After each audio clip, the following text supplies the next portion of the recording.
Time is 2:14 p.m. The House Select Committee on Congressional Redistricting will come to order. The clerk will call the roll.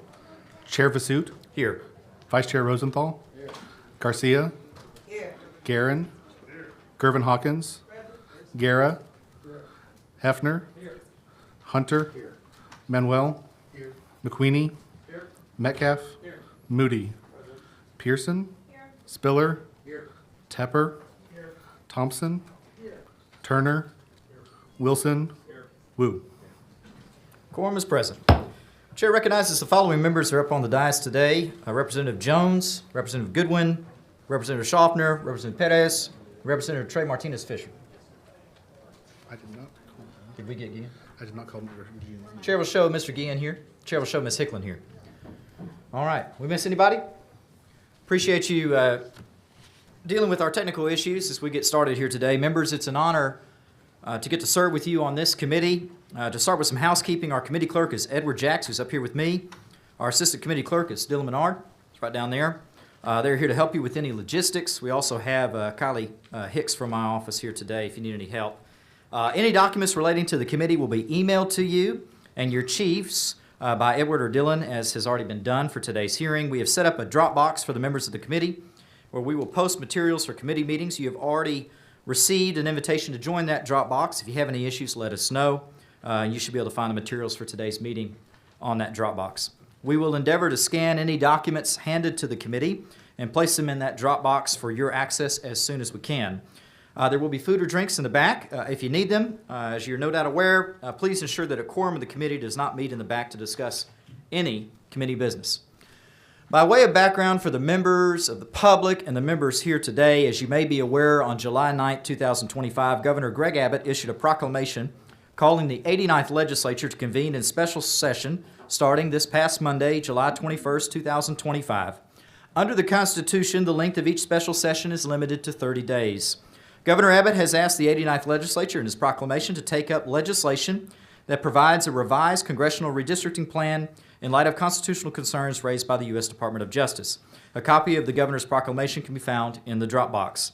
The current congressional redistricting plan for the 119th Congress is Plan C-2193. We have printed out a copy of this current plan for you. A copy can also be found in the Dropbox, and for the general public and everyone viewing at home, you can access the plan at dvr.capitol.texas.gov. Click Congress and then click Current Districts. It is the Chair's intention at this time to take up any revisions to the Congressional Redistricting Plan in two phases. First, we will have 3 public hearings to hear from anyone wishing to testify on revisions they would like to see or not see to the current Congressional Redistricting Plan found in C-2193. These 3 public hearings include today's hearing in Austin, a hearing on Saturday, July 26, 2025 at 11 a.m. in Houston, and a hearing on Monday, July 28, 2025 at 5 o'clock p.m. in Arlington. Each of these hearing notices have been posted and copies can be found in the committee Dropbox. As the Chair previously requested, all members of the committee, the legislature, the media, and the public are strongly encouraged to share the details for each of these hearings with the people of Texas. Second, after these public hearings are completed, the Chair anticipates scheduling a public hearing on a bill, if one is filed, to revise the Congressional Redistricting Plan. While the rules allow the Chair to schedule public hearings and special sessions with as little as 24 hours notice, the Chair intends to provide more notice than that of any public hearing or meeting to discuss any bill revising the Congressional Redistricting Plan. Members, in addition to keeping your calendar clear during each week of the special session, please also keep your calendar clear the first weekend in August in case we need to schedule any committee business during that time. Before we take up any revision to the Congressional Redistricting Plan or discuss such a plan amongst ourselves, we are here today to hear from the public about what that revision should be, if any. As set out on the posting for today's hearing, we will take public testimony regarding a revised Congressional Redistricting Plan pursuant to the Governor's July 9, 2025 proclamation calling a special session for the 89th Legislature. Today's hearing will focus on those counties of the state lying wholly or partly within Congressional Districts 10, 11, 15, 16, 17, 20, 21, 23, 27, 28, 31, 34, 35, and 37 for the 119th Congress. But the committee will hear testimony about any region of the state. We'll hear any region of the state you want to talk about today. Today's hearing will feature both in-person and invited virtual public testimony. Pursuant to the posting, the deadline to register for virtual public testimony was yesterday, July 23rd, 2025 at 2:00 p.m. All individuals who have been invited to provide virtual public testimony have received instructions. Should you have any questions, please email us at the email provided to you with your instructions. For everyone in the audience and those in the overflow rooms, I believe we have 2 overflow rooms, thank you for being here today. In order to testify in person today, you must register at the kiosks outside the committee room. They're right over here. If you have any questions or encounter any difficulty, please confer with committee staff up here at the front. We'd be happy to assist you. We will be closing registration for in-person testimony today at 3:30 p.m., a little more than an hour, so please register at the kiosk before this deadline. I plan to alternate invited virtual testimony and in-person testimony. For everyone wishing to testify, testimony will be limited to 2 minutes in length. I will have a timer. I think we have it down here, and there is, I believe, one in front of the testifying witness right there. There will also be an audible bell that goes off. It'll be, I believe, 2 chirps at 15 seconds and then 2 chirps when you're done. And, of course, when that time runs out, I'll tell you thank you for your time, and then we can take up any questions. So for our virtual witnesses, we'll take questions immediately after each witness testifies, okay?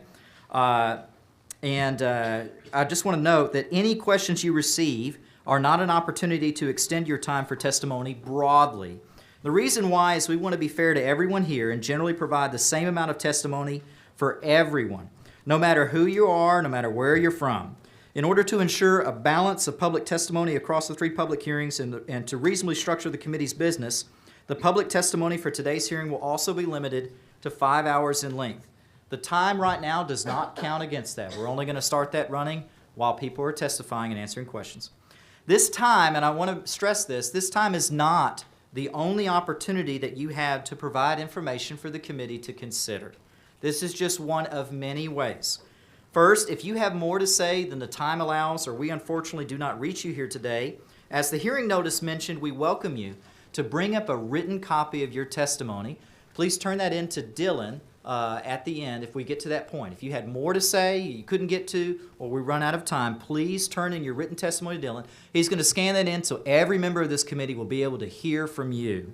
Second, if you have any handouts with you today, as the notice mentions, please bring the handouts up front to Dylan before your testimony, and they will be provided to members of the committee. We ask you to bring 22 copies. That's for our members here. For those on the dais that are not on the committee, we might not have a copy for you. Apologize for that. I didn't know the numbers, but for the members of the committee, we will. Third, anyone is welcome to submit an electronic comment without testifying online. The electronic portal is linked in today's hearing notice, and it can be found at comments.house.texas.gov. Information can be uploaded to the portal for today's hearing through the end of today's hearing. You can also upload information to the portal for future hearings through the conclusion of those future hearings. The Texas Legislative Council also hosts a website for redistricting at redistricting.capital.texas.gov. On that website, you can find information about submitting proposed maps for consideration. Click 2020s at the top, then click Public Participation. There will be links on that page that will guide you. Finally, every member of the public is always welcome to email, contact, or call any member of the legislature at any time.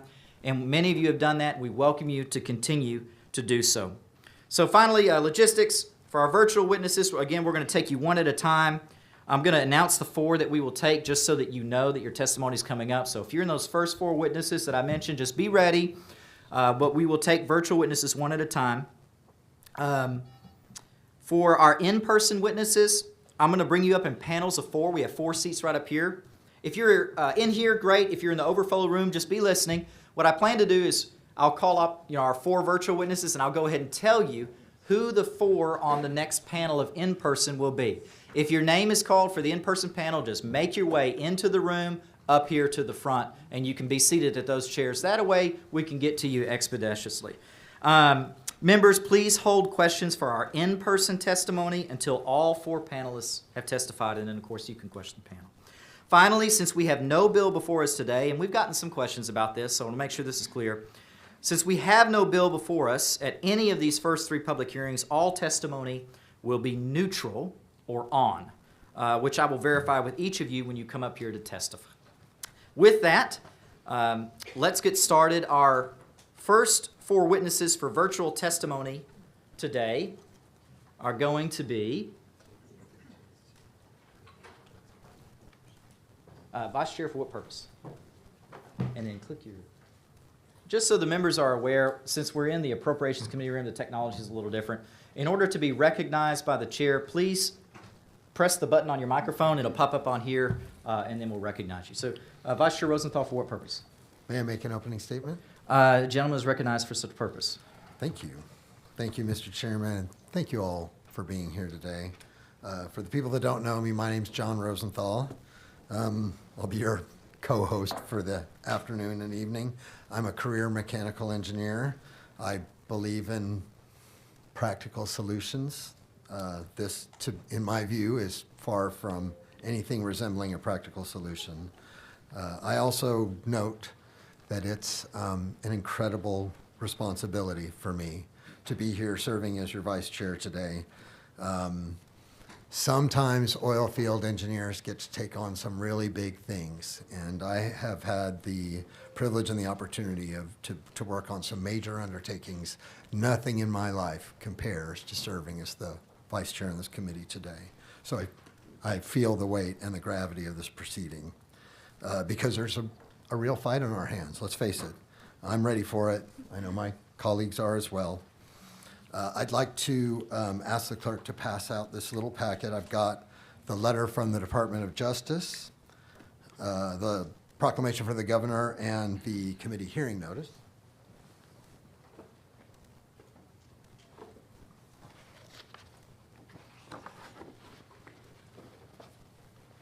If we could please make sure that every member of the committee has this. I want to ensure that we all understand what's happening here and what's brought us here today.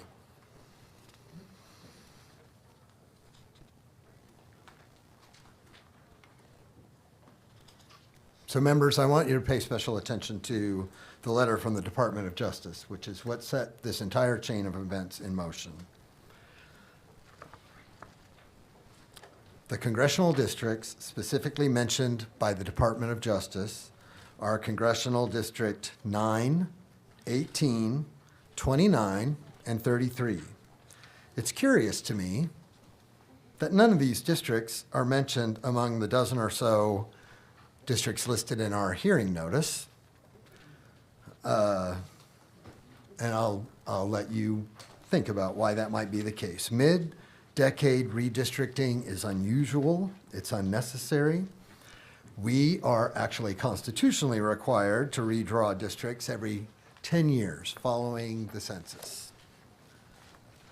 Texas did its constitutional duty and redrew the districts following the 2020 census in 2021, and I was here for that proceeding. So that process is supposed to be about making things fair. As the population of the state grows and changes and moves around, we adjust district boundaries to make sure folks have fair representation. This process, in my view, has nothing to do with making things fair. If you look at the 4 districts in question that the Department of Justice listed on their letter, this process is aimed at removing black congressional representatives. 3 of those 4 seats are black-held seats. That is an attempt to racially gerrymander our state under the guise of unracially gerrymandering. And then 1 Latino seat. The effort to change these districts at this time has nothing to do with representing people better. It's the opposite of that. It's a power grab at the expense of black and brown communities. So here's what's really at stake. Texas is growing. The vast majority of that growth is by people of color. So I live in a world of facts. Engineers make stuff happen in real life. We use a lot of math, so hope you'll bear with me. This population growth measured from 2010 to 2020 was black and brown people. So the population during that period, according to the Census Bureau of the United States of America, grew by 3,999,994 people. That's 6 short of 4 million let's just call it 4 million.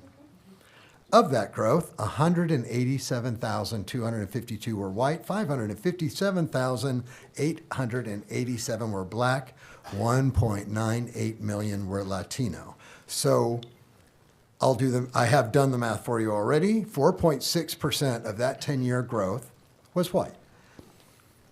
But the 4 million drove the need for this state to draw 2 new congressional districts, Congressional 37 and 38. And by some miracle of chance, this legislature drew both of those districts to be majority white. I live in one of them. Black and brown communities already don't have fair representation. So if our population is 60% communities of color, why is our congressional delegation 34% from communities of color? So if we have a proceeding aimed at taking away their seats, we're taking away their voices, plain and simple. So, and I know I'm talking about black and brown communities, and I don't know if you are aware of this, but I'm actually a white guy. And I do feel it's especially important for me, for people that look like me, to speak out about this kind of injustice. It was Desmond Tutu that said, if you are neutral in situations of injustice, you have chosen the side of the oppressor. We need to speak up and speak out. It's on us, especially those who benefit from these systems, to have our voice in these spaces. I'm just going to end with this. Mid-decade redistricting is pointless, unjust, and we won't let that happen quietly. I'm here to fight. We all need to raise our voices to protect democracy for every Texan. Thanks for your attention.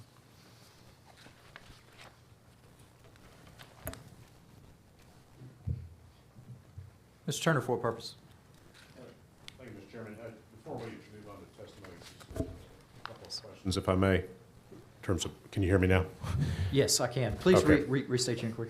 Thank you, Mr. Chairman. Before we move on to testimony, I just wonder if you would allow me a couple of questions so I can better understand the process here today. Chair recognizes Mr. Turner for some questions. Thank you, Mr. Chairman. So you have seen the letter from the Department of Justice objecting to the racial compositions of districts 9, 18, 29, and 33? I have, and I have received a copy of it here, I believe, with all of you. Yes. And I think you said this in your opening, but just to clarify, it is that letter that Governor Abbott cited in his proclamation for the special session?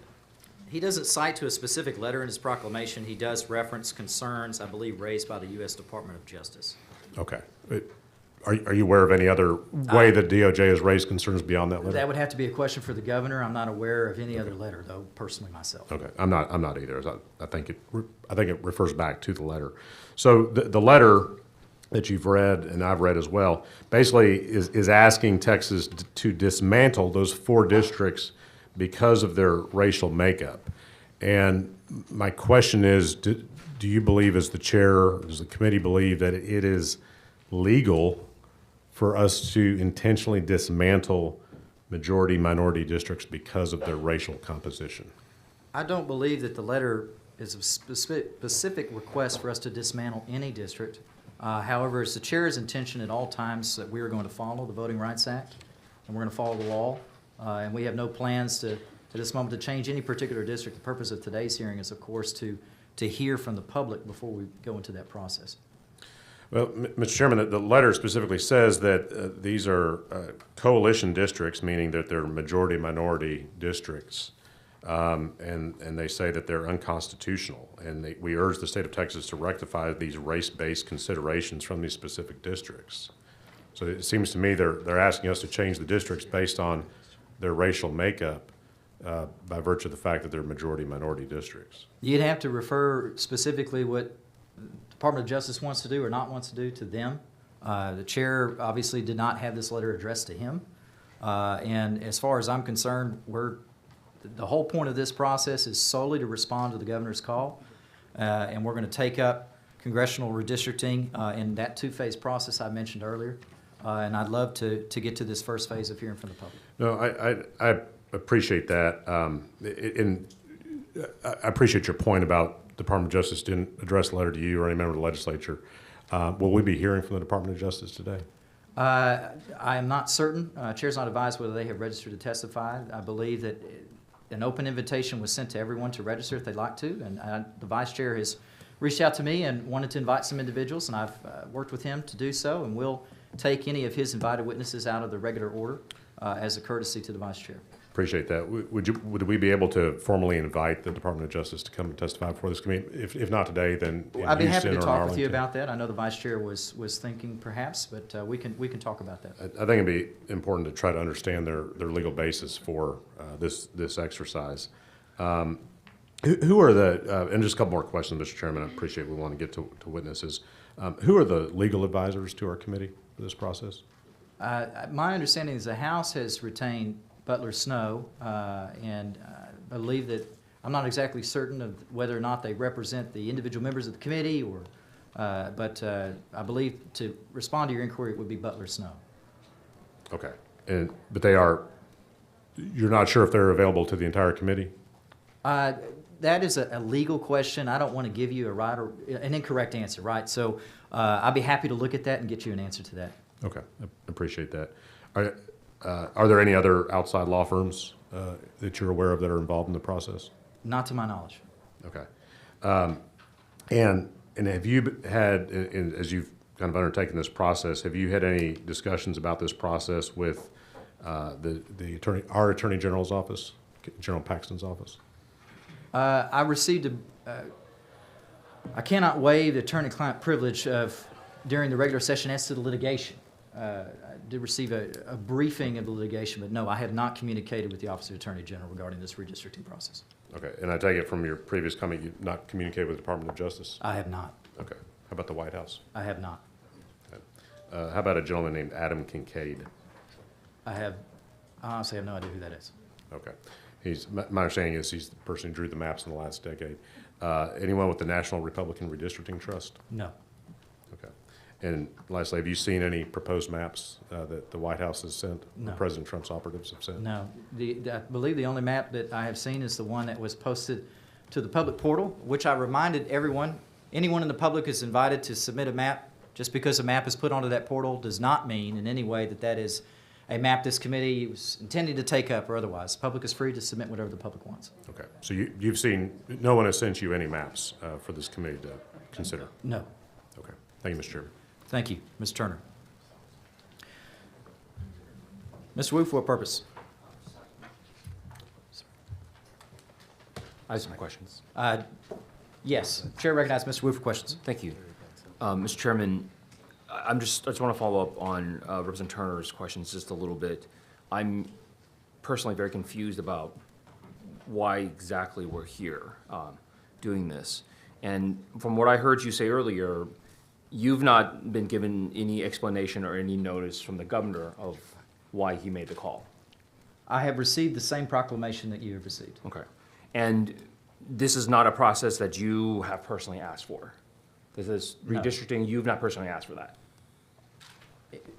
Does anyone really ask to be chair of redistricting? Well, yeah, But I am here. No, I have not asked. I just want to be clear, that as a chair of this committee, as a chair of the redistricting committee, that you did not say, Governor Abbott, please? No, I did not. And as far as you know, nobody on this committee has made those requests either. Not to my knowledge.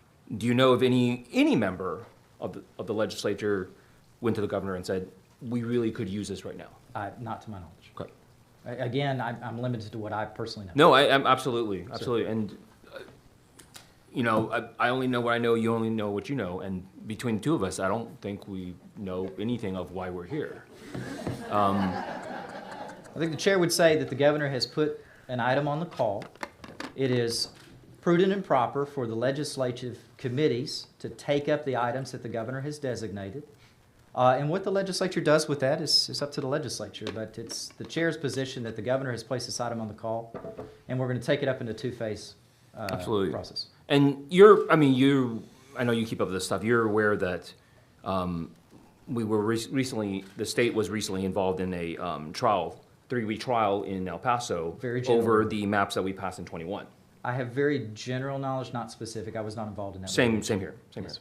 But are you aware that members of our body testified under oath in that trial saying that there was absolutely no racial gerrymandering in the current maps that we're discussing. I'm generally aware of that. Thank you. And you've not seen anything that would speak to the contrary? No, I've certainly never seen any indication that any map that has been passed out of this legislature, anytime I've been in the legislature that I voted on, would violate in any way the Voting Rights Act. But again, I'm not a legal expert. I can just tell you what I know, and of course I voted on that. I had an opportunity to vote on the same maps that you did. Have you personally seen any demographic evidence or any data of any kind that would suggest that or would say that there needs to be a mid-cycle redistricting? Well, I think whether or not there needs to be mid-cycle redistricting is a matter of opinion. To your first question about whether I've seen evidence, I believe, and correct me if I'm wrong, I think your question was alluding, have I seen evidence of the current map engaged in some type of inappropriate violation of the VRA? And I have not. Okay. All right. Thank you very much. Thank you, Mr. Wu. Mr. Chairman, Dean Thompson, for what purpose? I happened to see the letter that the DOJ sent down here, but I want to say that the Attorney General of Texas answered them, and they said that the Texas Legislature did not pass race-based electoral districts for any of those 3 political maps. The Texas State Senator Joan Huffman, who chaired the Senate Redistricting Committee, testified under oath that she drew Texas districts blind to race and sought to maximize Republican political advantage, balanced against traditional redistricting criteria. And he went on to say in his letter to the DOJ that the Texas legislature has led the nation in rejecting race-based decision-making in its redistricting process, and it has drawn its current maps in conformance with traditional, non-racial redistricting criteria to ensure Texas continue to adopt policies that would truly make Texas great again. And Mr. Chairman, I resent the United States Department of Justice sitting down here accusing our state that we have drawn some race-based maps and actually putting scorn upon our elected officials, because you and I know that Dan Patrick never would have passed a map out of the Senate, and we never would have passed one out of the House that would have included this. And again, not trying to be dilatory in your getting to the witnesses, I just resent this, and I just think that this is a waste of good taxpayers' dollars that we ought to be putting somewhere like in the flood victims. And we flood in Harris County, incidentally. We need some of this flood money too. Thank you. Understood, Dean Thompson. Okay. Can you push a button? Well, yeah. Ms. Gervin Hawkins, for what purpose? Is your microphone on? It is, I believe so. Can you hear me? No. It's like a Verizon commercial. Let's try it again. All right. Can you hear me now? I can hear you good. Ms. Gervin Hawkins, for what purpose? I'd like to make a couple comments. Chair recognizes Ms. Gervin Hawkins for some brief comments. I don't think it's on. Chair. Oh, hold on, Ms. Gervin Hawkins, I believe. I don't think it's on. Can you try that microphone one more time? Testing. I don't believe your microphone's on. We're going to work on that. Can you Bear use the with me. neighbors? How about now, Ms. Gervin Hawkins? Testing. There we go. There Thank you you. go. Ms. Gervin Hawkins, you're recognized for brief comments. Thank you, Mr. Chair. A couple questions and then a comment. Is it possible that the minority party also get access to an attorney? I'd be happy to evaluate that request. I have not received such a request. Okay. Will any of the senators who said that the maps weren't race-baited, will they come and testify? Chair is not advised. That would be a rather different kind of requests. I don't believe that members of each house testified at committee hearings, but the chair is happy to look at that. Chair's not advised. I know a lot of rules. Never heard that one. Let's be the first. Yeah, we're swimming through new waters, you know, let's add what we need. The other question is this, a couple more questions. Will you define for this group, as the chair, what you determine as a minority district versus a coalition district? That's a legal question. Chair's not going to engage in answering or attempting to answer legal questions, not the least of reasons I'm not an expert on redistricting law. Thank you, Mr. Chair. Will a recommendation from this committee be forthcoming to the governor? I'm not sure I understand your question. Are you referring to a bill or a resolution? or I'm talking particular about the action? maps. Will any recommendation be coming from this committee to the governor's office? It's the chair's intention to complete these initial hearings that have been noticed before we take up, if we take up such a question. Okay? And my comment is this, Mr. Chair. You know, when I look at the districts that's listed on the Department of Justice letter, and I'm looking at our Congressperson Garcia, Congressman Al Green, Congressman Mark Vesey, and the open seat, the historical seat of Congresswoman Sheila Jackson Lee and Sylvester Turner. And so when I see these names mentioned, and I think of our historic and iconic members of our congressional group, I'm insulted, I'm concerned, and I'm wondering, why must we do this?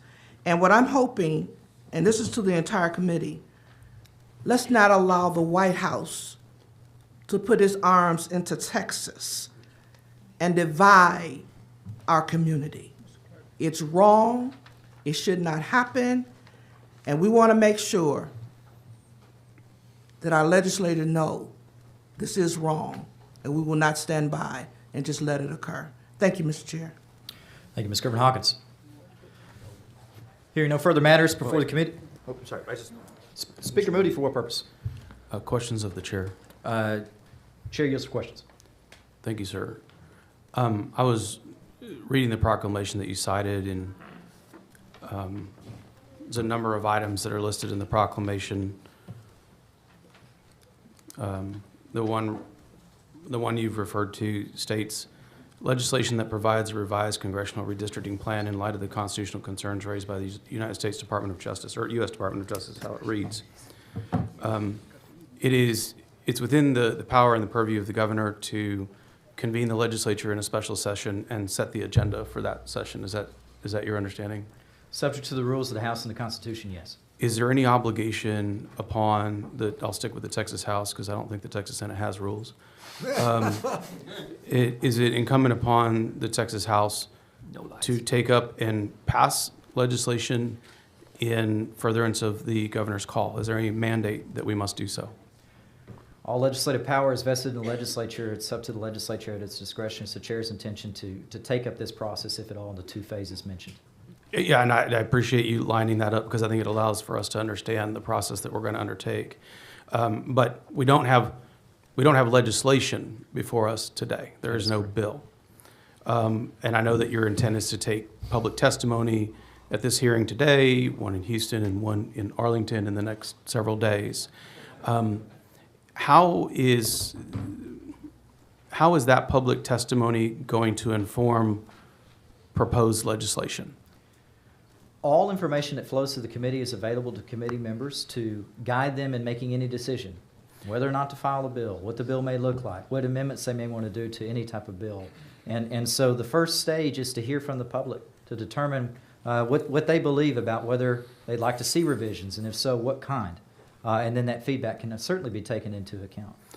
And is it the chair's intent to hear that testimony and then, as the chair, engage in drafting the legislation to bring forward? I'm not sure what I'm going to do. I would say that we're going to hear from the public, and then once we get through that hearing in Dallas on Monday, then we'll evaluate what next steps we take. So if that process was housed with the chair, how would the public testimony inform your drafting of that legislation? That would be a hypothetical. I wouldn't be able to answer that at this time. I think the general expectation, and of which I've attempted to operate the whole time I've been in the legislature, is that everyone that comes to a public hearing and gives testimony, that testimony is taken into account. Mr. Chairman, I appreciate the time to ask questions. I know we will have a number of members of the public here to testify, and to those members that are waiting to testify, the members of the public waiting to testify.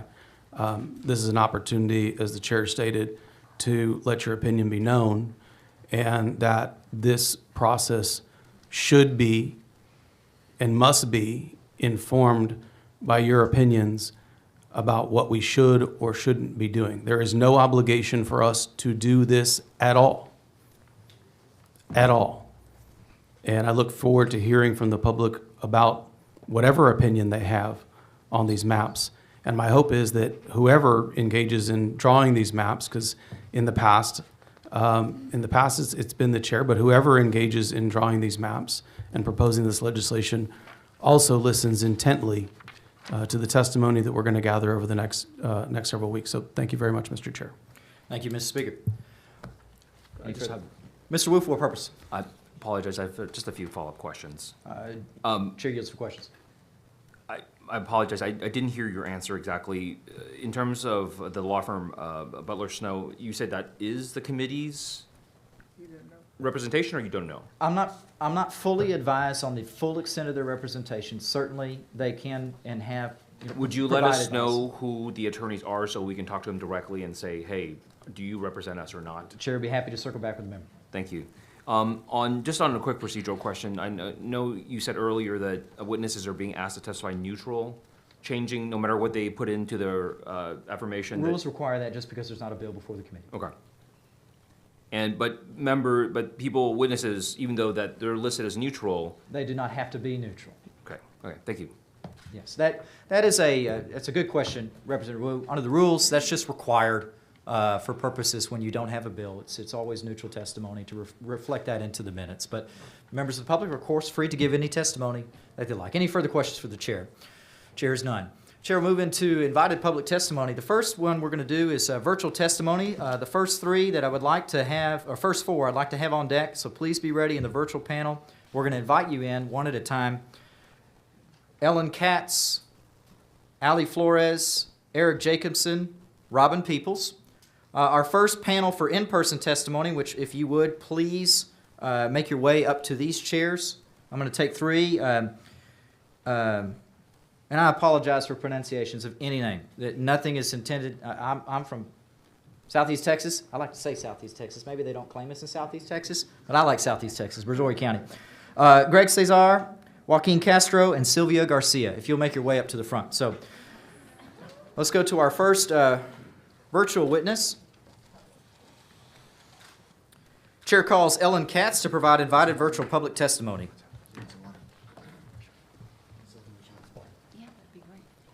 Ms. Katz, if you'll unmute you, we're going to send you a little blue dot to unmute yourself.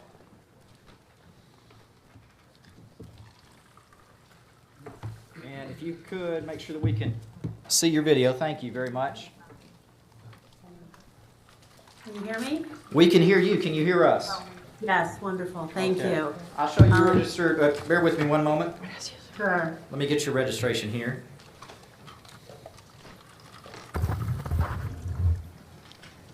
We'll be a little slow for the first few, but that's okay. We're eventually gonna get there. I'll show. Since I'm taking you out of order, Ms. Katz, I need to. There we go. Okay. I'll show you registered to testify as Ellen Katz on behalf of yourself on revisions to the Congressional Redistricting Plan. Is that correct? Yes, it is. Please give us your testimony. Sure. Thank you so much. As you mentioned, my name is Ellen Katz. I'm a law professor and associate dean at the University of Michigan Law School. And I'm speaking here in my personal capacity, not on behalf of the law school. I want to thank the committee for the opportunity to be here today, and particularly to Vice Chair Rosenthal for the invitation. In my brief comments today, I'm going to focus on the July 7th letter from the Justice Department to the governor and the AG of this state, providing what the letter calls formal notice of serious concerns about the legality of Congressional Districts 9, 18, 29, and 33. I'm going to make 3 points today. First, the assertion that these districts violate the Voting Rights Act is plainly incorrect. Second, the letter's assertion that these districts violate the Constitution is also plainly incorrect. And third, I want to point out that what the letter is instructing Texas to do, were Texas to do it, would in fact be illegal. More precisely, dismantling these districts, as the letter instructs, would require Texas to engage in improper considerations of race in violation of both the Voting Rights Act and the 14th Amendment. So just a quick note on terminology. The Justice Department's letter describes the targeted districts as coalition districts. It doesn't define that term, but that's a term that generally refers to electoral districts in which the combined population of two minority groups that vote as a block comprises the majority of the district's population. So just turning to my first point, the DOJ letter claims that coalition districts, quote, run afoul of the VRA. They don't. Last year, the Court of Appeals for the Fifth Circuit issued a decision called Petaway versus Galveston County, which held that what's known as the results or effects-based test set forth in Section 2 of the Voting Rights Act does not require jurisdictions to draw coalition districts. That is, it doesn't mandate the aggregation of two separately protected minority groups in a single district. Nothing in this decision, however, suggests, much less holds, that the VRA prohibits the very existence of coalition districts. The mere fact that a district exists in which two minority If you groups please comprise finish the majority. your testimony, Ms. Katz. Thank you. Okay, I I'll have a give bit closing more to sentence. say. Oh, okay, I will just say on the voting rights point that it doesn't establish, and it's never established a violation of the VRA. There are hundreds of these districts nationwide in which jurisdictions relying on traditional principles create these districts. The VRA doesn't prohibit them. Thank you, Ms. Katz. I have a second registration from you. Do we have your permission to, you want to delete that? Do we have your permission to delete your second registration? Is that okay? Of course, yeah, I might have not. No, you're fine. You're just fine. We'll take care of that for you. Members, questions for the witness? I have a question. Chair recognizes Vice Chair Rosenthal. Chairman, is this working? Can you hear me, Dr. Katz? Okay. And thank you, Mr. Chairman, for graciously putting these witnesses first. Professor Katz, can you please help us understand that why it's wrong that the assertion that the Department of Justice made that coalition districts violate the Voting Rights Act? I'd like you to complete that thought, please. Sure. As I was saying, the Petaway decision says that Section 2's effects test doesn't require these districts, but there's nothing in that decision that suggests that they would that their very existence violates the Voting Rights Act. And as I was saying, is just in closing, somewhat rushed, that there are hundreds of these districts, maybe more nationwide, in which jurisdictions relying on traditional districting principles created electoral districts in which the combined population exceeded 50%, and there's no sense that the VRA prohibits them. If I may, the DOJ letter also says that these coalition districts are unconstitutional, that they run afoul of the 14th Amendment, which is separate from the voting rights claim. And more specifically, the DOJ letter says that these districts constitute unconstitutional racial gerrymanders under the logic and reasoning of Petaway. And this statement is simply incorrect. As noted, the Petaway results test, held that the results test of Section 2 doesn't require jurisdictions to create them, but nothing in its logic and reasoning makes these existence of these districts racial gerrymanders. Racial gerrymanders occur when, among other things, a jurisdiction allows race to predominate over traditional districting principles. And there's no indication here that racial considerations predominated over traditional districting principles, withdrawing of the 4 districts that the DOJ letter targets. And in fact, Attorney General Paxton noted in his July 11th letter to the Justice Department that the chairperson of the Texas Senate Redistricting Committee testified under oath that these districts were in fact drawn in a process that was blind to race, this is a quote, and sought to maximize Republican political advantage balanced against traditional redistricting criteria. Districts drawn this way cannot, by definition, be unconstitutional racial gerrymanders. If it's okay, I'd like to just offer 2 more thoughts on the constitutional claim, if I may. Yes. The DOJ letter also spends some time talking about impermissible race-based considerations. And it's perhaps the Justice Department means here that there's a constitutional defect in these districts apart from whether or not they might be characterized as racial gerrymanders. And it appears to be making, or the letter appears to be making, 2 points here. One is its assertion that districts 9, 18, and 29, quote, sort voters along strict racial lines. Again, Attorney General Paxton's letter indicated that race was not considered when these districts were drawn. So as a result, what the DOJ letter is calling racial sorting is instead simply the racial composition of these districts, created in what the state said was a race-neutral process. Districts created this way don't reflect any racial considerations, much less impermissible ones.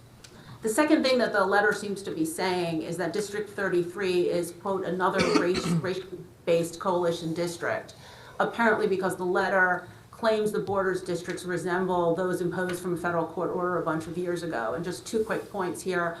District 33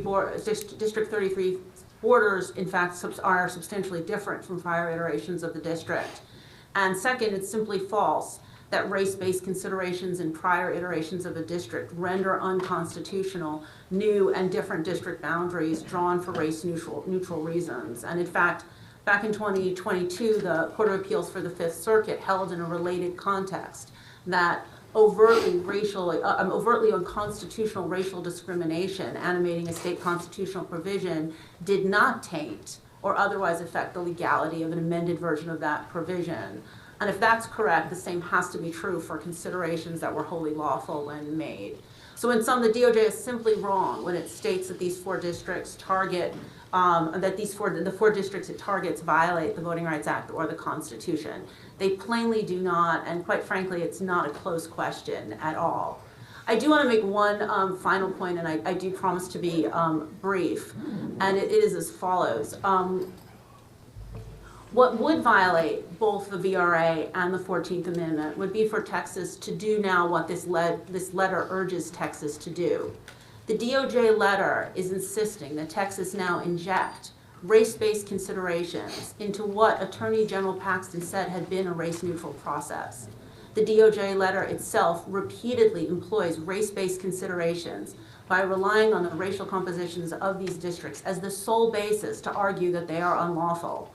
The letter then calls on the state of Texas to engage in the same race-based considerations and use them as cause to dismantle the, I promise I'm closing, but I'll just add this. The Supreme Court told us already that this approach is misguided. Back in 2009, in a decision called Bartlett versus Strickland, the court held that Section 2 of the Voting Rights Act doesn't require jurisdictions to draw so-called crossover districts, which differ from coalition districts for reasons that are not relevant here. What's critical here is that it's for present purposes is when the court in Bartlett said that it was holding only that Section 2 doesn't require the creation of crossover districts in the first instance, it went on to emphasize, and again I'm quoting, I think this is crucial, if there were a showing that a state intentionally drew district lines in order to destroy otherwise effective crossover districts, that would raise serious questions under both the 14th and 15th Amendment. The July 7th DOJ letter instructs Texas to do just that. That is to do what Bartlett said would raise serious constitutional questions. The letter targets what it understands to be operational coalition districts, and it calls on Texas to alter their racial composition so as to render them ineffective as coalition districts. Bartlett indicated that destroying an otherwise effective district in this manner is constitutionally suspect. And so I just want to urge that Texas decline what I think is an ill-advised invitation to engage in conduct that at its core amounts to intentional racial discrimination. It should instead leave these districts in place unchanged. That's all I have, but I just want to thank you again for your time and the opportunity to be here today. Thanks for bringing your expertise here today. I truly appreciate it. Mr. Wu, for purpose. Questions for the witness? Gentlemen, Mr. Wu, you're recognized for questions. Thank you. I'm sorry, you caught my attention. Could you, but I was not sure of the exact answer because I was thinking about what you said. But you said the doing the mapping now would be illegal. That's a very strong statement. Can you, a statement that strong, can you elaborate on that and let's be very precise about our language? Sure. And I intended to be quite precise about that in making that assertion. What the letter is doing is asking Texas to inject, and as I said, in considerations, race-based considerations, into a districting process that your Attorney General has said was race neutral. The letter itself is engaging in repeated race-based considerations by relying on the racial composition of each of these districts as the sole basis to argue that they're unlawful. And then it's asking Texas to now go back to the process that it says was race neutral and think about race and use race to dismantle districts that the Justice Department itself is recognizing to be effective coalition districts. Take them apart. And you can look at the decision in Bartlett. The court has made this point where it's saying, look, whatever Section 2 requires you to draw, the effects-based test requires you to draw, it's a whole different matter if you are, and this, again, I'm just going to pull up the language here from Bartlett, if there were showing that a state intentionally drew lines, the new lines that the Justice Department's asking you to draw now, in order to destroy what are otherwise effective crossover districts. They're talking about crossover. These are coalition districts. It's the same thing for every legal purpose here. That's intentional racial discrimination, or at least it strongly looks like it. Looks at districts based on their racial composition, targets them to be dismantled for that reason. It's a violation of the Voting Rights Act. It's a violation of the 14th Amendment. So, I want to make sure I fully understand that. So, number one, the maps that we're using right now are maps that the state has specifically stated under oath and stated in public legal opinion that there was no racial consideration in making those maps, therefore making them legal, correct? And for our purposes here, we should just talk about the 4 districts that the Justice Department letter is targeting. So the state has said we have not used race in any part of this. There's no indication that these 4 districts were drawn using race-based considerations. And the DOJ letter that sparked this process, what the DOJ letter suggests and the solution that they offer in order to fix it is in itself racial gerrymandering, right? I'm going to say race-based decision-making. Gerrymandering is a complicated term. Sure. Like drawing maps based on race. It's looking at districts, counting people based on race within the district and saying, redraw these because these are effective coalition districts. That's targeting these districts because they provide a venue for effective political participation by minority voters in Texas. They're going after them.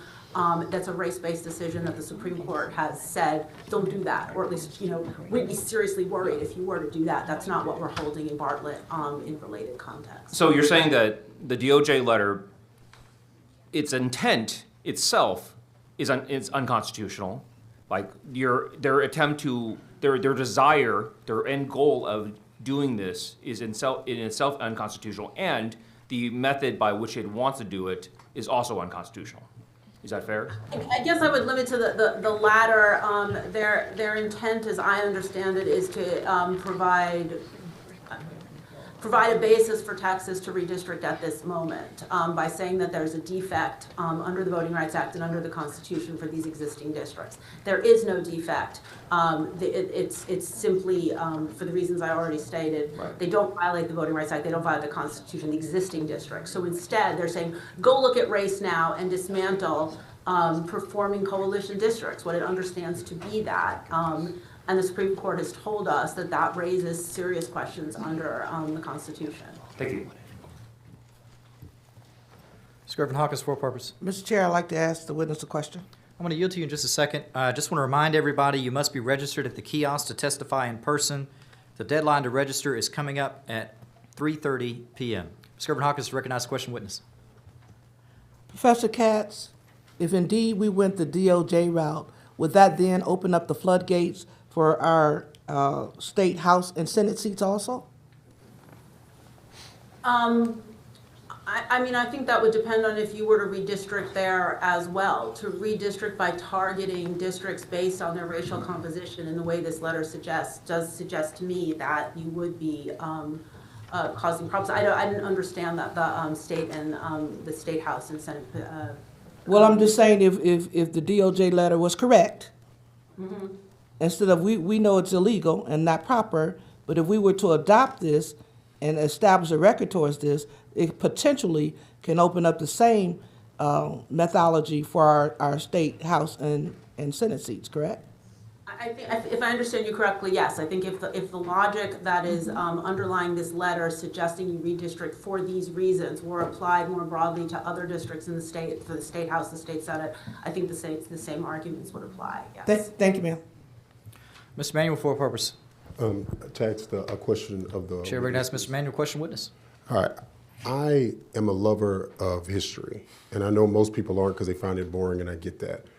What I guess my one question really is, can you explain what is the reason for districts like these and why they were created in the Voting Rights Act? Because I don't think most people understand why we have districts like these throughout the country. Sure, I mean, these districts like these, I guess I want to sort of, there's a long history under the Voting Rights Act about aggregating voters in districts when they vote a certain way when a whole bunch of other conditions apply, majority minority districts and other districts of the like.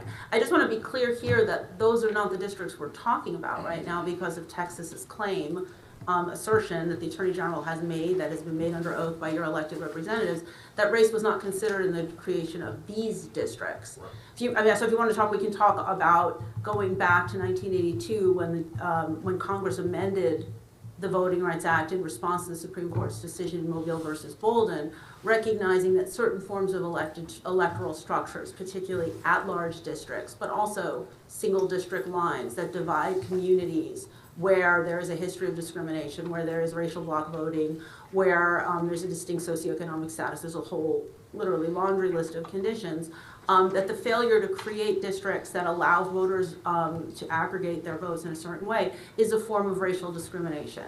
And a form of racial discrimination under the Constitution and a form of racial discrimination under the Voting Rights Act as it was amended in 1982. And we could talk for a very long time about the case law that's developed over the years, Thornburg versus Jingles, onward through Bartlett and more recently for that matter, on the intricacies of that doctrine. But the basic premise of it is the notion that political participation should allow at some level the aggregation of votes of communities, particularly communities that are protected by the statute. I guess I just want to add though, I think that's actually not the question here, in part because Texas is not saying, has never asserted, and there's no indication that it drew these districts to comply with the Voting Rights Act or for any race-based reason independent of that, but rather wholly race-neutral considerations went into place, and it's now the Justice Department that's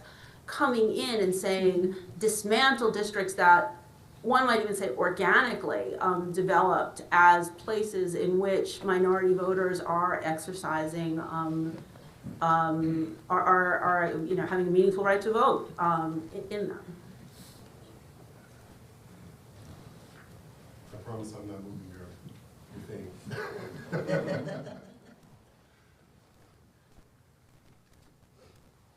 Further questions for the witness, Mr. Manuel? No. Okay. I don't know with the mic, but no, she answered my question. Any further questions for this witness members? Hearing none, Dr. Katz, thank you for coming to testify today. You're excused. Chair's going to go to our in-person panel. I appreciate you patiently waiting for us.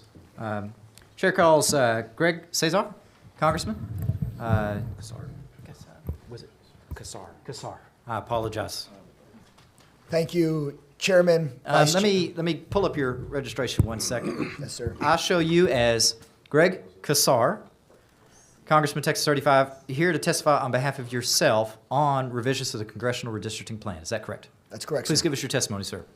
Chair, Vice Chair, Dean, Speaker, and members of the committee.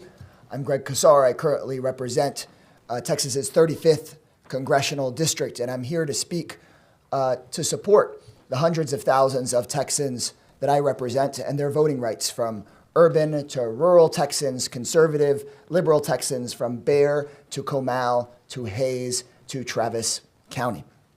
Texas's 35th Congressional District was drawn by this body coming after the 2010 census. It was constitutionally mandated to be drawn, and it was upheld by the U.S. Supreme Court and the conservative justices on that court as a promise to Latino communities in Central Texas to make sure they had meaningful participation and the ability to elect the representative of their choice under the Voting Rights Act. Whether they chose a Democratic or Republican or independent congressman should be up to them. But to fulfill the Voting Rights Act of 1965, this district was drawn and approved. And what I am here to ask is that we continue to preserve and protect those voting rights that so many people fought and marched and bled for, including Dr. King, where we have a street right behind this Capitol named after him, who in 1965 helped a Texas president sign the Voting Rights Act into law. And I ask each of you to focus on protecting those rights. There's no need to redraw these maps and to violate those rights, and to represent the values of Texas, and to represent that critical federal law, and not have somebody tell you from outside of the state, from Mar-a-Lago or from the White House, to violate those basic rights of all Texans. We should be focusing on rebuilding and relief for the people of the Texas Hill Country who have suffered from these floods, not on radical and ridiculous redistricting. Thank you so much, Chairman. Thank you. We'll come back for questions. Chair recognizes or calls on Sylvia Garcia testify. I show you registered as Sylvia Garcia, testifying on behalf of yourself on revisions to the Congressional Redistricting Plan. Congresswoman, thank you for being here today. Is that correct? Yes, sir, that's correct. Please give us your testimony. Thank you, Mr. Chairman, and to the Vice Chair, and to Ms. T, and to all the other members. We really should not even be here today. We should be working on legislation to support families in the Hill Country after the devastating flooding, working together to provide resources for the families who lost everything, for new warning systems to prevent future tragedies, and doing what is best for the well-being and safety of all Texans. Instead, we are here today playing political games to appease the felon in the White House in his lust for power. We are pretending that the governor did not approve the very maps he's now insisting to be changed. This political theater will hurt communities in my district, and it's shameful. And we do so with not even a map. Where's the map? This is getting the cart before the horse. We're talking about impact when we haven't seen anything.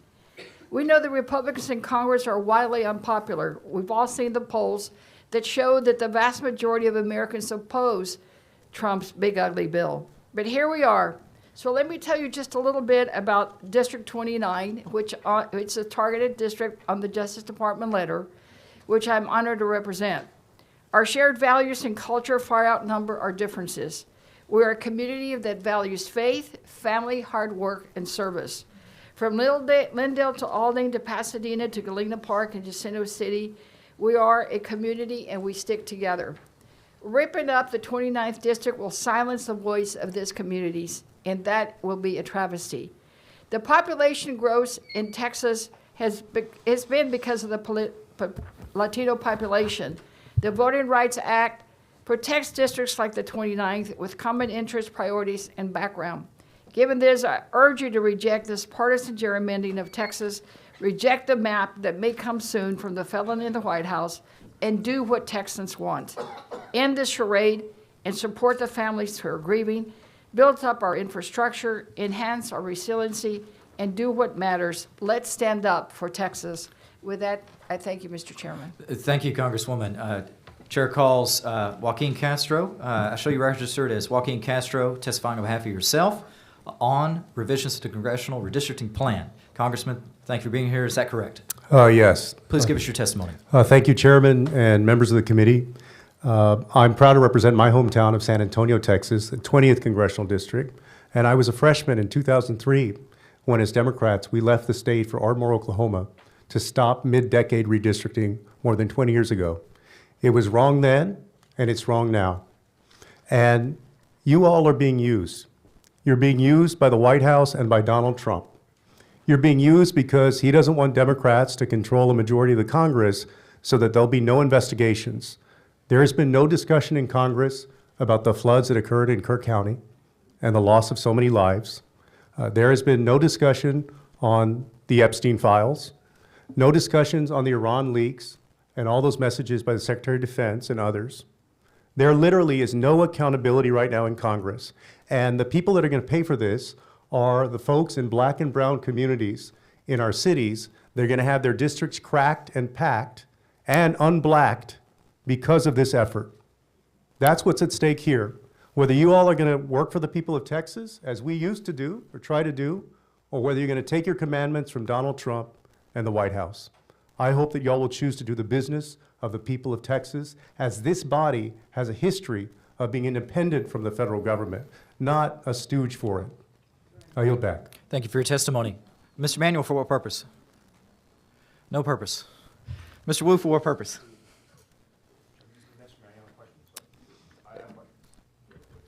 Sorry, this is all on me because we've got this weird tablet up here and it has people's names and I'm pushing buttons. Ms. Garcia, for what purpose? Does the gentleman yield first questions? Ms. Garcia, you recognize that question of witnesses. I'm sorry, what? Oh, there we go. Thank you so much, Mr. Chair. Congressman Castro, and thank you all for being here. We represent Military City, USA. That's right. I'm proud to serve as the first and only woman veteran in this legislature. But I would like to know, sir, what implications does this potential redistricting have on Military City, USA? Because I think a lot of times when we're thinking about the lines that are being drawn, we only think about people who were born and raised here and, you know, what neighborhoods they come from. But there's a very true implication for Military City, USA when people from all over the world and all over the United States are converging upon our city for its diversity, for its culture, for its availability to government. Can you express to us what this could possibly do to Military City, USA? It could quite possibly be very harmful. In the last few rounds of redistricting, for example, Fort Sam Houston was moved from one district to another. The area that used to be Lackland Air Force Base was moved from one area to another, and the port was split up, those neighborhoods there. And as you know, in San Antonio, the military and Joint Base San Antonio is also an economic driver. Besides serving the military, it also serves our community. And those communities in the last rounds of redistricting have not fared well. And any kind of further splitting up of those communities would be harmful to the people of San Antonio. Mr. Wu, for what purpose? Chair recognizes Mr. Wu to question the witnesses. Thank you. I guess this question's for all three of y'all. I know that Congressman Kassar has a district in the current map that runs from the north side of Austin all the way to the south side of San Antonio, which is, at the best of times, about an hour and a half away on the freeway. Thanks for wishing me luck. Yeah. But I think, I know we were joking about it, but this is kind of a serious matter in that, you know, our discussions about the only way to do what Donald Trump and the DOJ is suggesting that we do is to make everybody's maps look like that. Could y'all tell us how difficult it's been representing essentially areas that are like 100 miles apart? And what that would do to your communities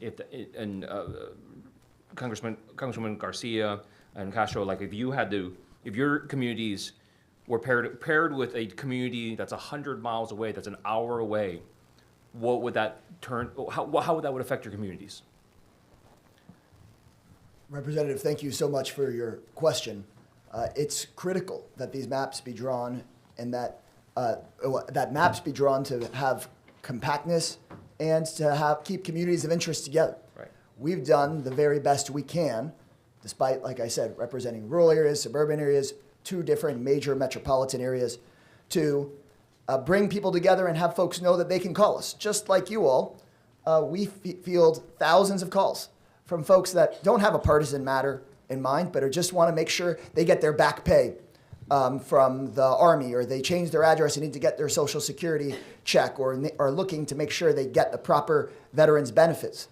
And all of a sudden, whether you are redrawing the districts for a Democrat or a Republican, if suddenly you are drawing a map that has somebody going hundreds of miles away to another area, that could really complicate things for our constituents. And that's why I echo the urging of my colleague, Congresswoman Garcia, that I think that not just the members of Congress, but the people of Texas deserve to see a map and be able to come and testify to you on a map, because they want to be able to contact their member of Congress. Some of these things are make or break for a person and their bank account or their life or their job.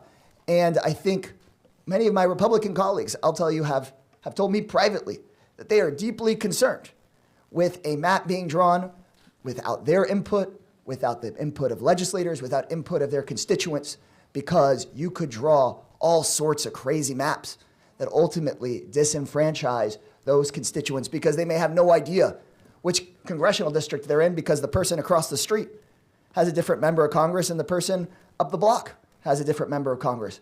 And I would just really hope that you all recognize your responsibility as legislators, just as we try our best to do, to say you should use your independent judgment on whether the people of Texas are getting adequate representation, or if you're just being handed a ChatGPT map being handed over to you from somewhere else in the country. If I may, Representative, again, thank you for the question. It really is about communication and casework. It is more difficult when you've got to deal with hundreds of miles to be able to communicate with appropriately and effectively with your constituents to do the casework. You know, people want to see their member of Congress out there at their events, in their communities. You know, I've got four other cities, Galena Park, Jacinto City, part of Pasadena. It's not just Houston. It takes some time to go to all those communities, to go to their events, to their church events or bazaars. But if you had to go from here all the way to San Antonio, that's about the only thing you're going to do one night. So it's about contact, it's about being effective and being there when you need it. And I know somebody's already thinking in their mind, well, they can do it by Zoom. No, there are many communities who don't have hotspots, they don't have computers, they don't know the first thing about Zoom. Quite frankly, in some school districts, it didn't work for teaching our kids.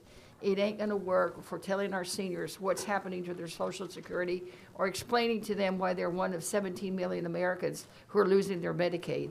You know, people wanna know, they wanna see their members, they wanna touch and feel us. So, and I know,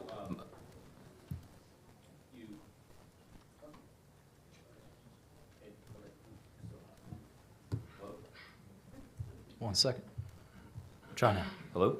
There you go. So, I'm sure you didn't watch the Senate's debate on there, talking about the resolution for the redistricting last Friday, but during that debate, you know, the discussion came up that, well, we're only having 3 hearings in the Senate because members, the public will be allowed to testify by Zoom, right? And are you saying that even providing a Zoom option is not really providing an option for a lot of people? I absolutely. I think when I read that, I was frankly appalled that they would not allow any live testimony hearing in front of someone.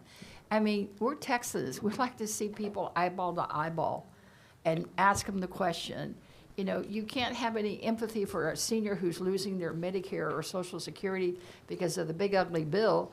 If you're talking by Zoom, I mean, how are they going to feel that you really feel for them? So I think it's just awful. And I strongly urge you all to have committee hearings after a map. I mean, where is the map? And not just have the hearings, but those committees should be held in the communities that are being affected, correct? Well, I mean, I think it's awful too that you all aren't having a hearing in the Rio Grande Valley. There's 1.5 million people in that 4 or 5 county region that don't have a hearing. They're gonna have to drive all the way here, if there's anybody here, from the Rio Grande Valley, just to be able to have their say. We should be accommodating and bending over backwards to make sure we give people an opportunity to be heard. This process, like I called it earlier, it's a sham. And in fact, for this initial hearings, we're only having 3 total hearings for a state of 30 million people. I would urge you all to beef it up a little bit, make it a little more robust. Either do 1 in every district or 1 in every quadrant of the state. But just 3, and I know that the districts that are being targeted are urban minority districts. But even at that, you're not going to all those districts. So that doesn't make sense to me. You're not going to Fort Worth, you're going to Arlington. It probably be easier for them to get there, but I'm glad you're doing one in Houston because we've got 3 targeted in Houston. But it's going to impact all of us because quite frankly, I think this is just a pretext to go in there and just change everything to get those 5 districts that the felon in the White House needs to maintain his power. Thank you. Speaker Moody, for what purpose? Questions of witness. Gentleman is recognized. Question witnesses. Thank you, Mr. Chairman. Congressman Castro, well, actually, I'm glad to have all the members of Congress here that have joined us. I had heard that your speaker gave you early recess for some other reason, but maybe it was. They won't release the Epstein files. But maybe it was to make sure that you were able to raise your voices. Next to the maps. Maybe. Maybe it was that was. You have one or the other. I'm grateful that you have the opportunity to be here because it's important. And just a couple of questions for Congressman Crast. Well, actually, for all 3 of y'all, because we haven't seen maps up here. We continue to hear that they are coming from Washington, D.C. You all just came from Washington, D.C.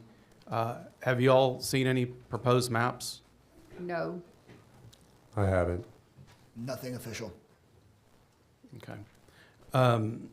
Let me ask you this, Congressman Castro, and I appreciate the fact that you've, for your entire career, have represented majority Latino district both in the House and now in the United States Congress. Is that correct? That's right. And do you think it would make a difference to folks in your area if they could see a proposed map as to how it would impact or affect them and impact their representation? No, absolutely. I think people right now, we've gotten calls and emails, people wondering and asking, well, where is the map? Where is it coming from? Who's drawing it? Who's going to represent me?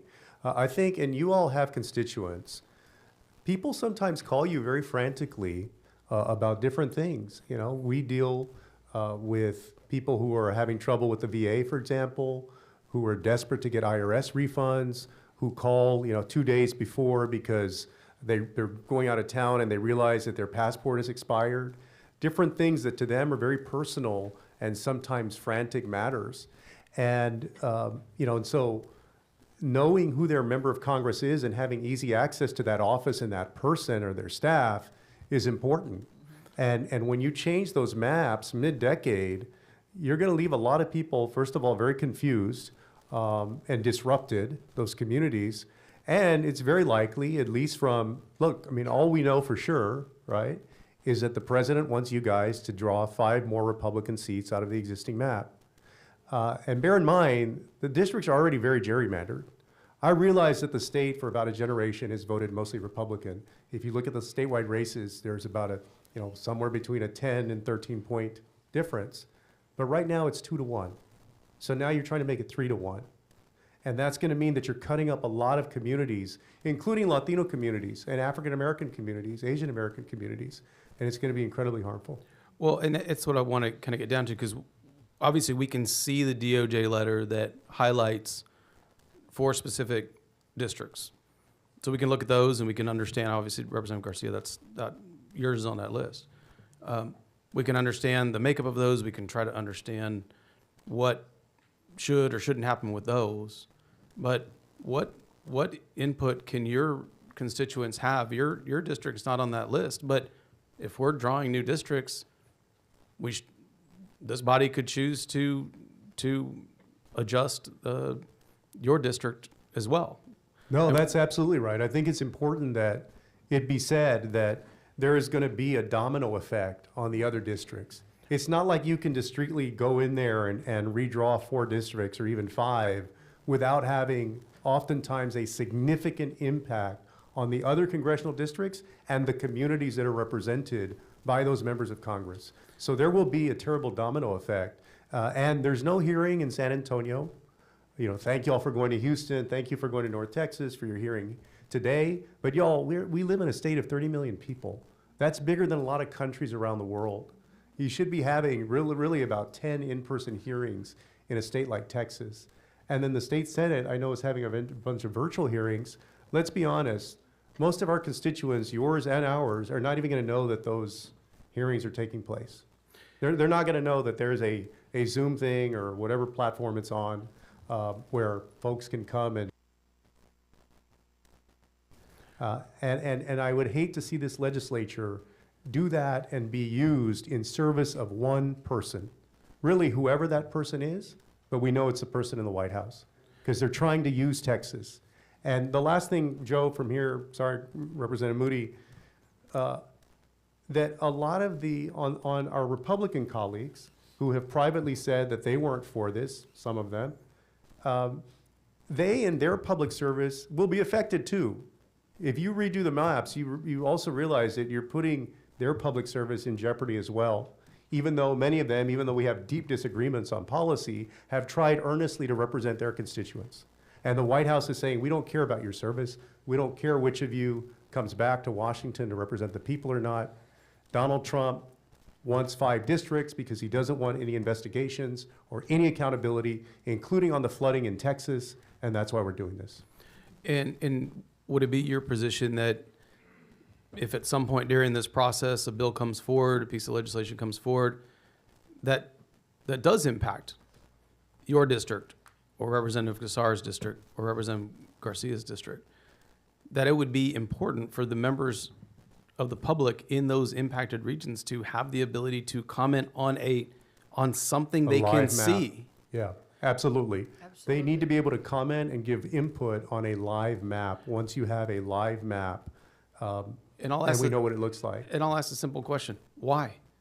Why is it important for them to be able These are to the do people we represent. These are the communities that we represent. They're supposed to have public input, just like when we file legislation and somebody comes here and presents their bill and you know that there's members of the public that are waiting to speak on that bill, on something they can see and deal with. That's how it should be here as well. Thank you all so much. Members, any other questions? Chair recognizes Mr. Turner. Question of witnesses. Thank you, Mr. Chairman. Just a brief question to the members of Congress. Thank you all for being here. As you've heard in this hearing already and probably knew before this hearing, apparently the only reason we are here is because the Department of Justice sent this letter to the governor earlier this month saying that 4 congressional districts, District 9, 18, 29, and 33, currently constitute unconstitutional coalition districts, and urge the state of Texas to rectify, and they go on to say that they're unconstitutional. I think between the three of you, I'm guesstimating, but I think you've got about 2.5 decades of experience in the Congress between the three of you across Democratic and Republican administrations. In your dealings with the Department of Justice over all those years, across different administrations, have you ever heard the Department of Justice ever say that a district that is majority minority, functioning as a coalition district, has to be intentionally identified and dismantled in order to comply with the Constitution? Has anyone ever heard that until this DOJ letter earlier this month? I've never seen anything like it. In fact, when I first, if I could say this, I mean, as a lawyer and former judge, when I first saw the letter, I thought they must have asked the somebody up front, the front desk, to write it. It's not even crafted in a lawyerly, scholarly manner. But I think it was somebody who was just told, write something to get the governor to do this, and they just typed something away. I've absolutely never seen anything like it before. Thank you.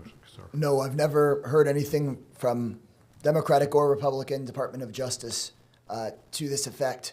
And to Speaker Moody's point, I think there would be grave concern if the map that eventually comes forward targets other parts of the state as well, as we are hearing it very well might.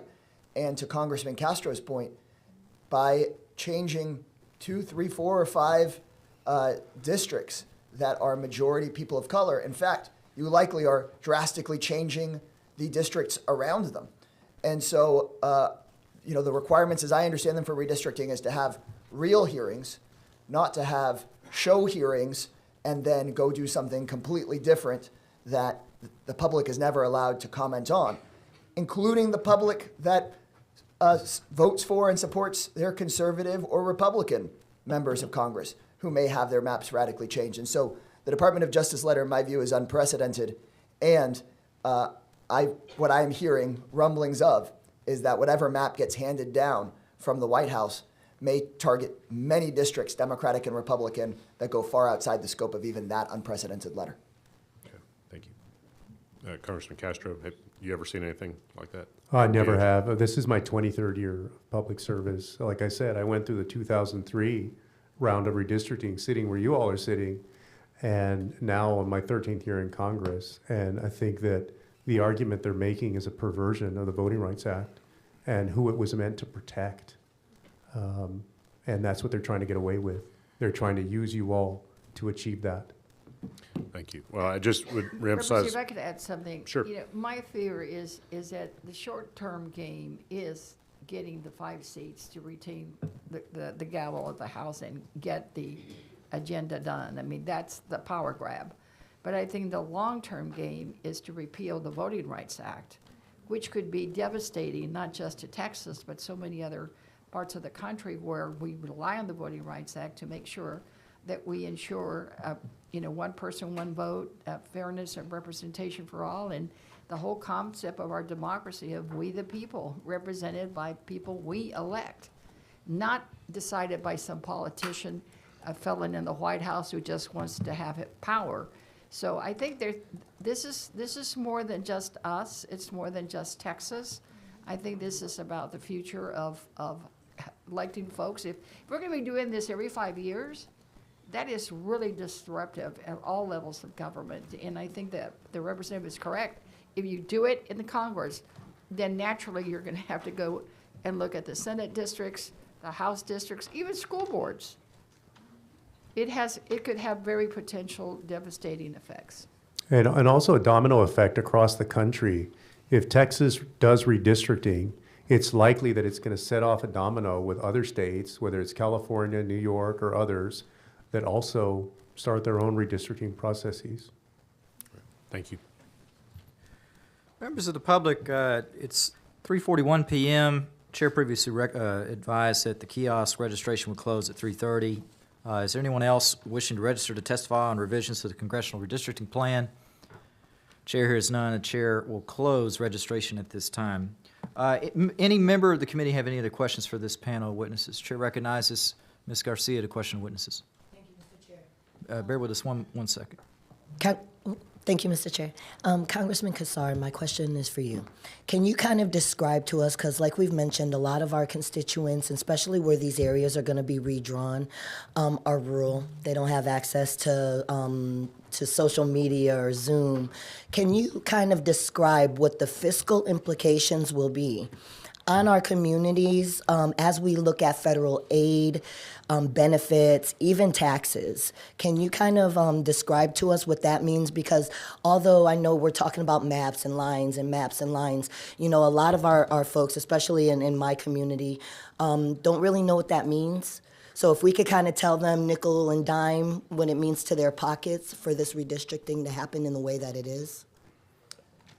Yes, thank you for the question, Representative. I mean, for the everyday person, and this is across party lines, members of Congress oftentimes deliver millions of dollars back to their individual constituents in IRS tax refunds, in making sure that their full disability is counted when they are dealing with their veterans issues. And they develop a relationship with their member of Congress. The idea that suddenly you are no longer calling this congressman or that congressman for ongoing work simply because somebody in the White House is just demanding that Texas make changes for him could be really disruptive to as an everyday person, regardless of whether they're calling a Democratic or Republican member of Congress. And then furthermore, many of us as members of Congress are regularly working on infrastructure projects, for example, through the Army Corps of Engineers or through FEMA. Here in Travis County, in the southeast part of the county, we have very significant flooding that, of course, has taken lives and property, but then also could take out critical infrastructure. For example, our power plants that are concentrated in southeast Travis County. We work with the federal government to eventually do that kind of work. If there is not sufficient time for testimony and for looking at these maps, You could cause all sorts of havoc because a new member of Congress, be they Republican or Democratic now, doesn't even know about that ongoing flooding issue or that infrastructure threat. So for the everyday person, this could seriously disrupt the federal services, be they constituent services or infrastructure, that every member of Congress, regardless of party and regardless of what you see on cable news, are working on. This could get screwed up for you, and I think it's something that nobody on this panel, from what I heard in the opening, is actually interested in doing. And when I go talk to my Republican colleagues in Congress, they say they're not interested in it either because they know it could screw that up too. So I'm having trouble finding a single person in the state of Texas that actually wants any of this to happen. And if this body moves forward with this, when there obviously is so much other important work to do, especially as it relates to flooding, you could be spending a bunch of time up here screwing something up on behalf of somebody that we don't even represent, and messing up the lives of everyday people in rural parts of this state, suburban parts of this state, Republican and Democratic parts of the state. Somebody that politics is not even their thing. They might be living next to that gas plant that could get flooded with sewage where we're working on a project and it just gets dropped because you draw a line right through there and y'all don't know it. And we don't even know it because you're given a map last minute after the hearings and just ram it through. That could really impact the lives of Texans, and you just don't have to do it. And one more thing, applications that are in the process. Let's talk about SSI, SSDI, disabilities, immigration. And let me just say, what happens when those lines change is that we're supposed to service our constituents. So if they get a new member of Congress, you have to transfer those cases over based on where they live. So it becomes incredibly disruptive to folks because they've been working. Some of these, if you've dealt with a Social Security case, sometimes they go on for years, the appeals. And so people are calling our office every few months trying to find out about the status of their case. And it's going to be incredibly disruptive. And then also, Representative Garcia, I just want to say that I think it's also telling that there are no Republican members of Congress here today to testify in support of this effort. Unless I'm wrong, perhaps there's some that are coming later. But otherwise, there's not a single Republican member of Congress who is here today from Texas to say this is a good thing and we should do it. Maybe they'll be on the virtual hearings that you have in different states, the Senate or you guys. Otherwise, I think that's very strange that none of them are saying that they'd like to do this. Members of the committee, any other questions? Not, I've had requests from two on the dais, and the chair will recognize Representative Raymond on the dais with us as well. Chair recognizes Ms. Jones to question witnesses. I've got a question for each of you. Very simple. Are you asking this committee to keep the lines the same? To keep it simple, yes. Yes. Yes. Second question. Are you asking this committee that when there is a map, that there be hearings around the state so that the public can testify to the specific effects of those maps on them? In other words, so they have due process in the conversation about redistricting? Yes, robust hearings. 3 is good for New Jersey, but it ain't Texas. I say it around the state, so I agree. Yes, sir. Yes, ma'am. Yes, I think it's essential. Thank you. No further questions. Thank you, Ms. Jones. Mr. Perez is recognized by the chair to question witnesses.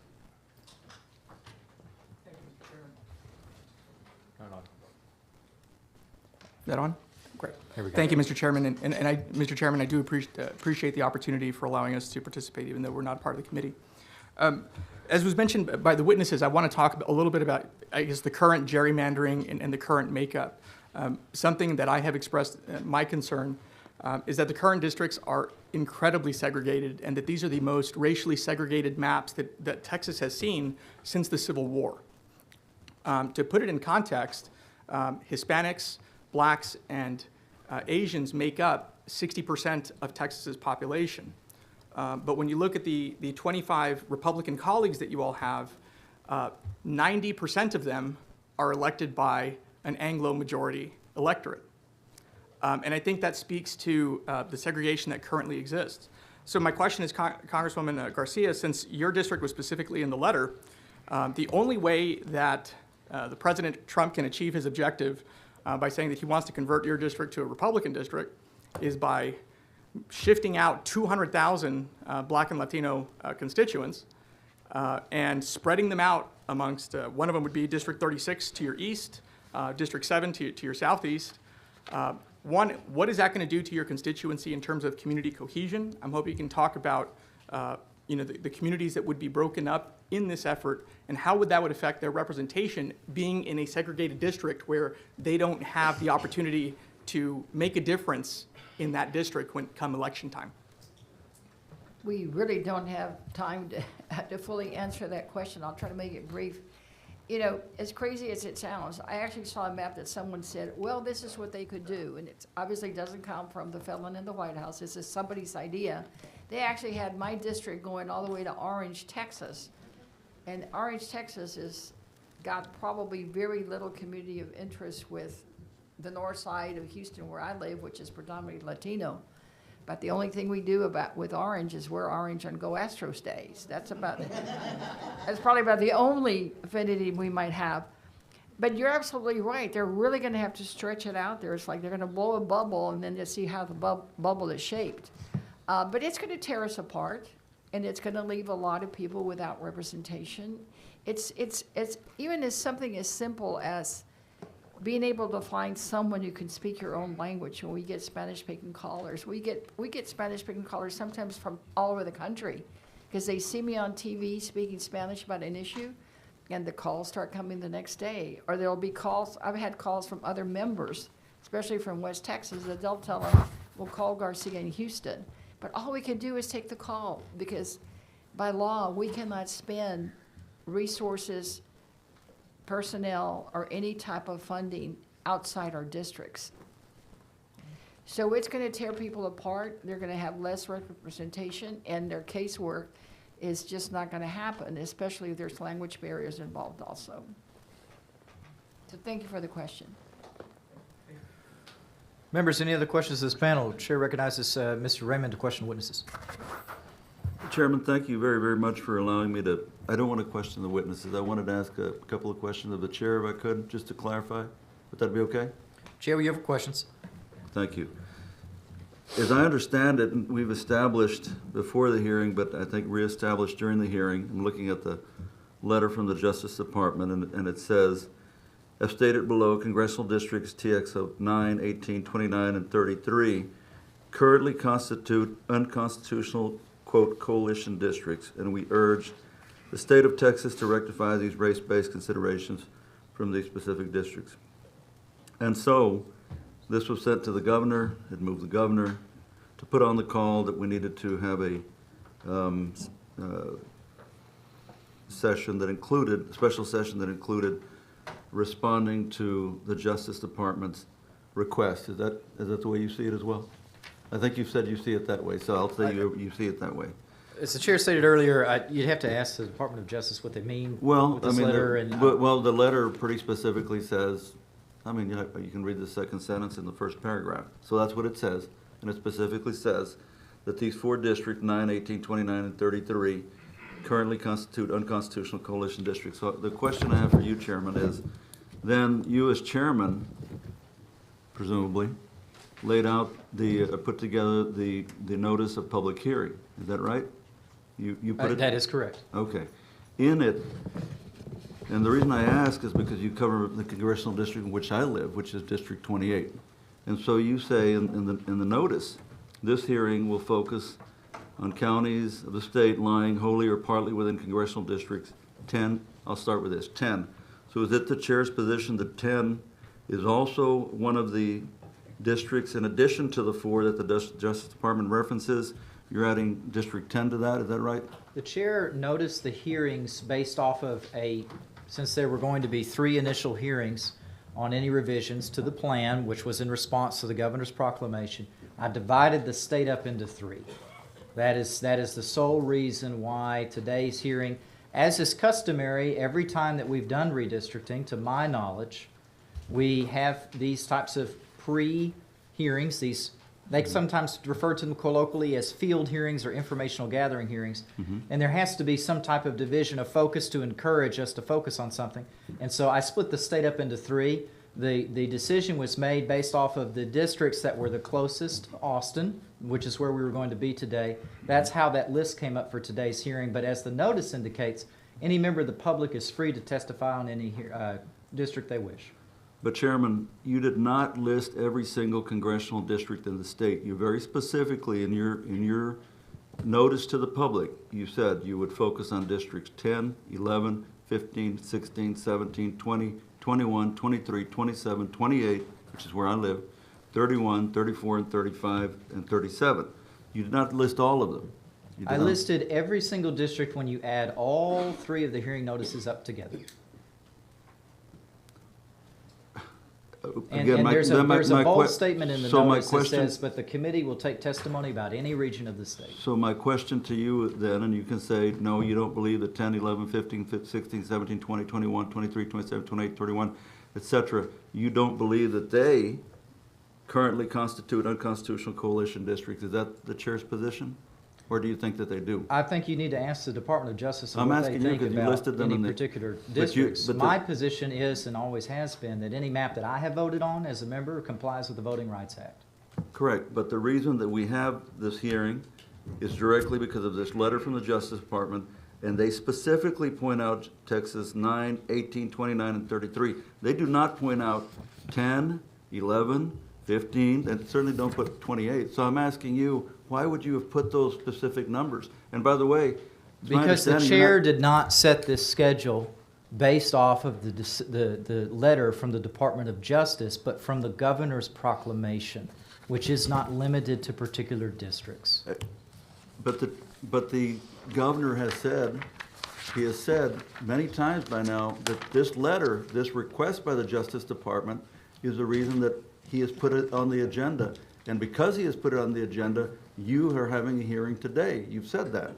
I have said that it is customary for the legislature, when the governor places an item on the call, to take up that item. And And the so that item that was listed was revisions to the Congressional Redistricting Plan.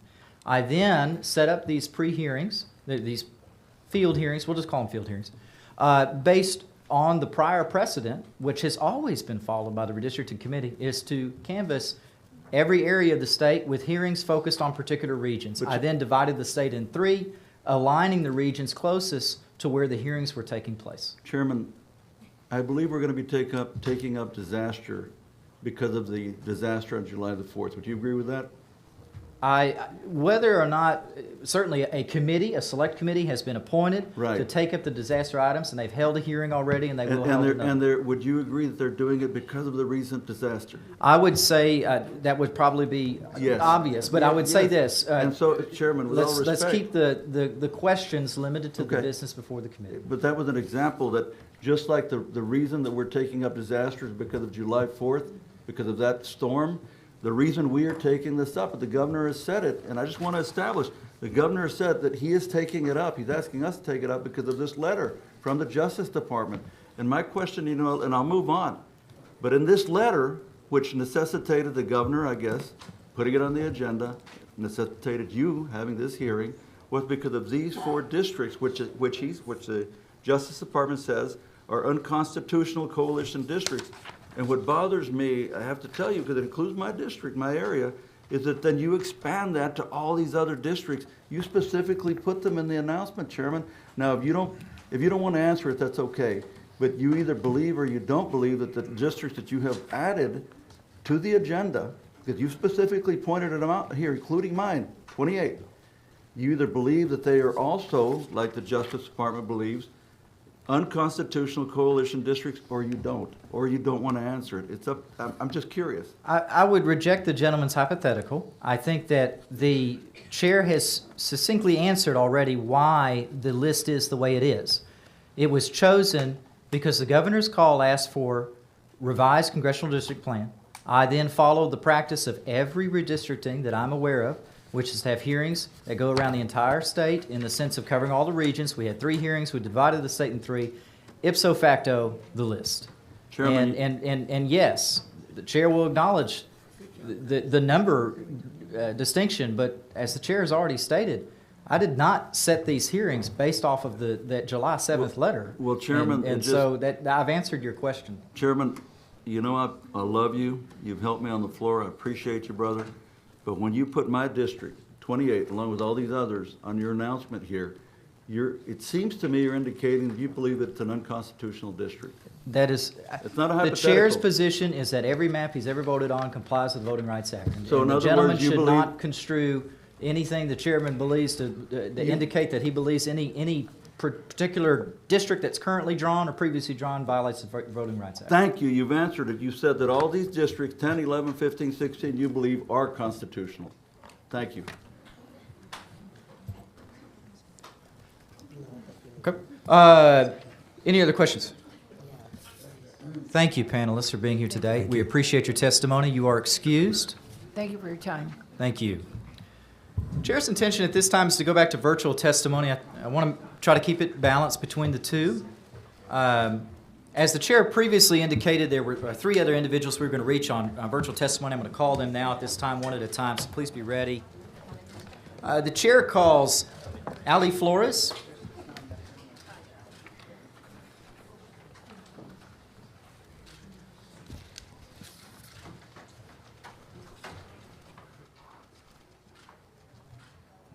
All right, we can see if you'll unmute yourself, and then we're going to pull up your witness registration here momentarily. We can see you.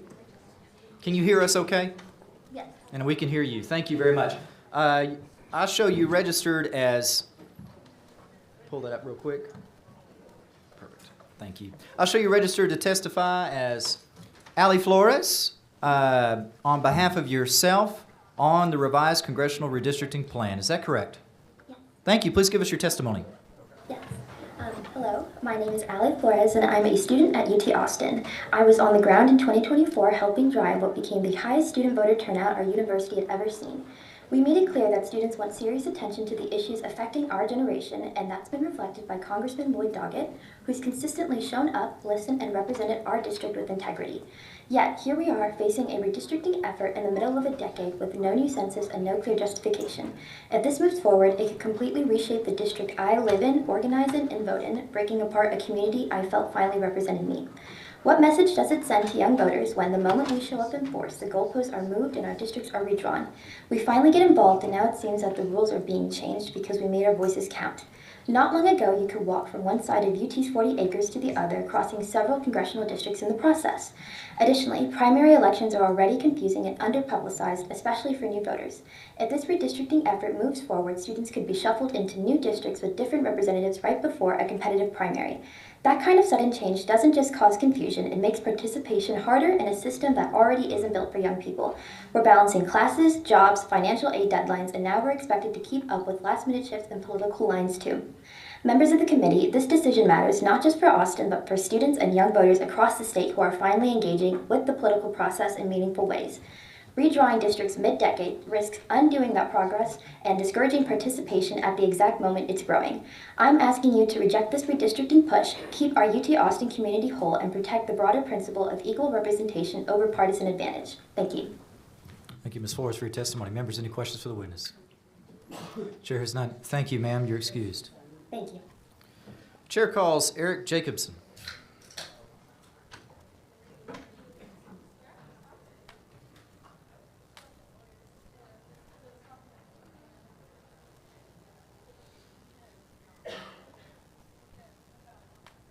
All right, Mr. Jacobson, we're getting you into the Zoom here. We can see you. Make sure that we unmute you.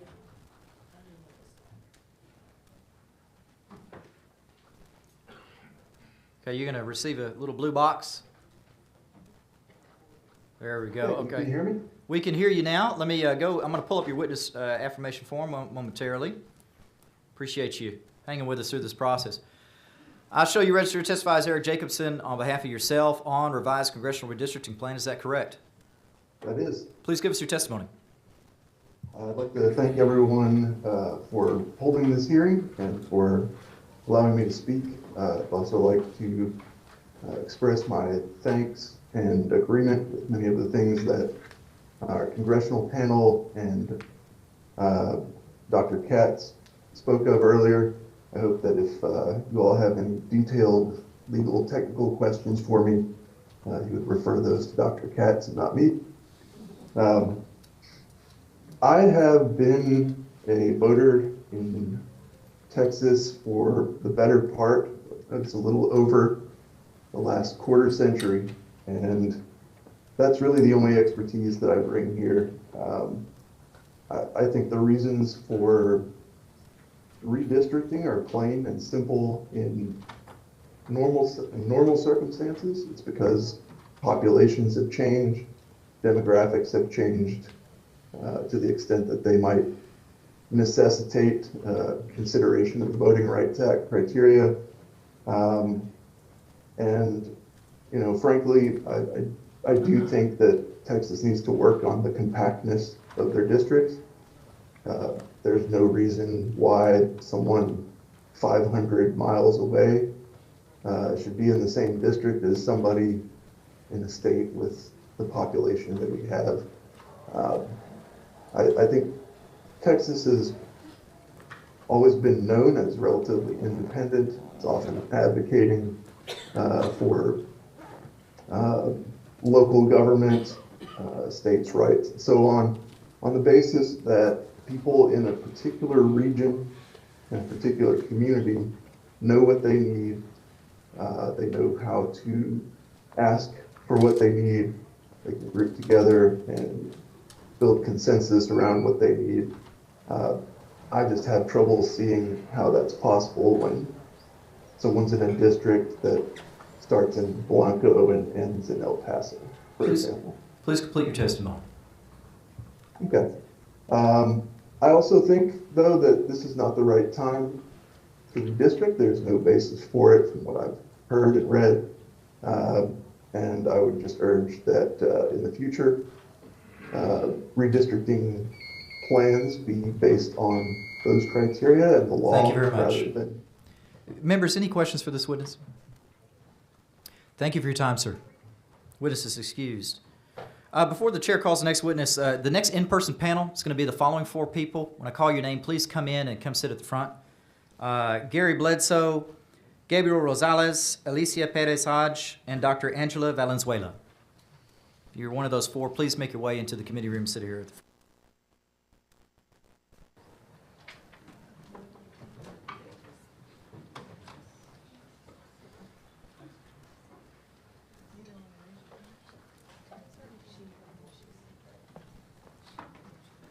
Chair calls Robin Peoples. We don't show Ms. Peoples in the waiting room on Zoom, so at this time we will show Ms. Oh. Sorry, Ms. Peoples is actually. I ended up making it here, and I'm on the queue for in-person later, so I just didn't figure out. Well, let's go ahead and take you now. Congratulations.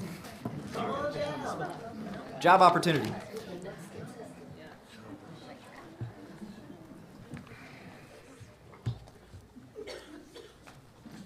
I appreciate you accommodating us. It's just a little easier to handle it that way. You'll come right up there at the front. Now, I show you registered. We're going to have two registrations. I'm going to read the first one. I show you registered as Robin Peoples, testifying on behalf of yourself Yes. on the revised Congressional Redistricting Plan. Is that correct? Yes. And I show that you have a duplicate registration. I believe you had it for virtual. Is it okay if we remove that registration? Please. Thank you very much. Please give us your testimony. Okay, well, I think I'll keep it really quick because I'm just a regular person, and I don't have a lot of expertise to add here. I'm speaking as a constituent of Texas 31, and I'm a software designer and developer, and I'm a voter. And I echo everything that the congressional witnesses said earlier. Sorry? Oh. And I am dismayed that the legislative session is not focused on, first and foremost, flood relief and infrastructure for preventing devastation and loss of life in the future. And instead, we're here giving neutral feedback about how blatantly political and clearly unconstitutional the attempt to redraw our congressional districts in the middle of the decade is.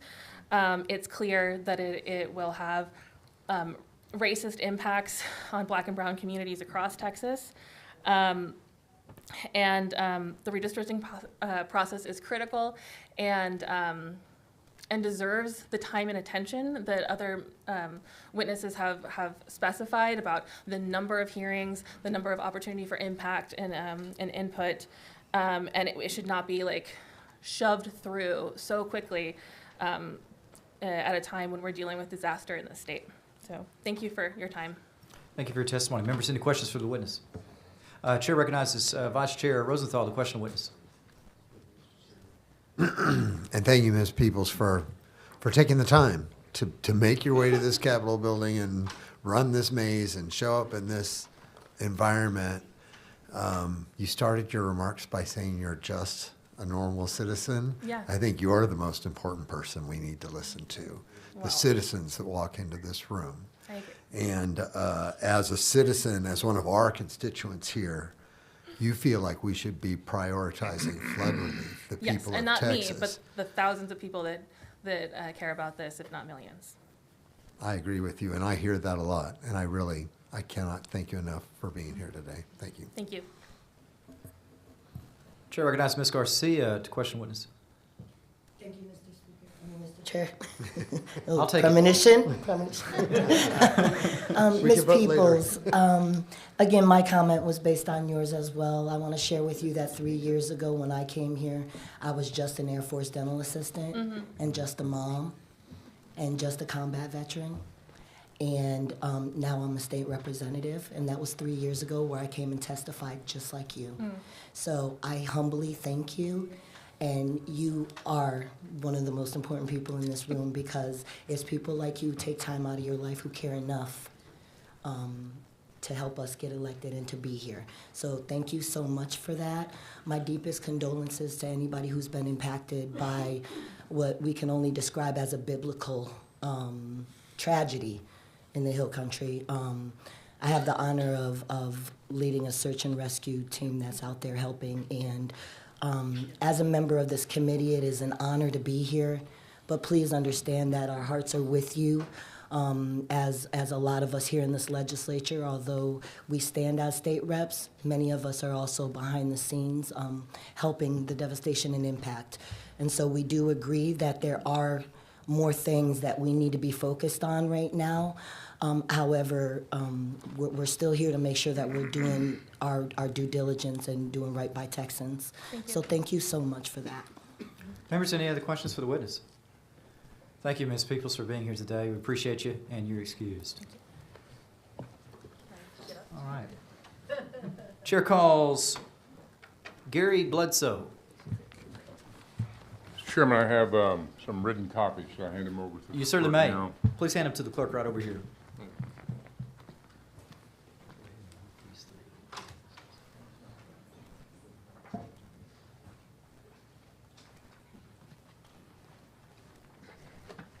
Ms. Bledsoe, I have you registered as Gary Bledsoe on behalf of the Texas NAACP and yourself testifying on the revised Congressional Redistricting Plan. Is that correct, sir? That is correct. Thank you, sir. Please give us your testimony. Chair, Vice Chair, members of the committee, members of the legislature. This highly unusual mid-decade redistricting, like everyone before it, reminds me of the long, unbroken history of efforts to silence and diminish the political power of Black Texans. We need to remember that this is not just about political parties. It is about the systematic efforts to restrict the influence of people of color in this state. At this nation's founding, the Constitution enshrined the 3/5 compromise. Counting Black people as only 3/5 of a human being for the purpose of legislative representation. But while our bodies were counted to inflate the power of slaveholding states such as Texas, we had no vote, no real voice, and absolutely no ability to shape who represented us, even at that subhuman level. That compromise had dehumanized my ancestors, turning them into tools to strengthen the political interests of those who would keep them in chains, and set the foundation for centuries of racially discriminatory laws and practices. With this mid-decade redistricting, Texas is moving back to that era and that system. The DOJ letter to Governor Abbott specifically targets 3 of the 4 districts where African-American voters are able to elect their candidate of choice directly, and 1 Latino district where Latinos are able to elect their candidate of choice directly. Importantly, the 4th African-American district has been possibly added for the hearing in Arlington next week, so it seems as though they are trying to wipe the slate clean and reinstate the 3/5 compromise. The 9th, 18th, and 30th are not just any districts. These are opportunity seats protected under the law, as confirmed by both the D.C. Circuit and panels right here in Texas, as well as being admitted to by the state of Texas, even in the current litigation that is now pending. The Thank you 29th for your testimony. We may come back for questions of the panel right at the end. Thank you, sir. Okay, And we thank have you. received your submission. Appreciate it. Chair at this time is, let me go ahead and note, when we get to the next group, it's going to be virtual testimony. So if the following could be ready for the next virtual panel. Carol Tiedelman, Heidi Bray, Frederick Wood, and Connor Rice. Chair calls Gabriel Rosales. I show you registered as Gabriel Rosales. Yes, I'm the state director for the League of United Latin American Citizens. I represent over 21 different districts here in the state of Texas. And you're here to testify on behalf of yourself and Texas State LULAC Texas on State. congressional redistricting plan. Is that Yes. correct? Thank you. Please give us your testimony. Thank you. The Latino community has contributed to the majority of the population growth from the beginning. This is historic. I was actually a plaintiff on the redistricting lawsuits many years ago. So every 10 years we go through this, and they continue to dilute our community. So what we know is that the history of Texas is to dilute the vote. So even the current maps, we can argue, right, have diluted the vote of the Latino community for years. It has been our fight since the beginning of the conception of LULAC to fight for representation, at the local level, at the state, and at the federal. And what you're doing is completely unacceptable. We have a tremendous amount of community. We make up a large percentage of the population growth, and it just cannot continue in this direction. Our people have contributed to the success of this economy, and we continue to be successful academically within your institution, undocumented or otherwise. I'm very proud of our community for being as resilient as we have been. But we deserve representation. We deserve to have a larger representation that reflects our community. And the maps, I don't know, you keep saying there's maps, there's not maps. The maps that I think that we're looking at definitely want to send an all-white delegation to Congress. Definitely want to help out the felon in the White House, as Ms. Garcia said so eloquently earlier. We're going to continue to want to be that. I think the Mexican-American community, the Latino community, have served this country as veterans, have served this country on the school boards, and have served this country honorably. And we continue to serve this country. And so it is your responsibility to allow for diversity to be a part of the representation that we have going to Congress. Thank you. Thank you for your testimony. Chair calls Angela Valenzuela. Yes, thank you. I show you registered as Angela Valenzuela, testifying on behalf of LULAC. Is that correct? That is And that's on the revised congressional redistricting plan. Is that correct? That is correct. Let me give. Yes. Thank you for your testimony. Please give it. Yeah, thank you so much. I think we're all learning a lot today. This is very complicated work. It should be done with real thought and real care and democratic deliberation. The very process itself feels like a railroad that's coming down the track, and that's a terrible feeling because so many lives are at stake. And also doing this deflects from other things that we should really be focusing on as a state exclusively, so that we're protected as citizens. This flood that happened should be front and center, and this just feels like just a significant weapon of mass distraction.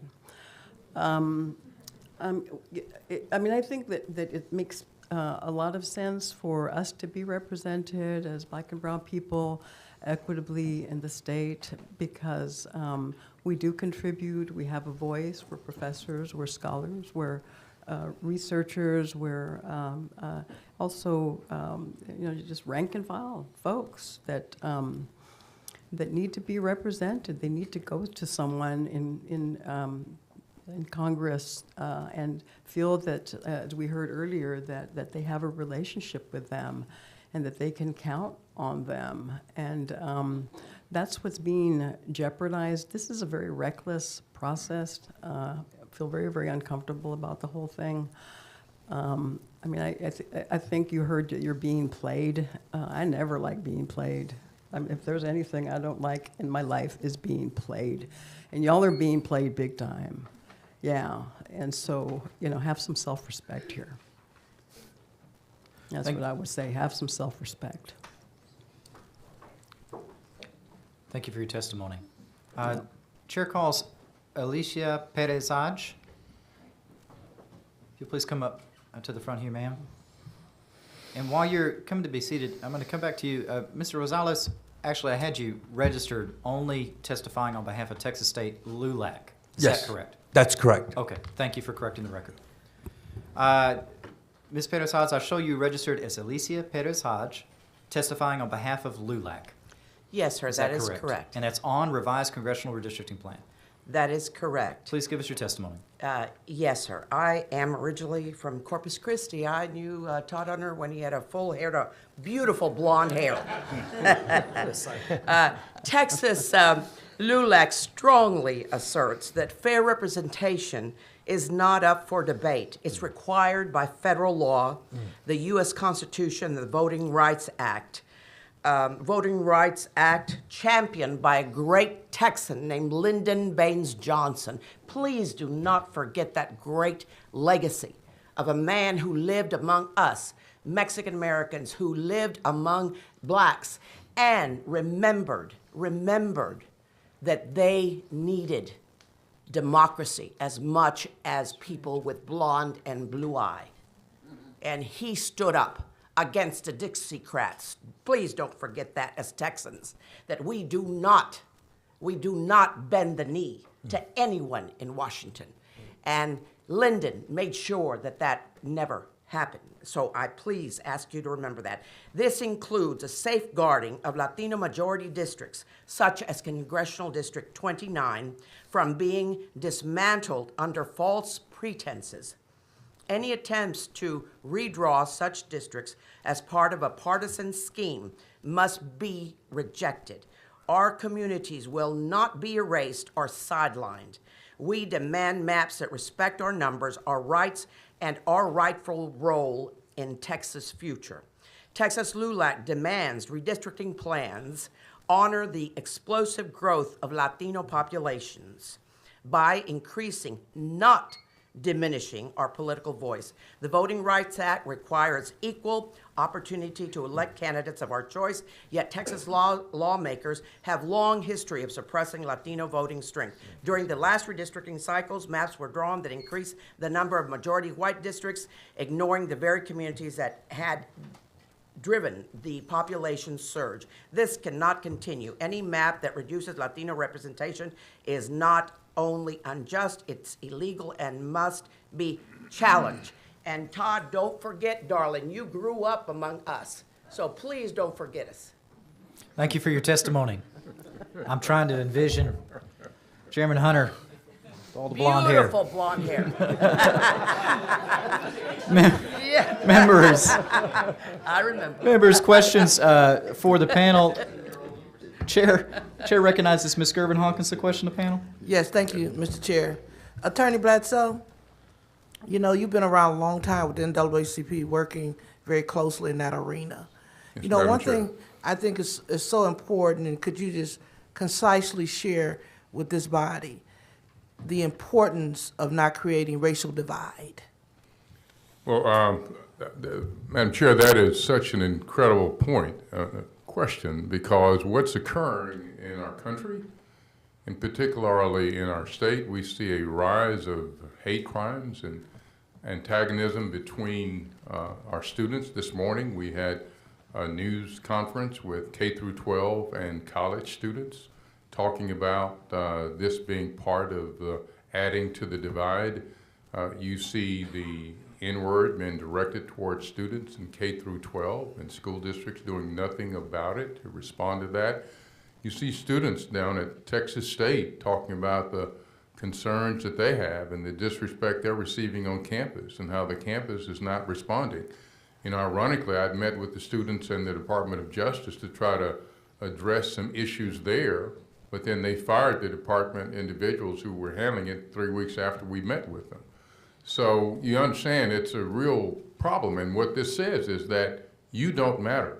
You have no rights, because if right now, as we sit here now, the current map, Madam Chair, as 73% of the seats in Congress are controlled by white voters, 73%. If this proposal goes through, if you just move the 4 districts that are in the letter, that means 84% would be controlled by white voters.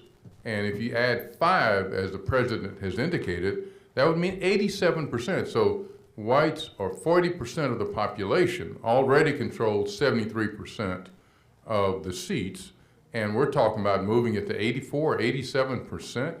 If that doesn't tell brown people and black people that they don't matter, that really kind of does. And so you just have to look at the numbers and see what that means if we go through with what we're doing. So, Attorney Bledsoe, you can agree and tell this committee that creating a racial divide hurts us, weakens us as Texans.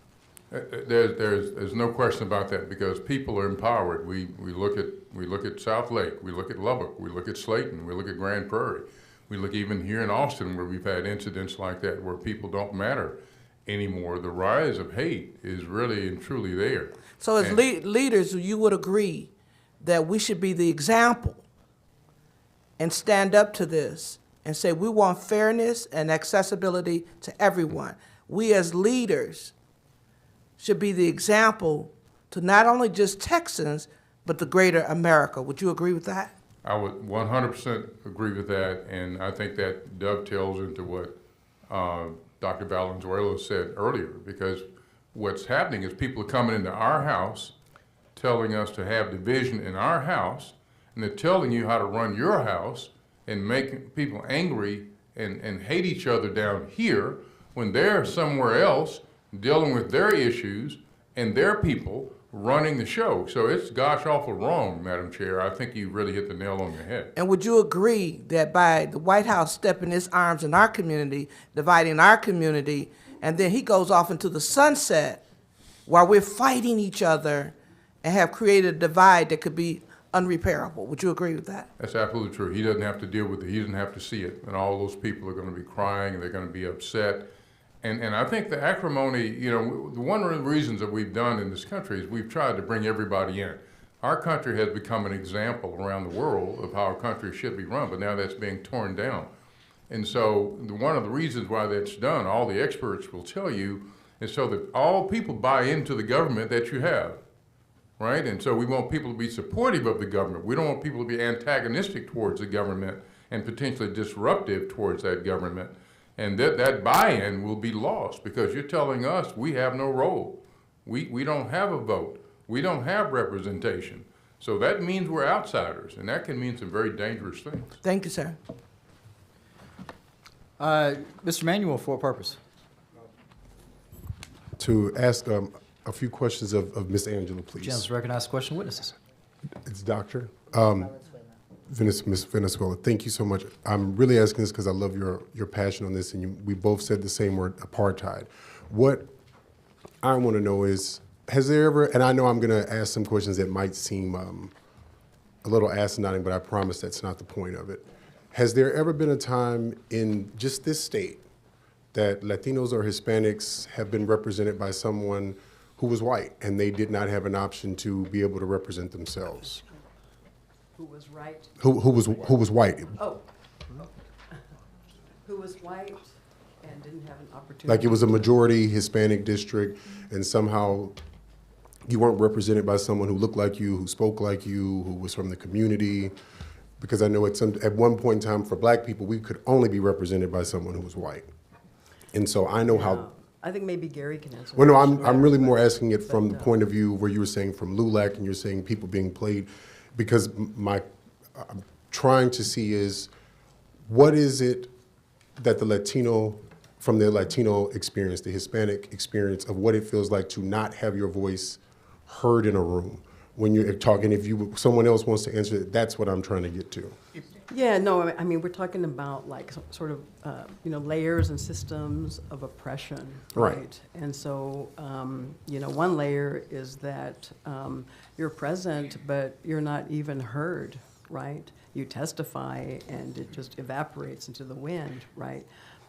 It's dismissiveness is a very common word, and it feels like a lack of respect. We're not being treated respectfully. Those are the words that come up a lot in the community. Respect, dignity, a right to a life of dignity. It's at that level of social relationships, how we talk to each other and work together. And it's a complicated state because of a very deep history of racial discrimination against Latinos. And if I can be frank here, I'm going to mention the black-white binary. It's killing us. I mean, because it's like, there's more to this country than black. I'm a professor in the area of race and ethnicity at UT Austin. And that's an issue that means that oftentimes people understand race as black and white, when a more textured analysis is that race is a social construct and historical. Right, it's all culture. Well, it's historical, right? And so even if you're not technically a race, which is itself inaccurate, there's only ultimately one race, the human race, right? But these are words that come in with slavery, right? With the consolidation of slavery, with the U.S. Census is making race every day by using these terms that then are just widely circulated and somehow interpreted, right? As complex as this is, such that my point is that we're a race from a sociological perspective as Latinos and Mexican Americans, and we feel ourselves like a race. We are a race because we are treated as other. But again, it's fluid. It doesn't have to be that way, right? It doesn't have to be that way anywhere. We can just sort of align as people that love each other. Why not? Why can't we have black and brown dialogues on policy? We formed an organization to promote that, right? And that's inclusive of Asians, Indigenous, queer, Latino. I mean, let me tell you, y'all are messing up big time by focusing on the wrong issues. Because in doing that, you have blind spots like infrastructure that you are not addressing. Y'all are screwing up big time. I'm sorry to say, not you individually. I'm not saying that, but I'm saying that when your attention is on these sets of issues that have to do ostensibly with culture, with trans youth, with gender affirming care. I mean, God. We have an ecological crisis now. We have an infrastructural crisis. It's hard not to understand that as weapons of mass distraction. That's what they are, to keep us from focusing on other things. We get focused on immigration and education. Well, no, I just kind of want to just stick to that part, but I'm gonna, if it's okay, I want to ask that same question, but for you, I want to add, because I know there's something else that I'm trying to also see is, what does, of course, the representation, not having it, but not having that representation, how has that negatively affected the community and how other people have seen you all if you're not able to have communities of interest, or you're not able to have districts that look like? Yes, it's very demoralizing. I get phone calls on, a lot about different communities where we have a majority in a pocket in a community that have no representation on school board. That's going around Texas now. That's usually most of the case that we take on when we go into places like Kerrville, where we have Latinos in every part of the state, but they absolutely have no representation. So they're calling LULAC. Because the first thing that I know, when you have issues in your community, go to your elected official. Go to your city council, go to your county. But how do you go there if it's a white person who doesn't care about you? If it's someone, I mean, we have little fights over in small towns in Texas where we're going over someone getting, when you get permission from the city to be able to rezone. And so a lot of discrimination is going on in a rezoning effort where, a wealthy ranch owner can put as many campers on his land as he wants, but the Latino down the block cannot. So that's going on now.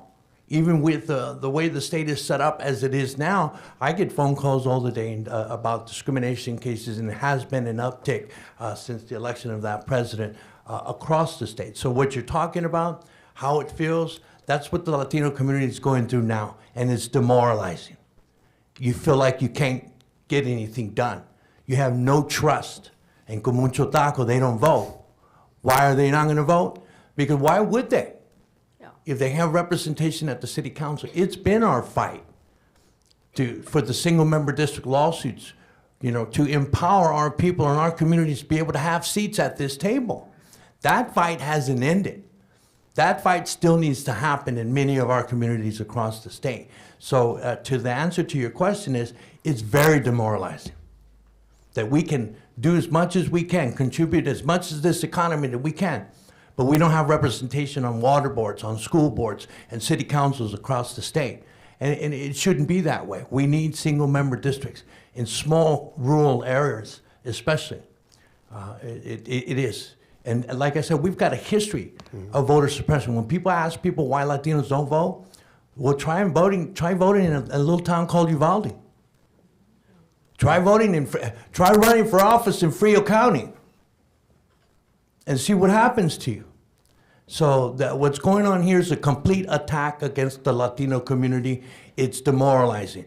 Even, we feel like in San Antonio, we have a congressional district. We're a little bit better off than most people across the state because at least we have Castro. At least we have Gina Ortiz Jones that we can go to. At least we have Tommy Calvert that we can go and talk to and get some results. But what about all these other little counties across the state and even in some parts of South Texas where we don't have representation? Todavía, I mean, this has been historic. That's why LULAC was founded to begin with, was to continue to gain back that political power.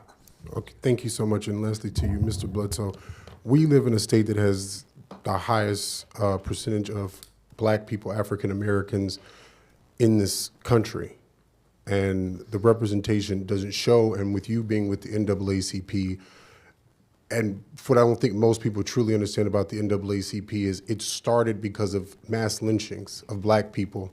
The statistics were 2 black people would die every week from lynchings, which is why this organization was created, to try to protect even when we didn't have voting rights. Can you explain how that is affecting our community at the thought of losing representation when we already are underrepresented? That's such an important statement and question. And let me just say that one of the ironies is that the national NAACP was made by lynchings in Texas. Mm-hmm. Many of those lynchings occurred in Texas. But there's a book called The Lynching of Jesse Washington and the Making of the NAACP that details the 1916 lynching in Waco that occurred in real time. It was the first time there was live footage, and the New York Times wrote feature stories about it, and we had actually had a white member of the staff to actually be there in attendance.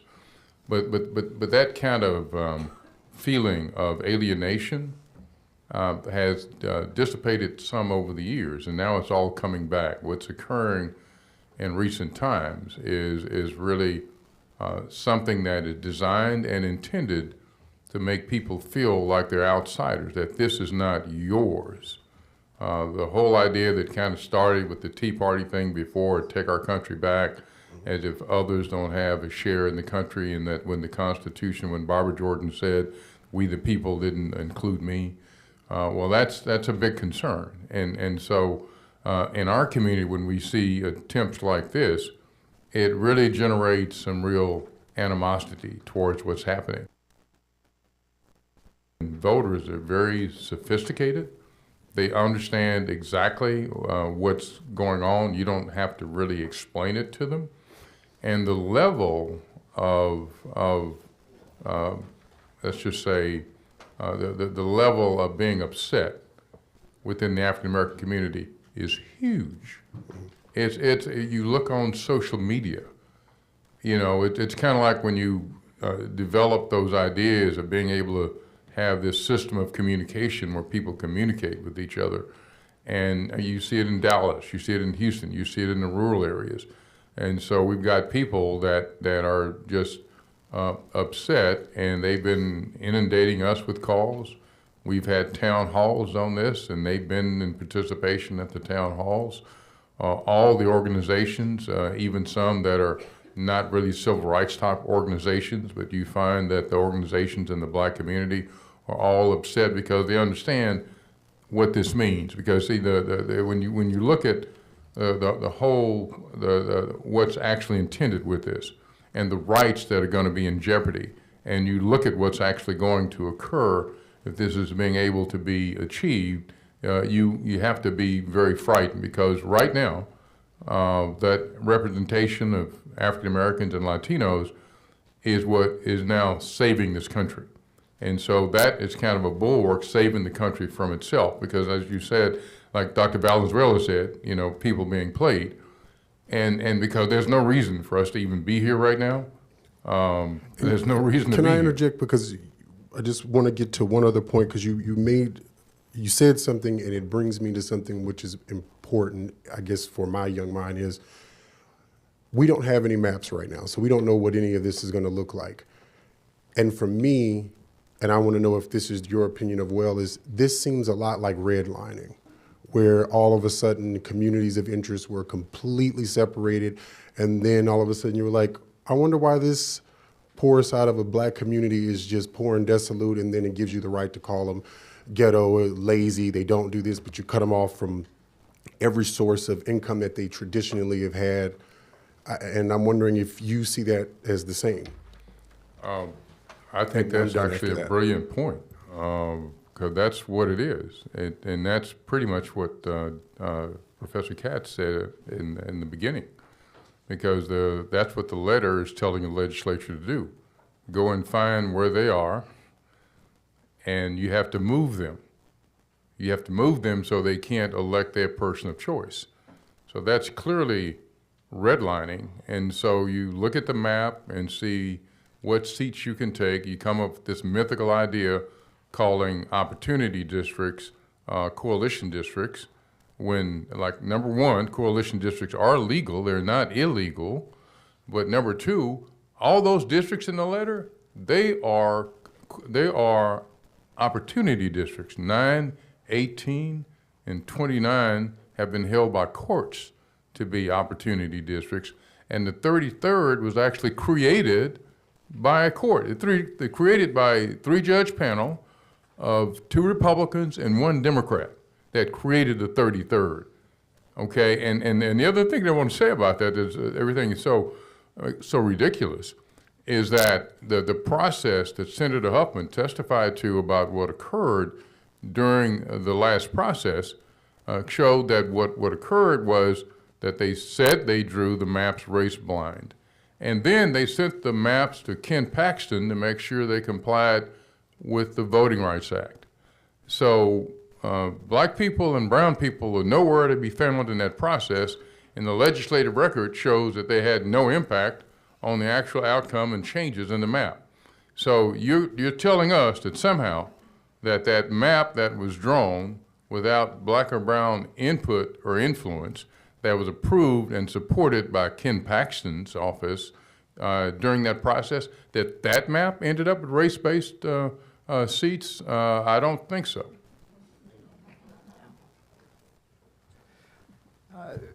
Ms. Turner, for what purpose?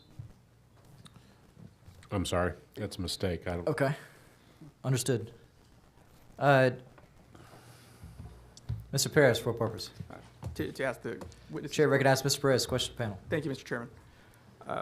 Mr. Bledsoe, I appreciate you putting it in a historical context, the origins of these types of tactics that have been used to segregate the population for political purposes. And you mentioned that during times of slavery, that the policies enacted or empowered the slaveholding population while diminishing, obviously, slaves themselves. I was hoping you can talk about that a little bit more in the context of, again, so we have very racially segregated maps where you have a situation where you do have minority rule, right? You do have a circumstance where you have 40% of the population determining the outcome and 90% of the seats in Texas.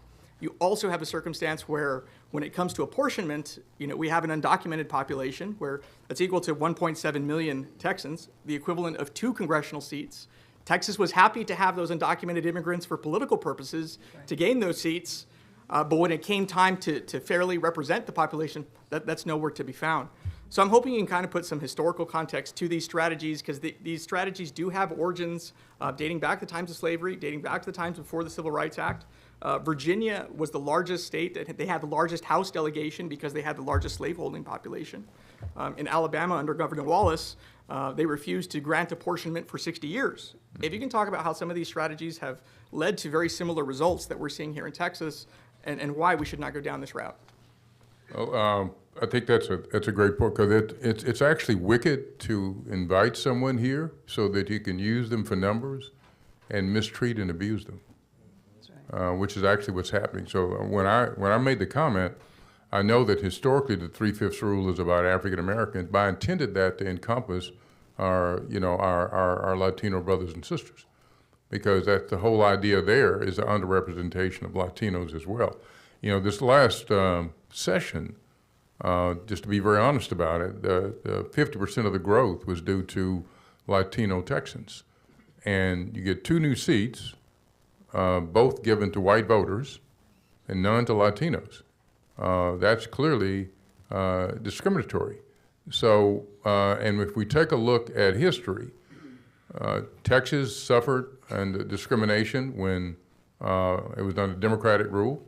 Latinos had no opportunity to have their first anyone in Congress. There was Henry B. Gonzalez, I think, late 50s or early 60s, that finally was elected, even though you had a substantial Latino population for the whole time. And you didn't have an African American there until 1973 with Barbara Jordan. And so they were the only ones until really around the 1980 period. But in 1979, Texas had 24 congressional seats, and now we have 38. If you took the population of Texas in 1980 and you included the increased white population from 1980 until now, we would have lost seats. So all 14 of those new seats are due to African American, Latino, and Asian growth, 100%, and we would have lost. And so we're using minorities to gain the population, but we continue to come up with these really incredible ways of being able to gerrymander around them and not allow them to elect the candidates of their choice. That's why so many districts look so strange and unusual. I'll call Congressman Green's district the chicken district because it looks like a chicken. And you just see all those things that occur, and it's truly a problem. But that's historically been done to blacks and browns, but I intend that 3/5 rules, they're trying to apply that to Latinos as well right now.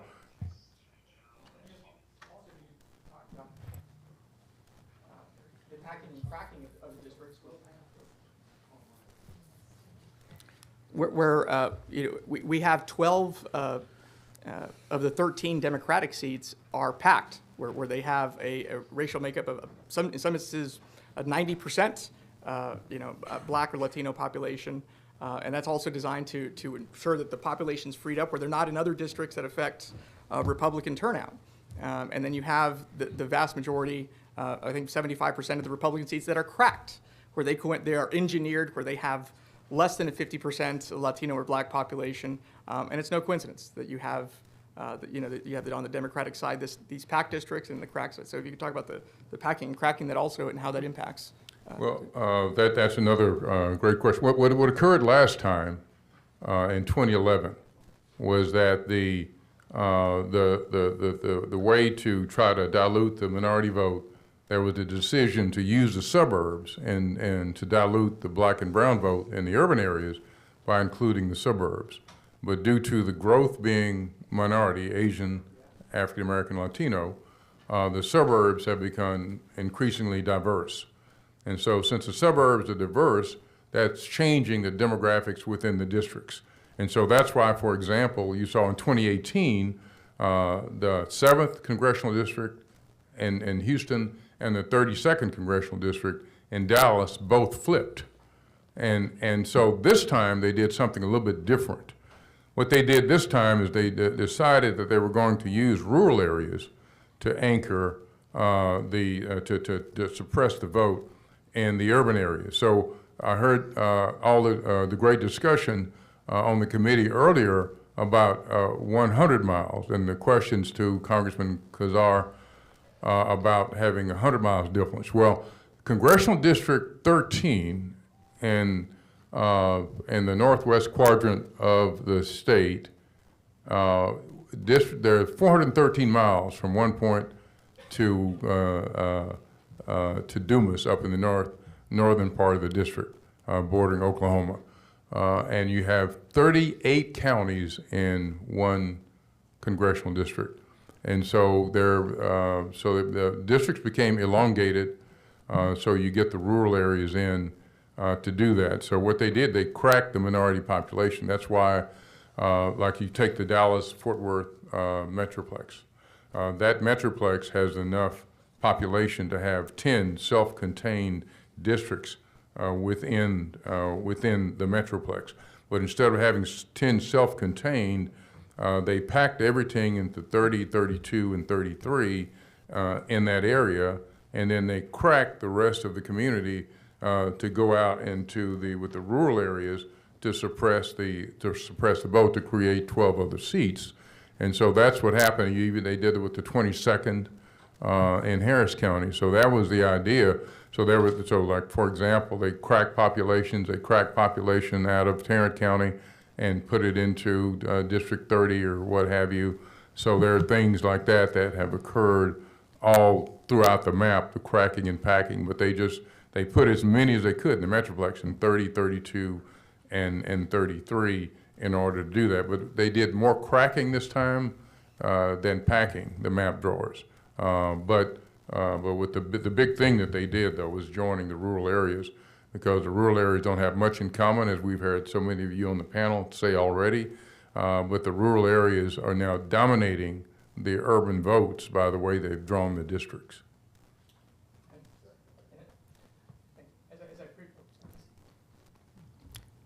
As I previously mentioned, that there's 11 million Anglo-Texans. Republicans represent 80% of them in Texas. Do you believe it's possible to achieve that 80% without racial considerations? There's zero chance of doing that with racial consideration. I think it's all a myth. And one of the things that's so ironic here that we talk about, it's like that some new thing, like a new book in the Bible or something that you've got to, if you're race blind, is good. That's just not true. What even Chief Justice Roberts said in the Milligan case, that there are times when you should look at race in order to avoid discriminating against minority voters. I mean, I think, to me, it's an act of discrimination in itself when you decide you're not going to look at race. Because, ironically, if you look at the guidelines put forth by the Legislative Council, I think it's page 4 or page 10 of the 2021 guidelines, they talk about the depth that the legislature needs to go through to avoid discriminating against black and brown voters. And when you don't do that, that means you're gonna be involved in discrimination. And I think the data and all that here really indicates that. And one of the points I like to make about that is that, for example, if you look at black and brown voters and the way they were moved, it's incredible because, with the new population, you would think, well, each population will be moved about the same. But when we had folks take a look at the actual movement of voters in the 2021 map that was adopted, what they found was that black voters, brown voters, Asian voters were moved well beyond the numbers they should have been moved. And so what they did, they looked at standard deviations to see from the normal. And what the experts said is that, you know, if you have 2 standard deviations from what the norm should be, then we have to look at it. It might be something intentional. Well, for example, in Dallas County, the movement in Tarrant County, the movement of black voters was 52.5. He said that was just beyond imagination, that standard deviation. It was 46.7 in Harris County. And you had similar numbers for Latinos. So folks said, well, you had all that growth in the Metroplex. What was it like in the rest of the state? Well, it was 39.5, so it's still a lot higher than 2. So there was clearly, in our opinion, some kind of race-conscious thing going on, but we have to take what was testified to.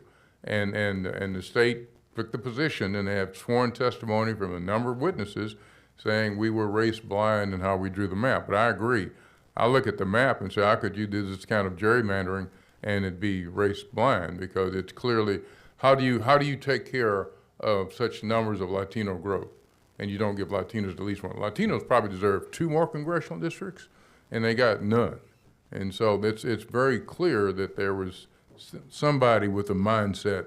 But the other thing I want to just caution everyone about, the way the rules were last time, they prevented you from introducing maps that would have new opportunity districts, because you had to drop in your map to the existing district and get the approval of all folks in the proposed congressional plan that would actually approve or allow you to go forward with your amendment. So the people who were engaged in drawing up the original map had to give you authorization. So when you wanted to put forth a new Latino opportunity district, you couldn't get it duly considered. Ms. Jones, for what purpose? One second. You hear me? Okay. Yeah. I have questions for the witnesses. Ladies, recognize the question of panel. Thank you. All 4 of you testified that you were here to testify on the revised congressional plan. I'm sort of confused, because have you guys seen a congressional plan? So you're not here to testify on a specific plan. You're here to testify on why either we shouldn't change what we have, if that's accurate, because I don't want anybody to think that you're here talking about something that you've seen in advance. Yeah, I would like I guess a verbal answer to that. No, ma'am. Like you, we have not seen a plan. What is of great concern is when President Trump demands of Governor Abbott 5 Republican congressional seats. That is premeditated gerrymandering, and that is of grave concern. Thank you, Ms. Professor Venezuela. Yeah, same deal. I think my colleague said it well, that this is preemptive, right? And it's for his own personal gain. And again, that weapon of mass destruction agenda that he has, so he doesn't have to deal with the Epstein files and other matters of great importance to him. And Mr. Bledsoe? Okay. No, this is almost like an exercise in checking a box. What occurred, Senator West talked about how since he'd been here since 1991, you could usually see a map, and the public could come and comment and testify on a map.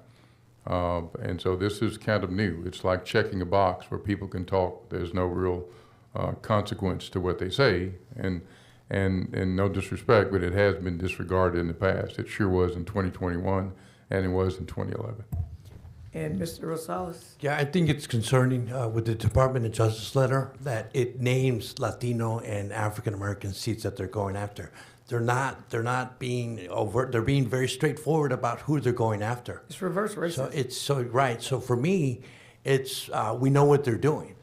For me, it's just outright racism is what's going on here. And so we're here to testify on their efforts to try and come in and tell the state how they should gerrymander. And so are you asking this committee and the House of Representatives to have public hearings around the state once a proposed map is filed? Are you asking us to do that? Yes, ma'am. And I want, and like a verbal answer from each of you. 10 places statewide. Okay, Mr. Bledsoe Please, I'm definitely requesting that. and Ms. Perez Hodge? Well, I'm a little confused because there's maps still in the courts, correct? So why don't we settle that before we go on and draw more maps? So you're Is asking there- us not to do any redistricting? Right. Okay. Until the court decides on the previous maps. Why compound the problem? And that would be our position too, but if they're going forward with the map, we'd like to have it shown to the public. So just want to reiterate, you don't want us to do anything until the current court case is determined. Is that accurate? Exactly. Yes? But if we decide as a body to move forward, you want basically due process on these maps so that Texans get to see the maps in advance so that they can assess exactly how the maps will affect them and then be able to give testimony specifically. Is that accurate? Yes. Yes, ma'am. Yes. Which would absolutely help in court if you can show that you warned us in advance of what the maps might do. Is that accurate? We're warning you. Yes. This is a warning. Okay, all right. Alert. So, No kings. right, and I've got a question. I need for you to repeat something for me, Mr. Bledsoe. You said that basically 40% of the population of Texas, white Texans, controls 73% of the Texas congressional districts. Did I hear you say that? That's an absolute fact. Okay. And then did I hear you say if the president successfully probably cracks the 3 black and 1 Hispanic district, such that there would not be a critical mass of either blacks or Hispanics to be able to elect or choose the candidate of their choice, that if they were able to change those 3 black and 1 Hispanic seats, that what would the percentage be of the 40% of white Texans controlling whatever percent of Congress? What's that percentage? It would become 84. So the numbers are, we have 38 districts, 28 of the 38 are controlled by white voters. Right. And so then the number becomes 32 or 33. So now, so that's what I was getting to. You're ahead of me. So if they're able to get the 5th seat that we are, and let me be clear, everything in this building is like, as the world turns, a search for tomorrow. If enough people are talking about it, it's gonna happen, right? Which just terrifies me, right? So if they're able to get that 5th seat, what percentage of the congressional delegation of Texas will the 40% of white Texans control in the Texas delegation? 87%. If that's not Jim Crow. political welfare for white Texans, I don't know what it is, right? And that is actually DEI, because you damn sure didn't earn it. Right? So I'm concerned. I'm glad I got a laugh out of you, but because if this wasn't so serious, it'd be funny, right? No one will believe it's happening. And then I guess the thing that concerns me is this, and I guess we'll see at the end of this process whether the people sitting around these dices are listening to us or whether this is a kangaroo court, right? We're gonna find out because the proof is in the pudding. But my concern is that this particular redistricting has the capacity to literally change politics in Texas and in this country. As you spoke about, people say, well, black people should vote more, Hispanic people should vote more. Fundamentally, people want to be treated fairly. And people will participate in a system if they understand that that system is fair. If the people don't have a belief that the system is fair, then they'll either be apathetic and they just won't care. So if Trump is successful here, it concerns me because if him and those like him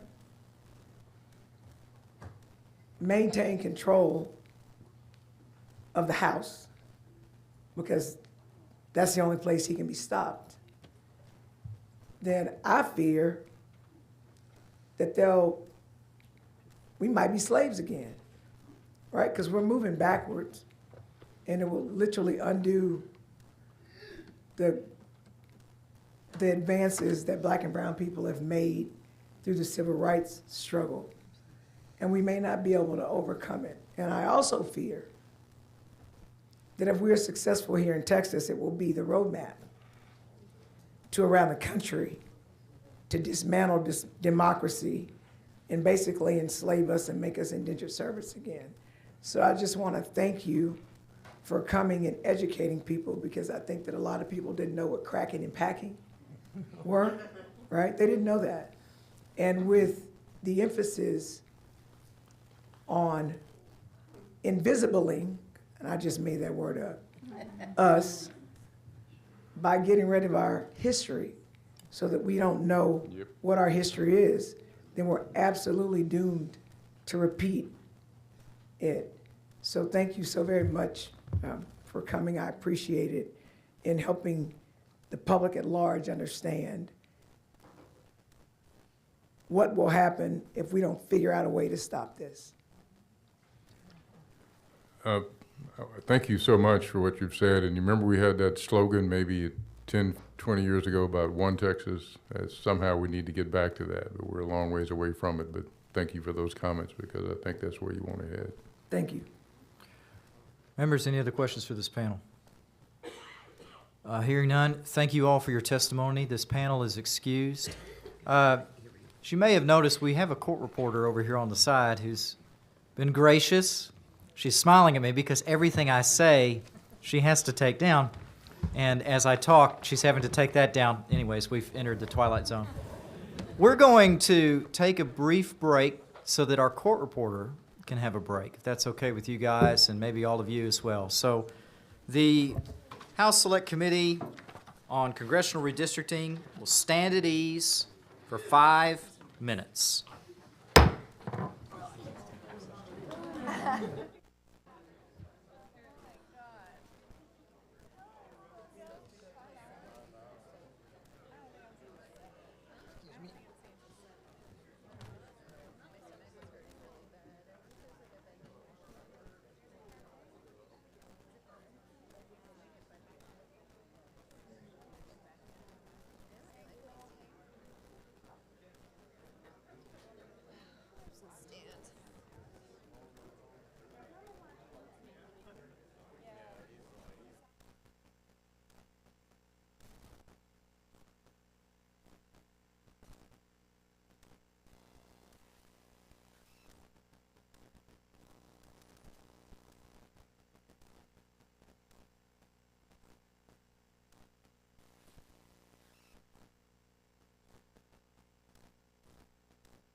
Members and members of the public, if you please take your seats. The House Select Committee on Congressional Redistricting will come back to order.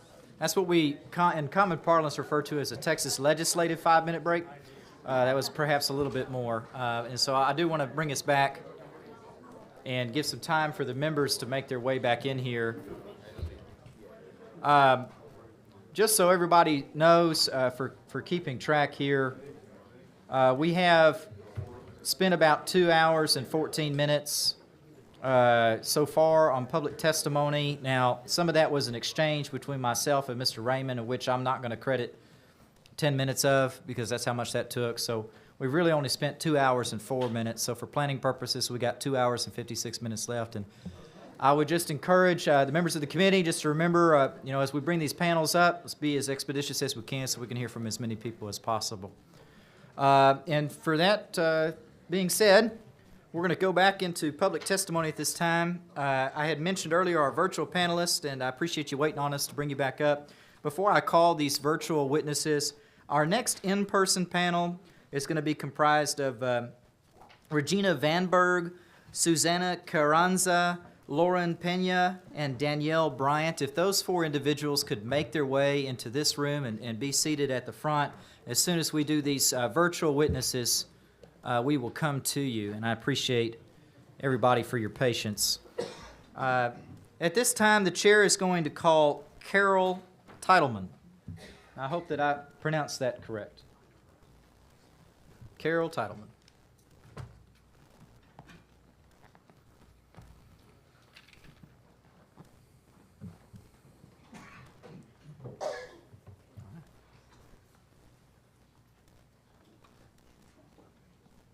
Is Carol Titleman on the Zoom waiting room? Is Carol Titleman here? Last call for Carol Titleman. We will show Ms. Titleman registered to testify but not testifying on the Congressional Redistricting Plan on behalf of herself. Chair calls Heidi Bray.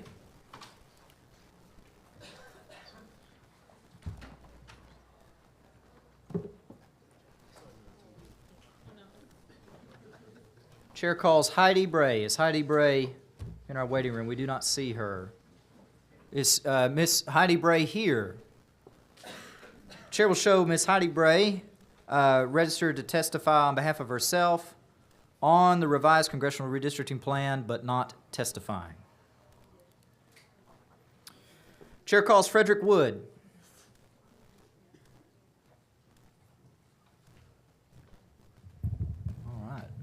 Mr. Wood, we got you coming in here.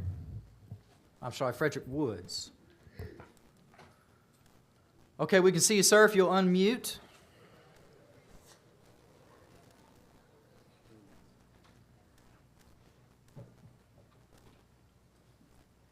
There we go. Can you hear me?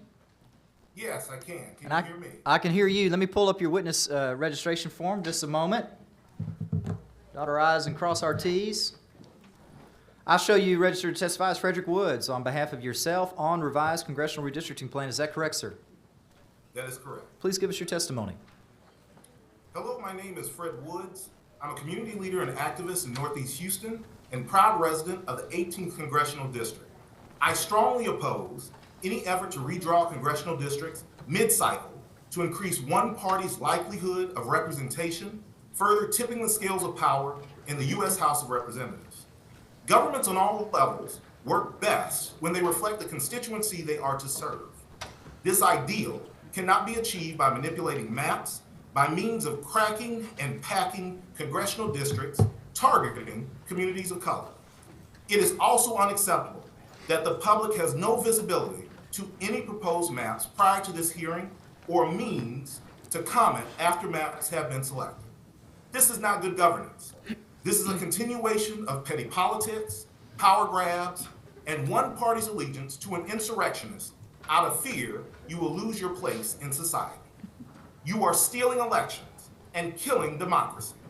Less than 30 days ago, members of this same legislature testified under oath in El Paso that your 2021 redistricting maps were not based on race.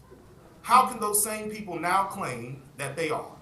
So were you lying then, or are you lying now? Nobody is fooled by what you are doing. What profiteth a man that he gains a congressional seat and destroy the whole of democracy? The world is watching America self-destruct, and you are the one with gasoline in one hand and a match in the other, doing the bidding of a felon in thief. I pray that your ethics overcomes your ambitions. Thank you for your time and attention. Thank you for your testimony. Members, any questions for this witness? See none. Thank you, sir. You're excused. Chair calls Connor Rice.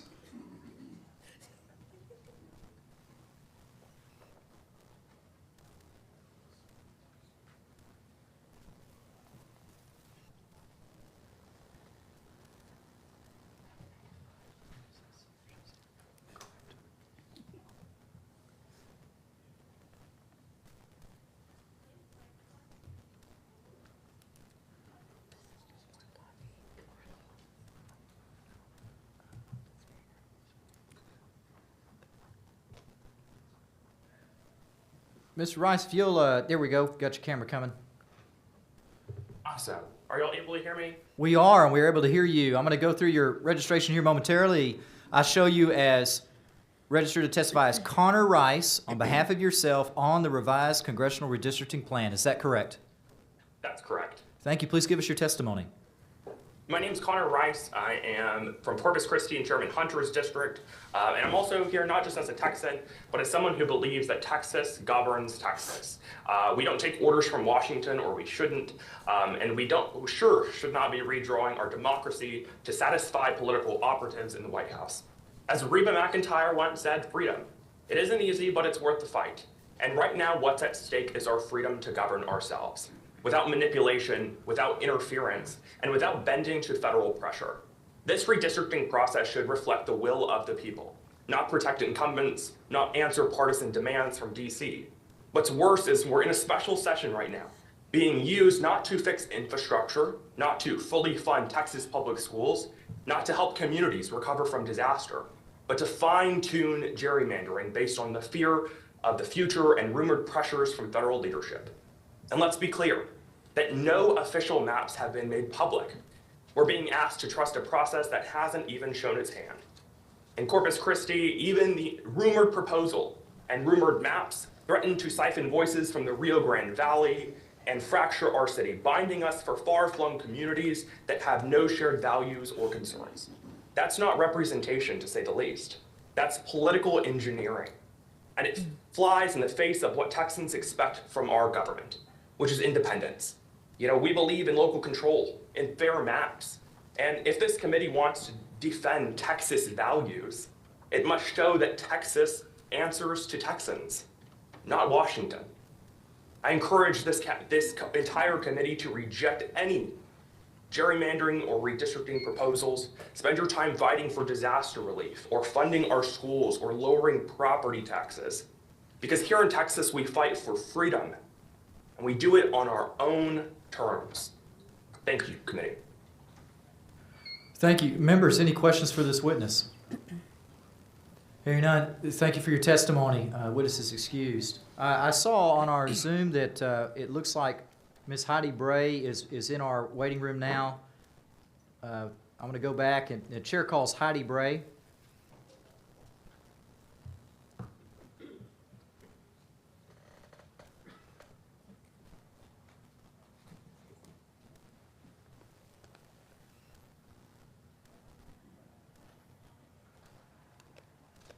Go ahead and show us your video and unmute.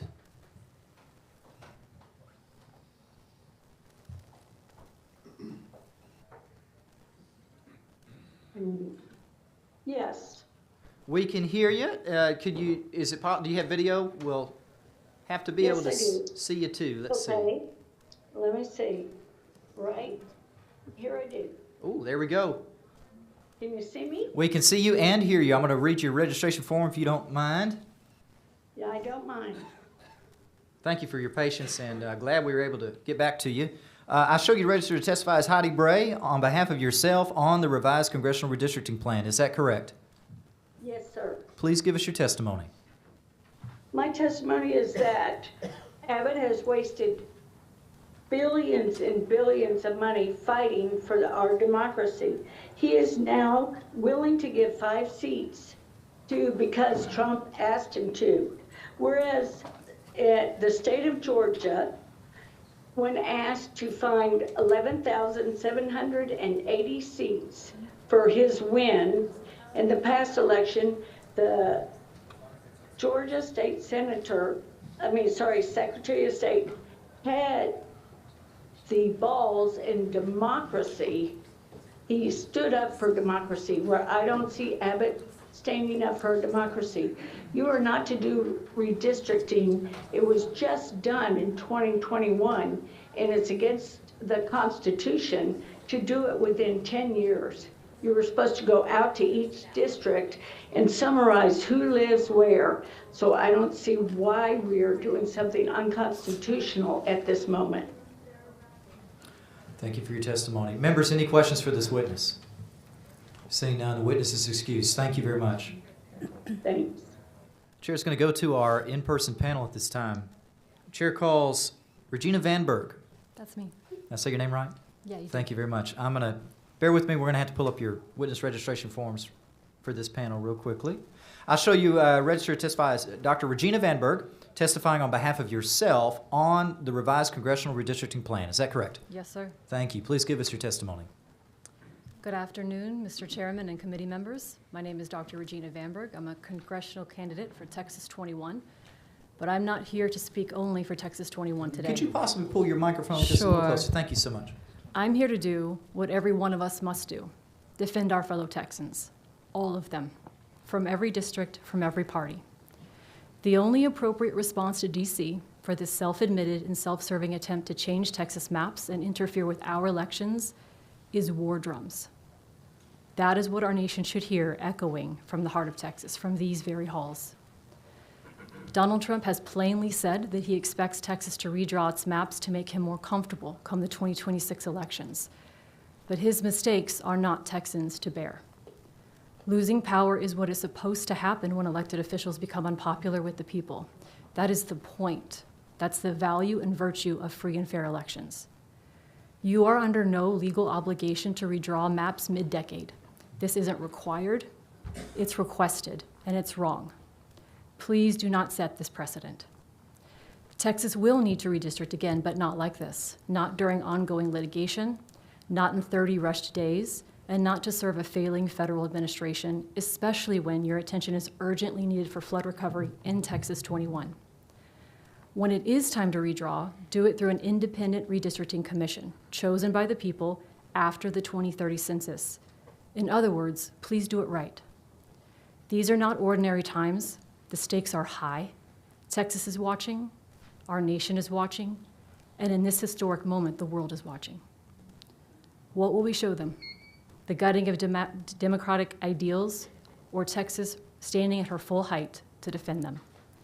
For once, if only once, let us be the ones that get it right. Thank you. Thank you for your testimony. Chair calls Susanna Carranza. I show you registered to testify as Dr. Susanna Carranza, testifying on behalf of yourself on the revised Congressional Redistricting Plan. Is that correct? That's correct. Please give us your testimony. I'm Dr. Carranza. I live in Congressional District 37, testifying on my own behalf. Even though I said on, I actually oppose this legislature's attempt to redistrict Congress mid-census. Of the 18 items in the special session agenda, you chose to prioritize this one. You don't have to. What Texans need right now is legislation focused on disaster relief and prevention. It adds insult to injury that the call came as an imposition from the White House and DOJ as an attempt to further disenfranchise communities of color.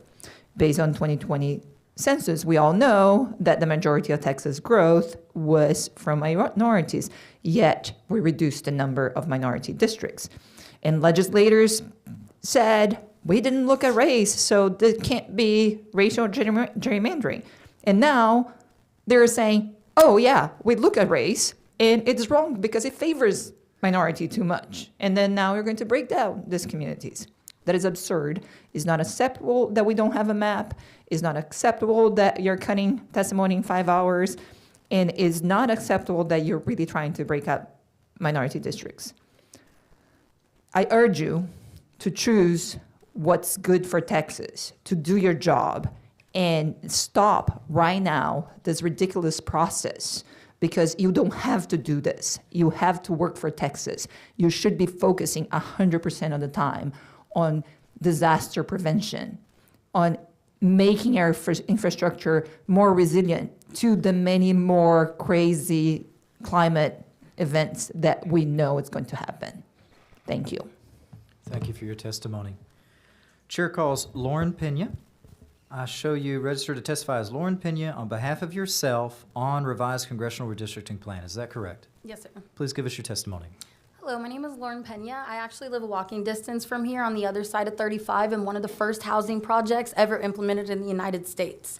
I'm sure you're wondering what this big stack of papers is right here. This is just one copy. I've had to file a federal lawsuit myself with no assistance because I've reached out to every single elected official and begged for help. My community is falling apart so bad that I have elderly and disabled on the second, third, and fourth story floors that for 5 weeks unable to go and even get groceries. If there was a fire, they would die. None of my elected officials have responded to me. None of my elected officials have even offered to help. So you guys can definitely have all of this evidence. I would let you know that I don't know if I'm allowed to because for whatever reason, they sealed this court case. But in here, it's going to show evidence of nonprofit fraud. It's going to show evidence of City of Austin fraud. It's going to show ADA violations and numerous violations to federal law. And that's why I'm running for United States Congress. Now today, we're here because of redistricting, and I've heard several people bring up how it's unconstitutional. Well, I have a good solution for that. Let's not move the districts around. Let's put districts in every major city.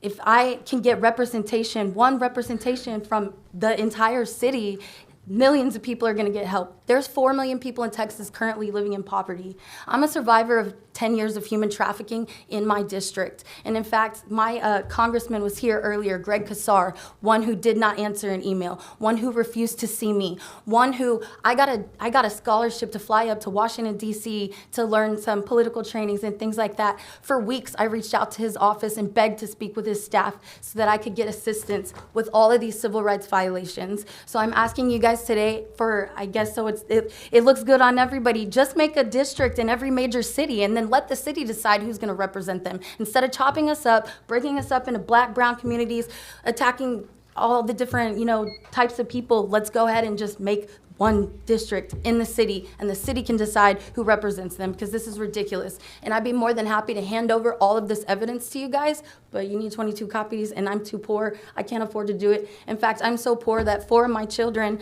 2 of them had birthdays in the past month, and I can't even buy them presents for their birthday. There are times that me and my daughters don't even have tampons when we're on our period. I am extremely poor. I'm below the poverty line, and I have no representation to help me. Thank you for your testimony. Chair calls Dr. Danielle Bryant. I show you registered to testify as Dr. Danielle Bryant, testifying on behalf of yourself on revised congressional redistricting plan. Is that correct? That is correct. Please give us your testimony. Hello, I am Dr. Danielle Bryant. I have spent my career as an educator. I live in CD 35, and I am so tired of the Texas Legislature wasting our time. During the special session, we spent tens, if not hundreds, of hours fighting Abbott's voucher scam, an unpopular, out-of-touch plan that rips millions away from our neighborhood public schools. And what did y'all do? Not one hearing on literacy, not one on student behavior, not one on the teacher shortage. Nothing to address the actual school issues. And now here we are again, dragged into a special session. Not to help the hundreds of families devastated by flooding, but to do what? Redraw gerrymandered maps so nationally Republicans can cling to power. Now, for those who didn't follow the voucher fight this spring, let me explain why so many of us are not surprised at the cowardice of Texas Republicans. Rural Texans were upset when they realized their schools were gutted to give handouts to rich families already sending their kids to private schools. Folks started talking, okay, let's put it to a vote. Let Texans decide. But then on the day of the floor vote, Daddy Trump called, threatened Texas Republicans, and all but 2 of you caved to him. That's exactly what's happening again today. Do not be fooled. This is not about fairness. It's not about representation. It is about power. I live just 4 miles from here in Austin, in CD 35, and somehow I share a congressman with people in San Antonio. But we know this isn't about fixing our current broken, under litigation maps. Everyone knows this is nothing but a Trump-backed power grab. A rogue DOJ letter was cooked up to give cover to steal 5 more seats for a politically toxic agenda because this platform is wildly unpopular. The same Texans whose schools you defunded this spring, they're about to lose their Medicare, their Medicaid, their hospitals will close, and they will lose their lives so billionaires can get tax breaks, and you all know this. So you redraw maps, you cheat, you bow to people more obsessed with power than actually helping a single Texan. You spent day 1 of session not serving Trump, not Texans, not your voters, not the flood victims who needed you. And while I do not expect a thing from Governor Abbott, I still have not forgiven him for skipping every single Uvalde funeral and showing us he does not care about Texans after disaster, but I am asking more of the rest of you. Thank you. Thank you for your testimony. Members? Mr. Chairman, may I please make a response to what she said? Not at this time. Members, any questions for this panel? See none. Thank you all for your testimony. This panel is excused.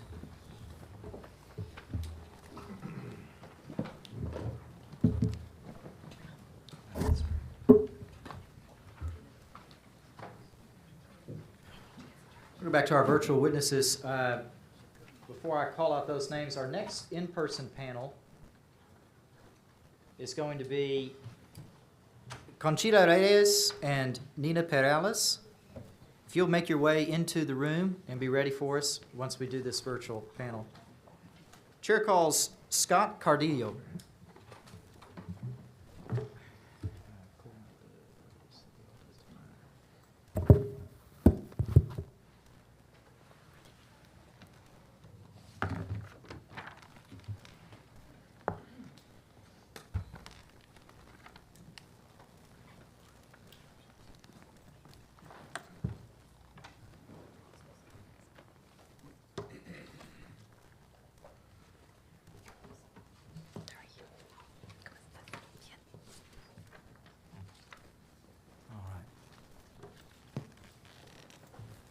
We are admitting you here now to the Zoom.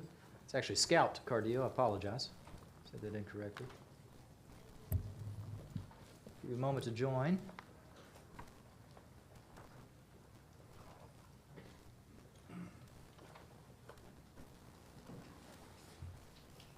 There we go.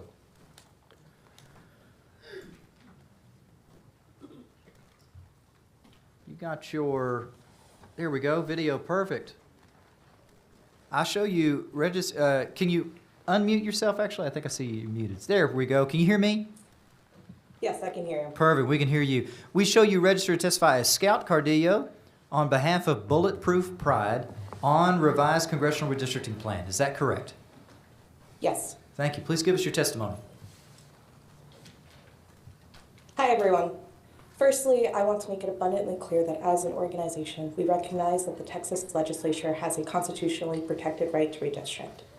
We also want to make it clear that even though it is legal, it does not mean it should be done. We as an organization believe that no one, regardless of political party, should have their livelihoods treated like political pawns, especially in the context of redistricting that will dictate the weight of certain votes. A poll conducted by Texas-based Z2A Research found that 63% of likely Texas voters and 41% of Texas Republicans across 22 congressional districts think the effort to redraw lines in favor of the current political party in power is unnecessary. As an organization that works with empowering first-time voters from backgrounds that are systemically disenfranchised and historically left out of conversations regarding accessible democracy for all, we are concerned about the current plans for redistricting.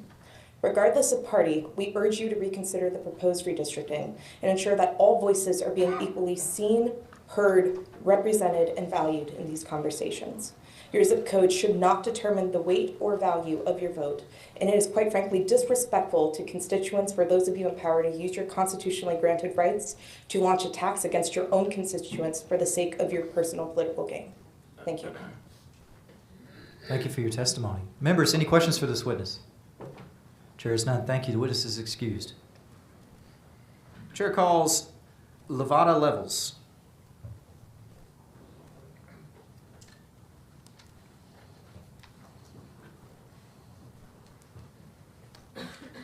Chair calls Levada Levels. We don't see you on our Zoom here. Is Levada Levels here? Chair will show Levada Levels registered to testify on behalf of herself on the revised congressional redistricting plan, but not testifying. Chair calls Stephanie Smith.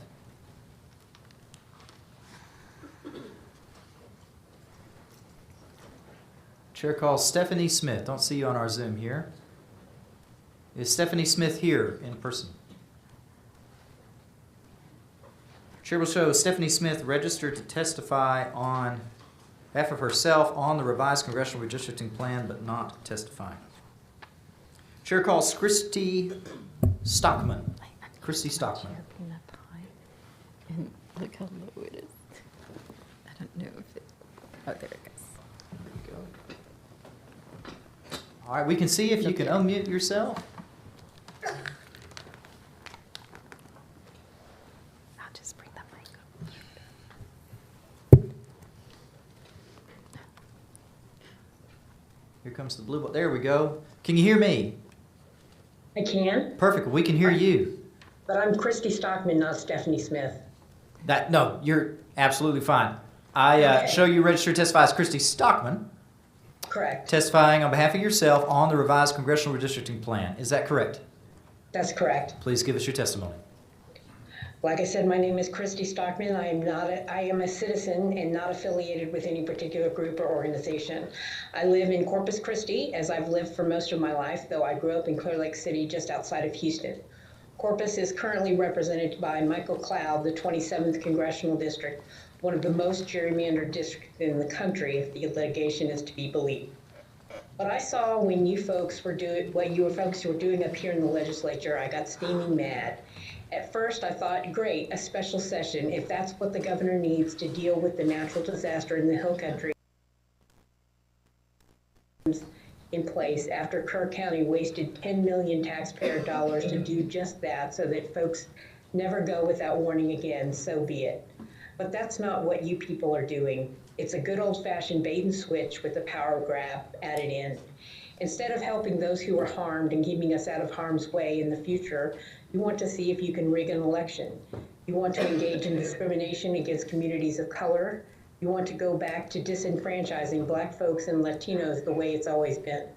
Well, Texans don't want to see that, and we won't stand for it. This is the wrong time and forum to take up redistricting. Stop this process now. But if you insist, show us the maps. If you insist on this wrong-headed fight, at least give us at least 5 days to review the maps and an opportunity to comment on the proposed changes before the vote. 24 hours is completely unreasonable. You have already been admonished by a federal district court for an insufficient process. For once, listen to your constituents and make this a fair and open process. I thank the committee for its time and this opportunity to speak. Thank you. Thank you for your testimony. Members, any questions for this witness?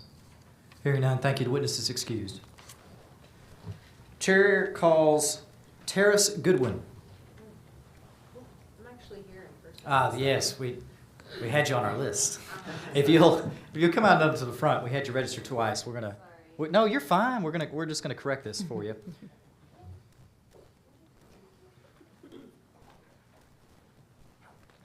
I show you registered to testify as Terrace Goodwin. Oh, it was on there.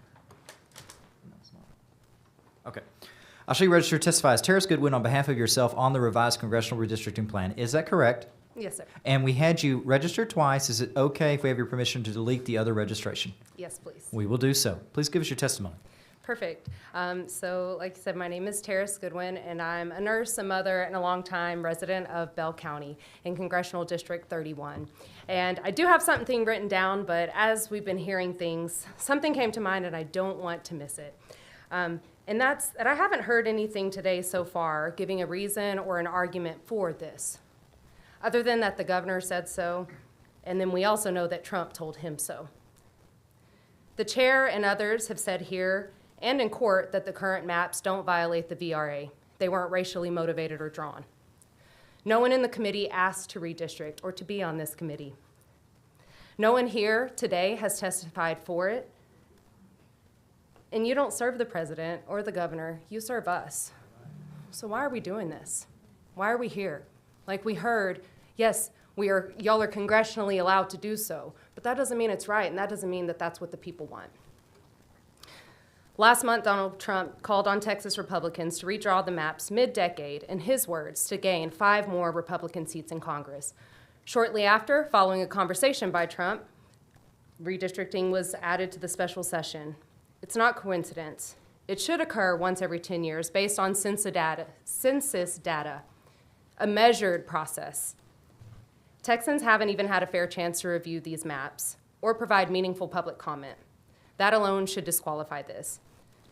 At our core, our government is supposed to represent all of us. It's supposed to represent the diverse needs of our communities and our state as a whole, not just one party, one race, or one mindset. But that's not what's happening here.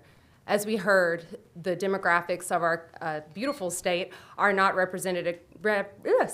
fully represented currently, and are not if this redistricting process goes through. And so this is a betrayal of democracy, an intentional dilution of the votes of Texans. And I have to believe that you all know this. Don't let Trump bully the leaders of our great state into rigging the map. Let us see the maps, let us talk about the maps, but honestly, just don't do it in the first place. Thank you. Thank you for testimony. Members, any questions for this witness? I hear none. The witness is excused. Thank you very much. Thank you. We're going to go to our panel here. Chair calls Conchita Reyes. Yes. And let me pull up your affirmation here momentarily.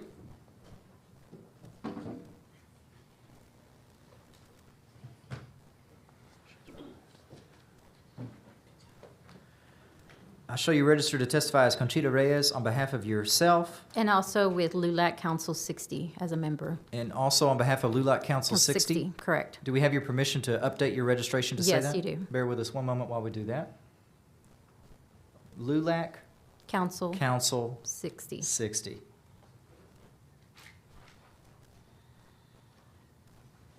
All right. We now show you registered to testify as Conchita Reyes on behalf of yourself and LULAC Council 60, testifying on the revised Congressional Redistricting Plan. Is that correct? Yes, correct. Please give us your testimony. Chairman, members of the committee, thank you for this opportunity to speak. My name is Conchita Reyes. I stand before you today as a proud Navy mom, daughter, business owner, servant leader, and member of LULAC Council 60. I'm also part of the Leander Disaster Relief Support Team. Please excuse my attire, but as I remain actively involved in the relief efforts. I am a Houstonian and a resident of Congressional District 29, and I come to you to express my deep frustration as a Texan that a $1.2 million special session has been called not to address the disaster recovery needs of Texans, the Hill Country, and Leander, but to undermine the representation voters in District 29, 9, 18, and 33. Let's be clear, the effort violates the principle of VRA, contradicts the Constitution, and disregards the foundation of fair and equal representation in Texas. The voices being targeted are voters who look like me. We deserve to be heard, not silenced. District 29 is home to over 740,000 residents, 75% of whom are of Hispanic descent. But beyond those numbers lies a vibrant historic community that has contributed to Houston's identity and resilience for more than a century. We are Houston strong. During my time in the aftermath of Hurricane Harvey, Winter Storm Uri, and now the Leander disaster, I've seen firsthand what true representation and community support looks like. A survivor in Leander recently told me, "You're from Houston? Then you understand what we're going through." And I do. We do. I brought my daughter here today to witness the moment because she deserves to know what's at stake. The proposed redistricting is not just wrong for me or my district. It's wrong for her generation and for every Texan who believes in democracy. I urge you to not use this session to redraw 29. Use it to restore trust and to not silence our voice. Thank you. Thank you for your testimony. Before I go to the next witness, and I want to go ahead and alert, our next virtual panel of 4 is going to be Brian Troutner, Lucy Frost, Fainot Pierre, and Amanda Zarowski. If you'll be ready in the Zoom waiting room, we'll get to you. Chair calls Nina Perales. Yes. Did I say that right? Okay. I show you registered to testify as Nina Perales on behalf of the Mexican American Legal Defense and Educational Fund on revised congressional redistricting plan. Is that correct? Yes, that's correct. Thank you. Please give us your testimony. Thank you.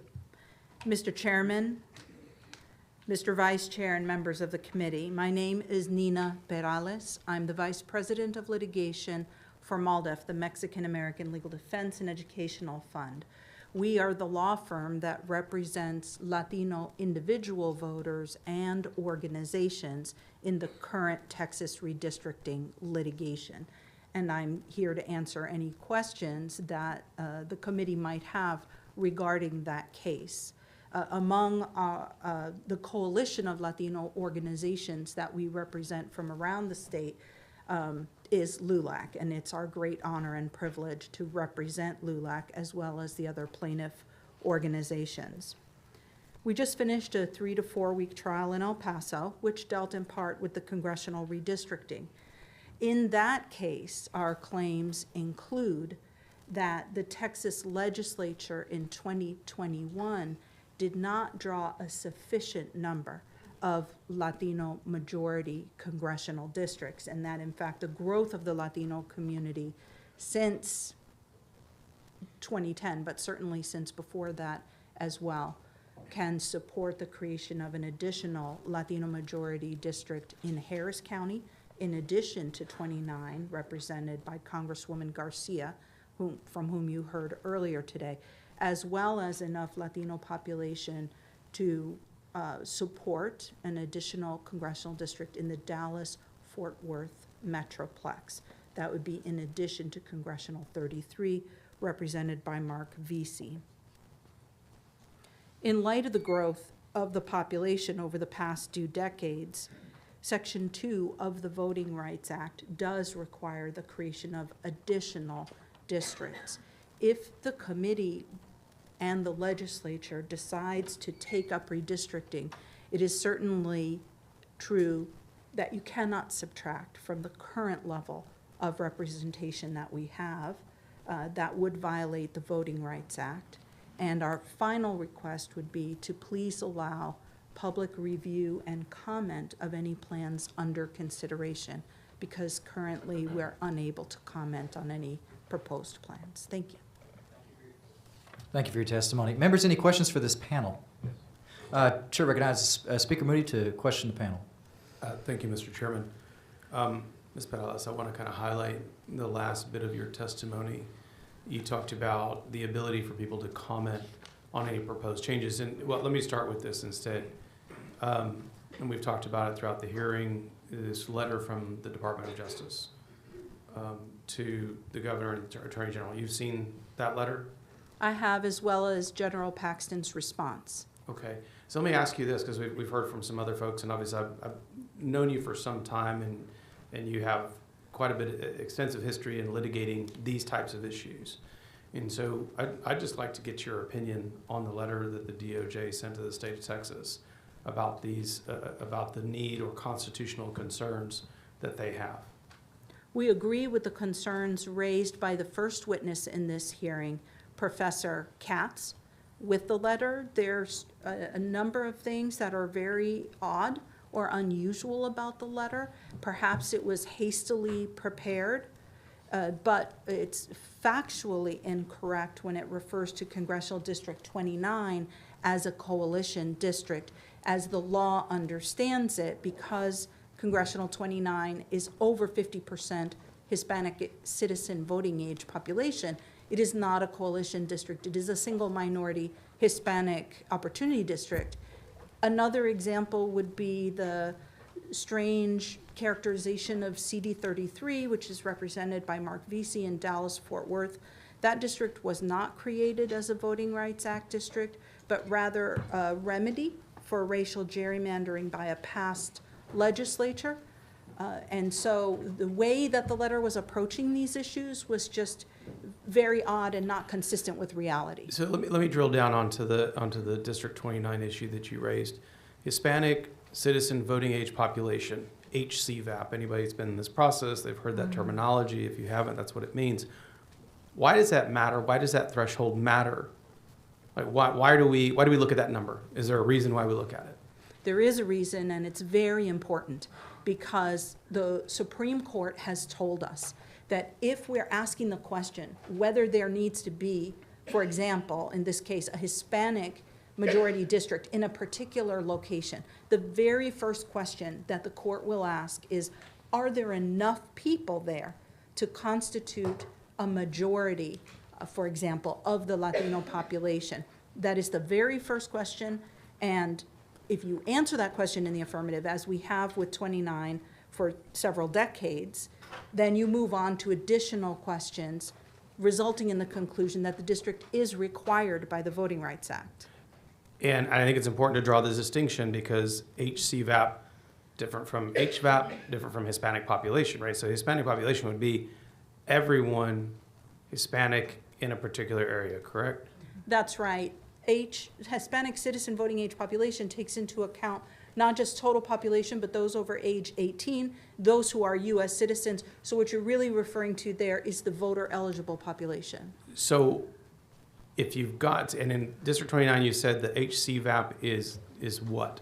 Comfortably over 50%. Okay, so that's the status of it today.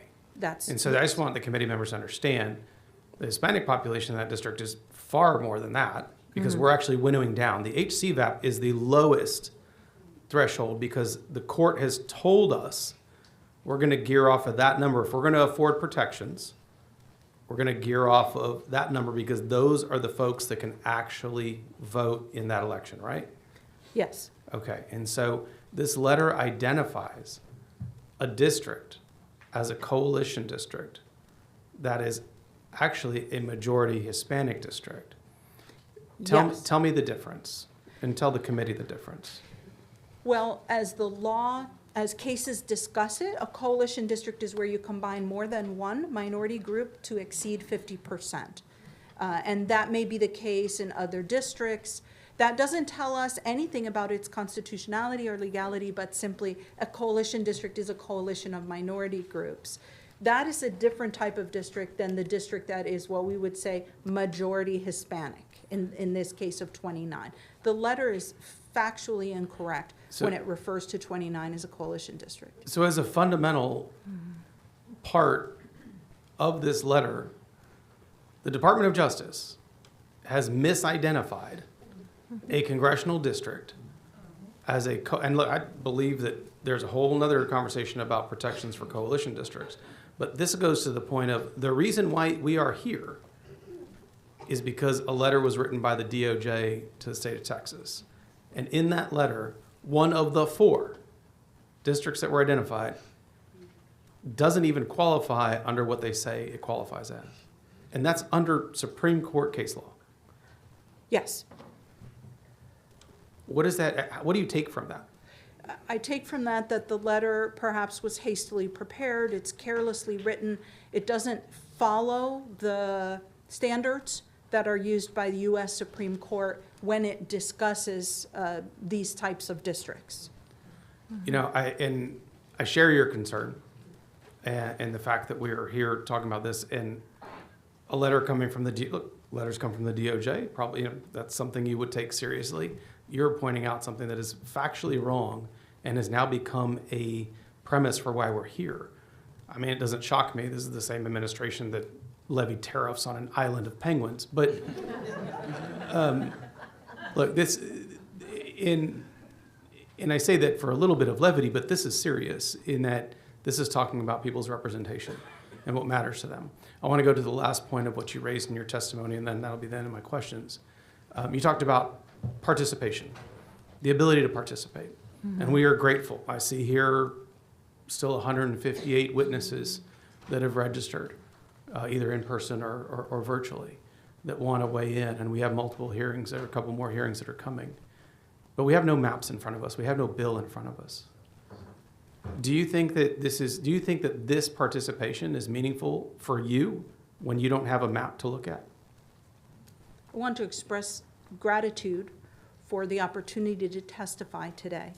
But the opportunity is a limited one if we are not able to comment on a proposed map. Because you wouldn't know unless you saw something what communities are in a district or are being moved from a district, which institutions are here, there, wherever. I mean, you have none of that data in front of you.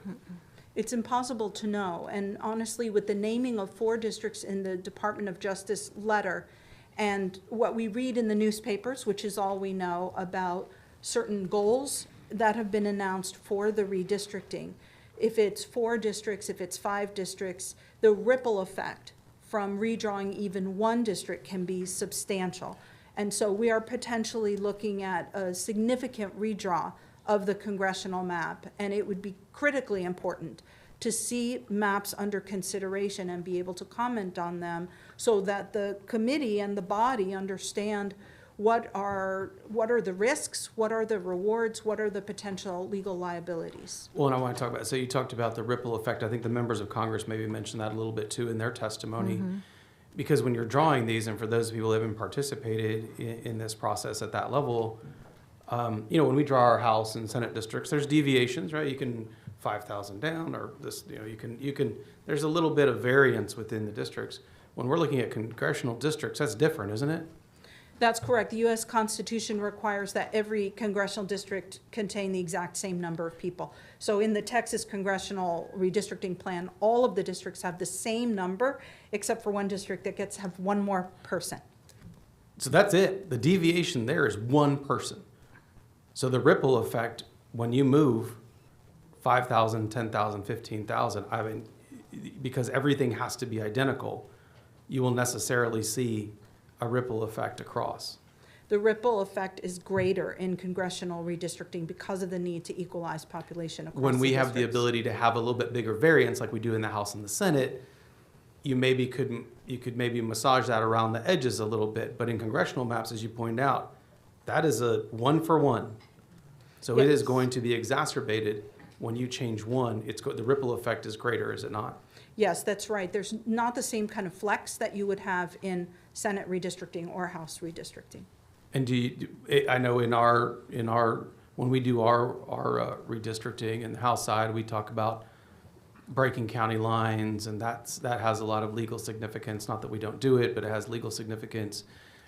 Any rule like that exists in congressional redrawing? Not in Texas, no. So congressional districts can insert appendages into as many districts as they want to, and often they do for various reasons. Okay. And thus, the sort of wider ability to draw and the tighter requirements on population mean that the ripple effect can be very strong. Ms. Perales, thank you so much for your testimony. I appreciate your time. Ms. Wu, for what purpose? Okay. Mr. Turner, for what purpose? You're recognized for question witness. Thank you, Mr. Chairman.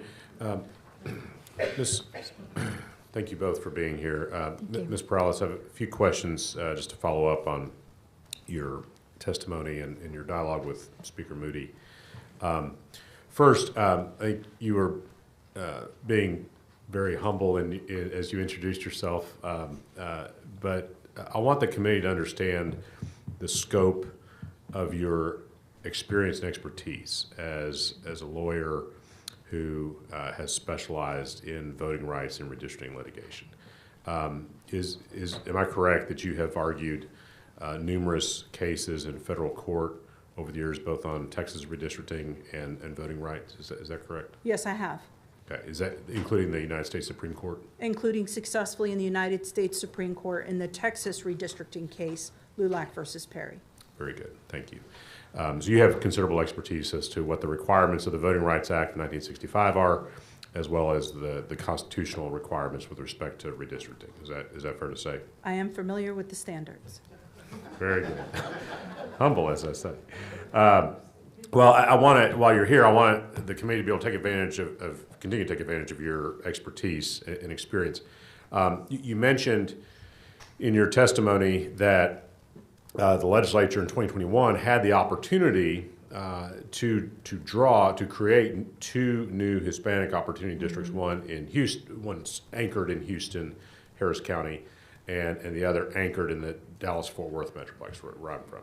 And of course, the legislature, while there were proposals to do that, those proposals were rejected by the majority, and those did not become law. Is that right? That's correct. Okay.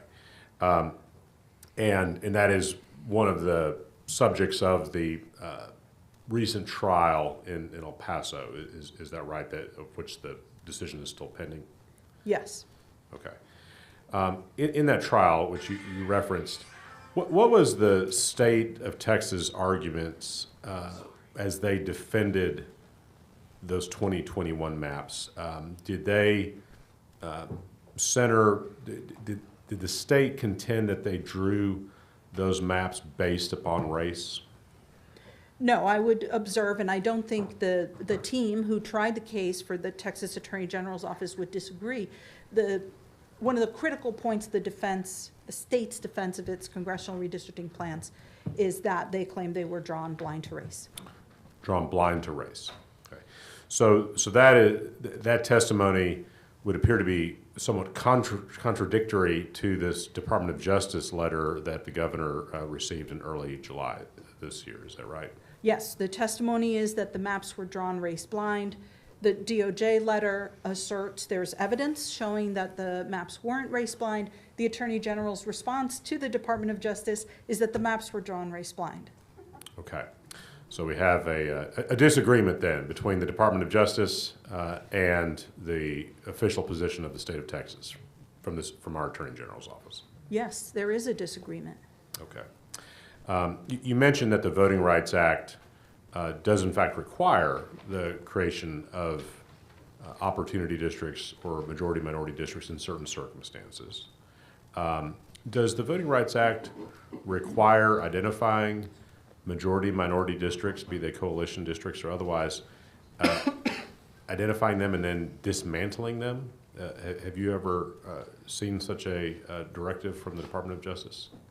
I've never seen such a directive from the Department of Justice. I've been doing this since the mid-1990s. There is nothing in the Voting Rights Act that requires a district to be identified as majority-minority and then dismantled because it's majority-minority. There's also nothing in the Constitution that requires that. Okay. And then finally, the 4 districts that were identified in that DOJ letter, were those districts redrawn substantially in 2021? They are all different from the versions that existed in the preceding decades' redistricting plans, yes. Okay. All right, thank you very much. Dean Thompson, for what purpose? Question, please. You may. How were those districts drawn? They said they were drawn. You said it was all differently. How? Well, from decade to decade, because population tends to shift and move around, and because there is the requirement that every congressional district have the exact same number of people in it, after the census data is released, there's always going to be some changing in the lines. So there is no district that remains exactly the same because it would have the wrong number of people in it. But the extent to which you change the district can be largely driven by whether its population is close to what we call the new ideal. And at least in Harris County, I believe, at least for congressional 18 and possibly also 9, those districts were very close to the ideal population. They only needed minor modifications to bring them into the population deviation rule. Texas, in any event, changed their boundaries even more. So it cannot be said that these districts, if they were drawn in some way that a lawyer would say is not right, are still drawn that same way today. And if I can add on District 29, when it was designed to be a Latino district, we end up having Gene Green, a white man, representing the district for 25 years.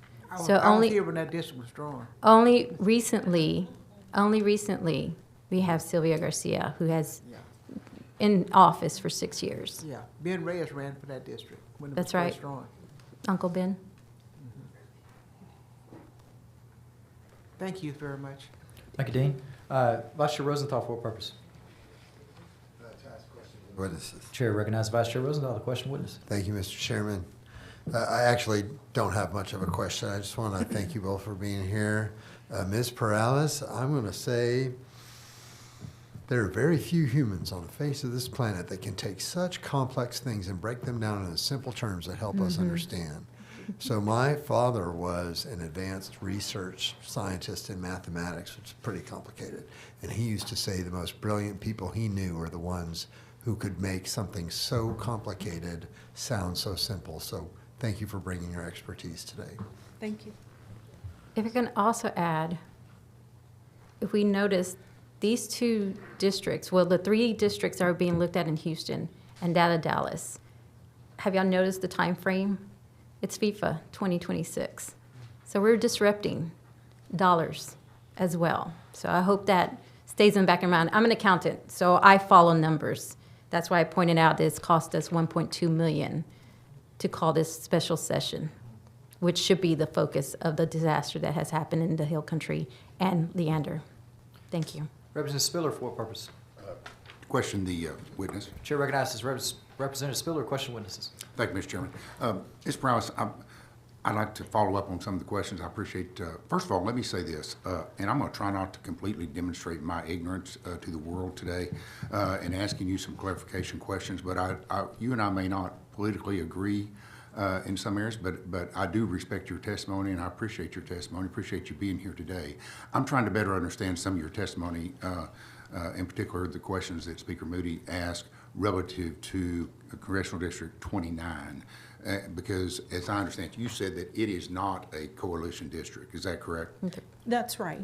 Are the other 3 that are enumerated in the DOG letter, do you know and would you identify those as coalition districts? I know that they're not Hispanic citizen voting age majority districts, Okay. but I could not tell you off the top of my head what the citizen voting age population is of the various racial groups in those districts. And why can you not tell that? Because I look at a lot of tables and maps every day, and I don't know those numbers off the top of my head. Are there other coalition districts within the state that were not listed on the DOG letter? I'm not aware. So there may be? I'm not aware. You just don't know? Okay. And as I understand it, and you just finished your trial in El Paso, and there has not been a ruling in that case yet, correct? There has not. We are preparing our post-trial findings of fact, proposed findings of fact, and conclusions of law. All right. And you're familiar with the Petway case, Petway versus Galveston County? Yes, I am. And you would agree with me that it is currently the law of the land in Texas relative to coalition districts? Yes, what the Fifth Circuit tells us is the law of the land. Right. Well, and by that I mean that's not been considered or overturned or anything by the U.S. Supreme Court at this time. That's right. Okay. So, and is it fair to say that the Petway case that was ruled upon in 2024 was certainly after the maps that we're looking at today and the subject of which you litigated that were created in 2021? Petaway came after the creation of the 2021 maps, yes. But the subject of your trial was not really focused on coalition districts per se, was it? No, that's not exactly true. If Okay. I could explain. Sure. There were various claims and remain various claims in this case. This case is 6 consolidated actions, so there's a lot of complexity and a lot of different claims. Some of them have to do with what are characterized as coalition districts. When the Petaway decision came down, it became the focus of the court and the parties to understand what Petaway means and what its impact would be on the Texas redistricting litigation. So there was extensive briefing, and the parties modified. Some of them modified their complaints as a result to conform. The U.S. Department of Justice was there. They had, meaning the U.S. Department of Justice, had about 7 months to absorb the Petaway decision and decide what it meant for them and for the law. And then the Department of Justice dismissed its claim on Petaway. One would expect that if the Department of Justice had changed its view on the Texas redistricting plans, that it would have simply articulated that within the litigation. But instead, at the conclusion of everything involving the Petaway briefing, the Department of Justice dismissed out and left the case. Question, did the DOJ, when they dismissed or non-suited their claims in that case relative to coalition districts, was that before President Trump took office? The DOJ never had coalition claims in the case. Their claims were more closely aligned with the Hispanic majority districts. But yes, actually, the Department of Justice did not dismiss out until March, so several months into the term of our new president. Okay. And we've heard quite a bit of testimony here today and relative to the process. And you know, as you're sitting here today, do you know of anything that's illegal or unconstitutional about the Texas legislature or this committee considering, regardless of whether or not you like the way that the DOJ letter was drafted, but basically to consider what's on the governor's call, to consider redistricting in light of Petaway? I would, there's sort of, the reason I hesitate is just because I feel like there's a couple of questions within that question. Is there a constitutional or a legal bar mechanically to mid-decade redistricting? Not as we understand it from the LULAC v. Perry decision. Is this letter a sufficient basis to call the legislature back in? I'm not asking about the letter. Yes, I'm not asking about the letter. I'm just talking about the process that we're here today, because we've heard testimony from a number of people.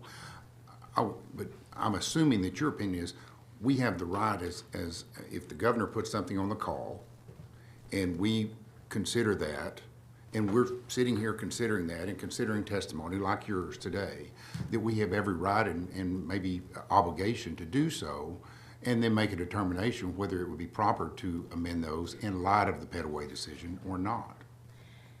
I would say that I am not an expert in state law or the obligation of the legislature to address items on the governor's proclamation for a special session.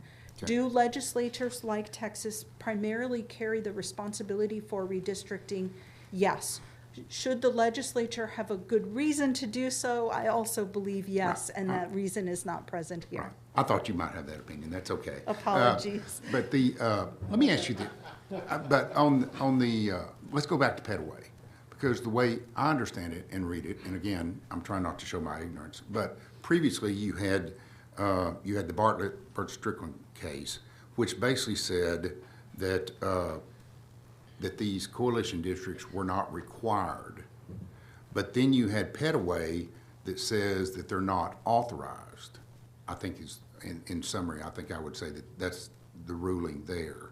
There's a difference between those two. Wouldn't you agree? I would characterize the holding of those cases differently. Bartlett versus Strickland said if you are going to say a district is required, that a district is mandatory under Section 2 of the Voting Rights Act, you have to hit 50% plus one. That's in lawsuits where you are suing to have a district created as a Section 2 voting rights district. What Petaway said was that you cannot combine different groups together to reach that 50%. Correct. What neither of those cases have said, and I think this is our primary disagreement with the DOJ letter's assumptions or implications, is that sometimes a majority-minority district is just there. And it doesn't need to be justified by Section 2 of the Voting Rights Act. It is simply there. It's there because of history, or it's there because it contains communities of interest.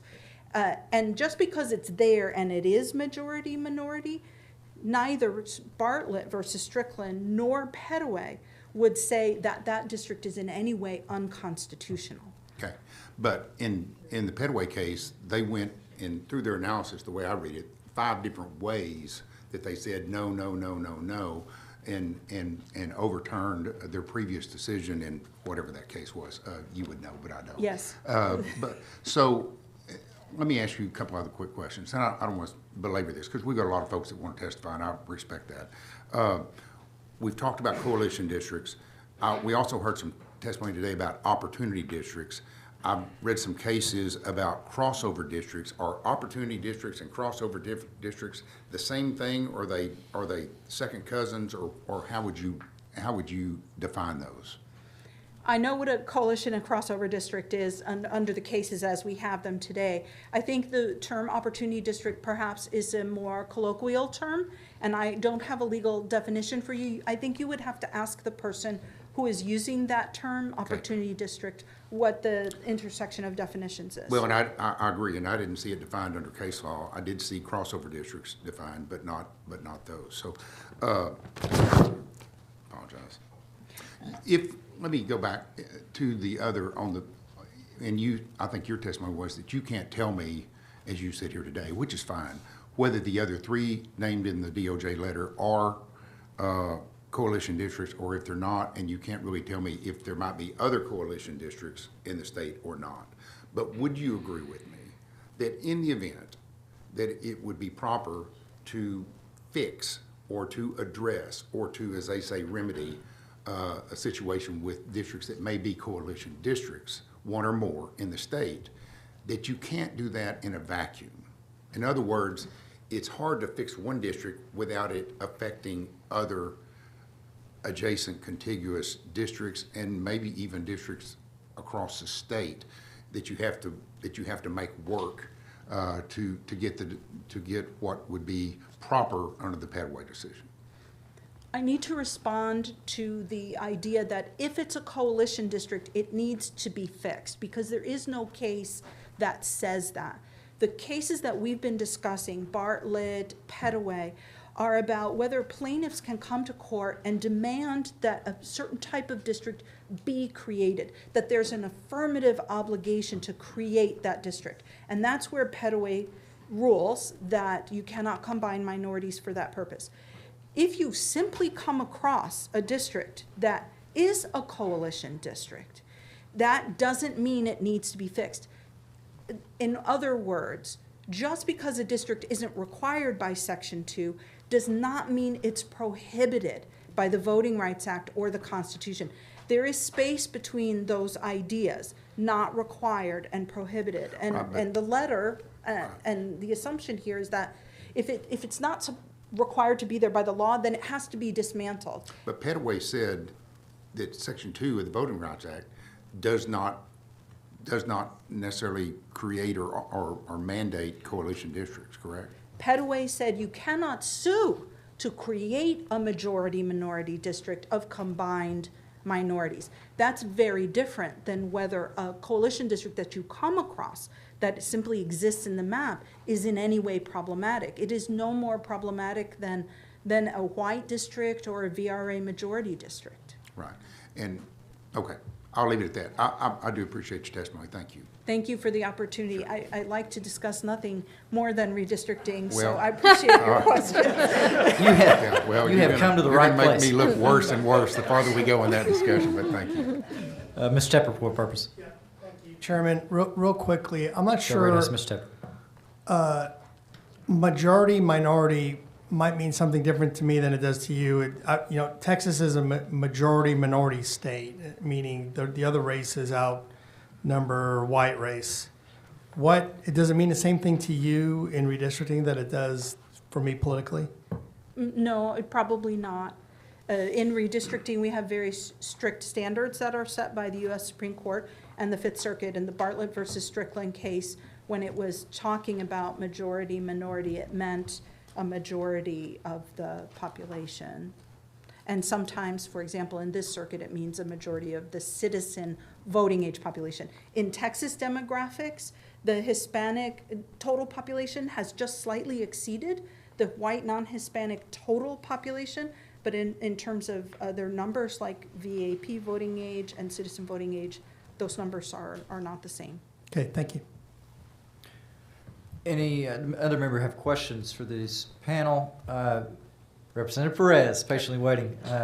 You're recognized to question the panel. I just had a brief question.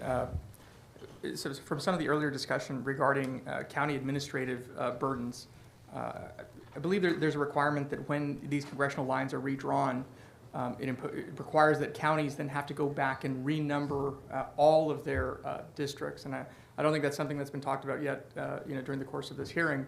But if you could go over that, because that's going to be a significant cost for county governments to implement whatever these lines are drawn, to go back and have to renumber all the precincts within their county. Because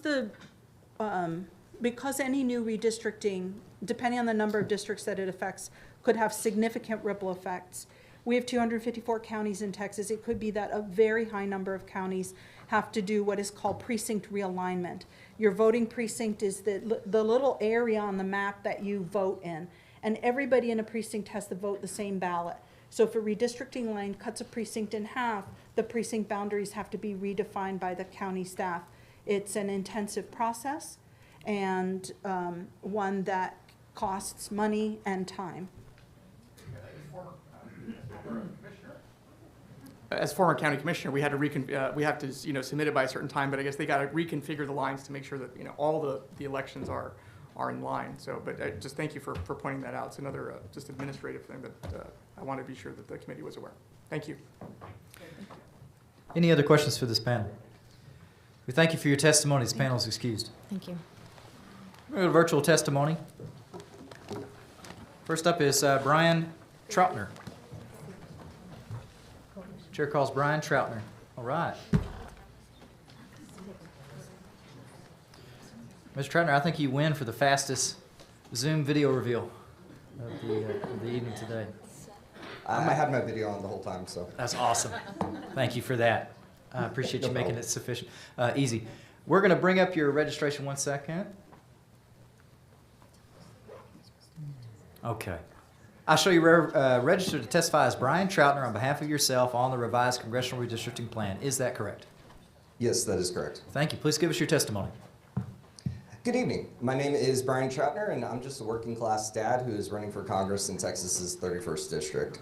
I wanted to be there with you guys today in person, but like a lot of Texans, I'm juggling a full-time job, and I also have a family to raise. So, as I mentioned, I am running for Congress, and that brings a unique perspective to this discussion for me. Let me start with this. I've been talking to a lot of people all across my district, which is, hopefully going to stay my district. But anyways, a lot of us are kind of feeling the same way. And that's like the system just isn't built for us. Like our voices don't matter, whether it's the government in Austin, whether it's in DC, they just don't want to listen to us. And so that's what makes me so concerned about this redistricting process. Let's be honest, this has nothing to do with fairness or better representation. It has everything to do with Donald Trump trying to reshape the political map to keep his grip on power. Whether it's his deeply unpopular Big Beautiful Bill, his tariffs driving up costs for the average American, or his efforts to keep all the truths buried, he's doing everything he can to silence the American people and avoid accountability. This campaign I have, I kind of started it from nothing. I built it up all myself. I had no big donors to begin with. I had no political connections. Just a belief that regular people like me deserve a seat at the table. And, just even the discussion of redistricting is already having consequences on my campaign. I've had to delay the official launch of my campaign because I don't know what my district's going to be. Like, where am I supposed to hold it? What venue is going to be in my district? All these little things are just starting to add up. And, this isn't just about me. This is about people on both sides of the aisle. And there are so many more important things that we should be talking about as Texans, I feel, than this redistricting. So it's just too late for me in this kind of cycle for this chaos. And so I'm asking you guys, please just choose democracy over dysfunction. Leave the maps where they are and let the people, not the vote, the people and the voters, not the politicians, decide. Thank you, and thank you for listening. Thank you for your testimony. Members, any questions for this witness? Seeing none, the witness is excused. Chair calls Lucy Frost.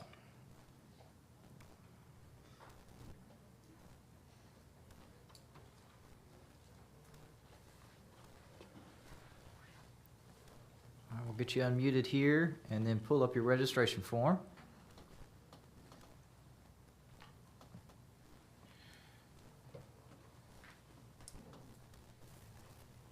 We're sending you, there you go. We sent you a blue dot. That's our little helpline. Can you hear me? I can hear you. You Perfect. can hear me. I can hear you. We're going to pull up your registration form. We got you registered as Lucy Frost, testifying on behalf of yourself on revised Congressional Redistricting Plan. Is that correct? That's correct. All right. Please give us your testimony. Sure. I am Lucy Frost. I'm a Corpus Christi native and want to shout out to the folks from my hometown. There you go. Sent you a blue dot. I live in Monshaka. If you wouldn't mind, I think you might have another window with the. Oh, I need to close off. Yeah, there you. Thank you so much for that. Okay, I thought about Here, that. we'll restart your time. Please give us your Okay, great. testimony. Thank you. I thought maybe that guy would do it himself. So, I live in Monshaka now. I find myself actually agreeing with the guy that just spoke, Brian Shatter. Never saw him before, but he looks like a cool guy. So, as far as I know, I'm a native Texan, nobody's ever told Texans what to do. We've always been like a whole other country, you know, but apparently that doesn't apply to redrawing congressional districts in, you know, like mid-decade. So we have an elephant in the room, so to speak, and that is that we have a wannabe king who wants 5 more congressional lapdogs. This is about politicians picking voters instead of voters picking leaders. This is about further robbing political power from communities of color in particular. This is not democracy. This is New York City Epstein-style sneaky stuff. Doesn't matter if it's done with a Texas accent. We know there's right and there is wrong. And what's right now is tackling real problems. Mr. Chairman, I saw your green ribbon. And that tells me that your heart is with our neighbors who suffered unimaginable flood losses. Y'all should be focused on preventing that from ever happening again and doing right by the Uvalde families as well. Texans want fair maps, we want fair elections, we want a government that works for every Texan from El Paso to Texarkana, from Texline to Port Isabel, and neither of those should be districts, by the way. So anybody who wants to redraw maps should remember what an earlier witness said, is that Texans do not like being played. We know gerrymandering when we see it. We sniff out cheating a mile away. This doesn't pass the smell test. This is the time to take care of Texans. Let's tell the wannabe king, as we like to say, don't mess with Texas. Thank you. Thank you for your testimony. Members, any questions for this witness? See, now the witness is excused. Thank you, ma'am. Thank you. Chair calls Faynot Pierre. I apologize if I said that incorrectly. Don't see Faynot Pierre on our Zoom list. Is Faynot Pierre here? Not seeing him. We'll show Faynot Pierre registered, testify on behalf of himself on the revised Congressional Redistricting Plan, but not testifying. Chair calls Amanda Zarowski.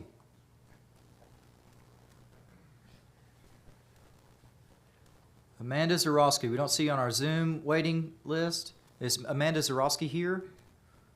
See none, we'll show Amanda Zarowski registered to testify on behalf of herself on the revised Congressional Redistricting Plan, but not testifying. Call up our next panel of 4. If you'll make your way into the room here, we're going to have Michael Garrett Nieves, Nathaniel Reed, and Isaiah Martin and Joshua Martin. If you will make your way up to the front. Michael Garrett Nieves, Nathaniel Reed, Isaiah Martin, and Joshua Martin. Our next virtual witnesses will be, and so please be ready in the Zoom waiting list, Caitlin Cash, Frank Forsyth, and Nicolette Ariente. Those will be our next 3 virtual witnesses. So go ahead with our panel here, and I know I called 4. Maybe somebody's coming from the overflow room. We'll get to them as soon as they get here. That's fine. Chair calls Michael Garrett Nieves. It's me. Okay, did I say that correctly? It's Nieves. Nieves. I apologize. I'll show you registered to testify as Michael Garrett Nieves, testifying on behalf of yourself on the revised Congressional Redistricting Plan. Is that correct? That is correct. Please give us your testimony. Hello, everybody. My name is Garrett Nieves. I go by Garrett.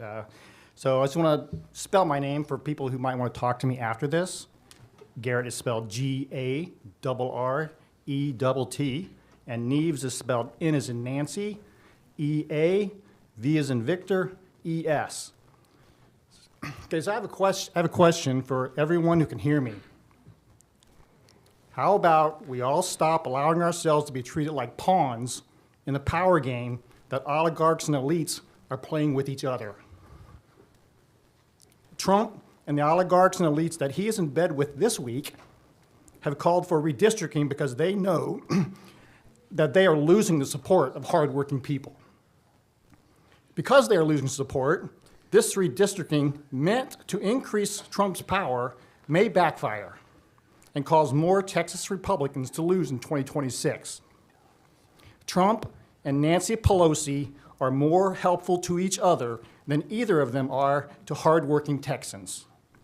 Pelosi says that the Epstein files are a distraction. Trump says the Epstein files are a waste of time.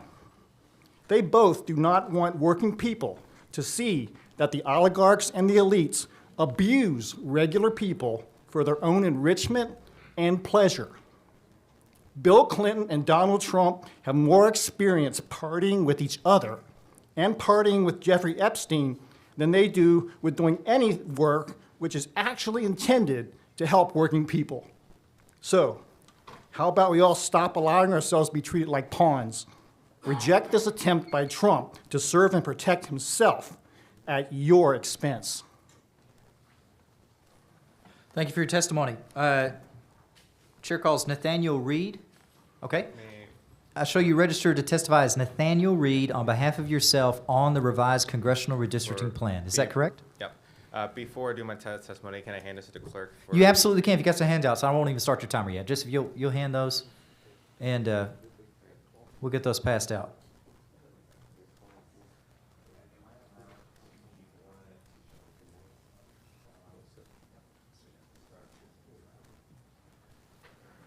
Okay, let's go ahead and start your timer now. There you go. All right.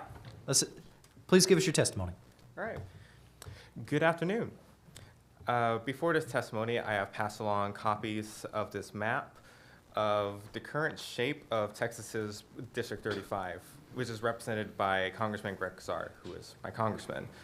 Take a look at it. You know, it starts from Austin and it ends in San Antonio. It doesn't make sense to lump and these two faraway communities that are heavily populated into one district. I've looked at dozens of proposed redistricting maps for Texas, and I see more Casar-like districts appearing across the state, with the motive of taking away House seats from the Democrats. There is a dangerous precedent being set not only in Texas, but across the country. In response to Texas's redistricting, California is considering redistricting maps of their own. Some of these proposed maps could possibly take away every Republican seat from the House. Ohio, Maryland, and many other states are also considering gerrymandering their possible congressional redistrict maps. No matter who you are, Democrat, Republican, this is a terrible idea. This is terrible news. Democrats will have less representation in red states, and Republicans will have less representation in blue states. We are about to witness the end of an era in partisan politics, and the start of a new era of decades of complete distorted representation in Congress. The people of Texas and the people of the United States deserve better than this. So I ask you to redistrict with fair representation. Thank you for giving me time for this testimony. Thank you for your testimony. Chair calls Isaiah Martin. I show you registered as Isaiah Martin, testifying on behalf of yourself on the revised Congressional Redistricting Plan. Is that correct? That's right. Please give us your testimony. Well, hello to the committee. I'm Isaiah Martin, and it's very apparent that no one seems to know why we're here. It just seems as if many are just sitting here going with the emotions. And it makes sense, because the game is rigged. We already know this way the situation's going to be. Many of you that are Republicans that are looking at you guys understand the game. You got to get Trump's endorsement. That's the name of the game to be a Republican nowadays. And you know very clearly that Trump told every single one of you that he needs 5 seats, is what he said. So why do we play this game where we come here to an empty chamber in which all of you pretend as if you don't know what's going on when you already know what the situation is? But the real conversation that we should be having, that I want every single one of you to understand, is that there will be a retaliation for that. You've seen states like California say that they will gerrymander Republicans out of their states. You see the same thing in Maryland. The same thing is going to happen in New York. While you were in here, Governor Kathy Hochul said that she will be gerrymandering Republicans out of their seats. The same thing is going to happen in New Jersey. So for all of the work that you guys see that you guys claim to be doing, when we should be talking about the fact that we live in a state that is unaffordable for people, our economy is wrecked, people cannot find good jobs, we literally have property taxes going up every single year, despite the fact that you Republicans have been in office for nearly 30 straight years. I mean, this is the game that we live in right here. And you choose, after we literally got after one of the worst mass casualty events in our state's history, to go and gerrymander people out of their seats. That's what you have chosen to do with your time, because you're scared of Donald Trump. You are scared and terrified because you're seeking an endorsement when you understand the truth. And the funny part about it is that you all know it's true. You can't react to it. I see you guys' faces. You can't react to it, but you all know what the situation is. Because Donald Trump runs this body. He runs your vote, he runs your vote, he runs your vote, he runs your vote, because you guys know that you cannot dare cross him. And ultimately, what we need in this state are people that have the cojones to actually go forward and call this stuff out. Because what you guys have done to this state is cataclysmically horrific. And I think that everybody across the nation should be able to go and look at what you guys have done. So I look forward to Kathy Hochul getting rid of you guys as Republican friends. I look forward to Phil Murphy getting rid of your Republican friends. I look forward to Wes Moore doing the same thing. I think Andy Harris Please finish had your a long testimony. congressional career. He's about to be done too. All of them will be done. And you can thank your failed, senile, dilapidated, Epstein partying with president for all of the work that we're about to do to every single one of you. Thank you for your Because testimony. You did this, you caused this, and this is the witnesses- result of you Wit- and your work. No, I'm not going to finish. Witnesses' because time has ultimately, expired. I'm not finished. Because ultimately, who doesn't have a say in this are the people of this state, the 40 million people that you guys just kicked Witness off will of come to healthcare, order. The people of this state. The witness that are now does gonna not- have the to witness go is not without SNAP recognized. As a result of what you guys have done, this is a result of your policies. And you have no shame. Okay. You have no shame. None. The witness- Zero. the witness- You have no shame Nope. for what you've done. And I think that we all should be standing up here and signing just cut off his mic. Cut off his mic. Okay. That the gentleman will come to order. We will maintain decorum. The gentleman will be reminded one last time. The gentleman will come to order immediately. This is not All right. The sergeants are directed to remove the gentleman from the room. History will not remember you kindly for what you have done. They will not. As a matter of fact, history might not remember you at all because of what you have done. It's horrific. The gentleman will be You need to removed. have shame. You need to have shame. History will not remember you for what you have done. It is a shame. Members and members of the public. Oh.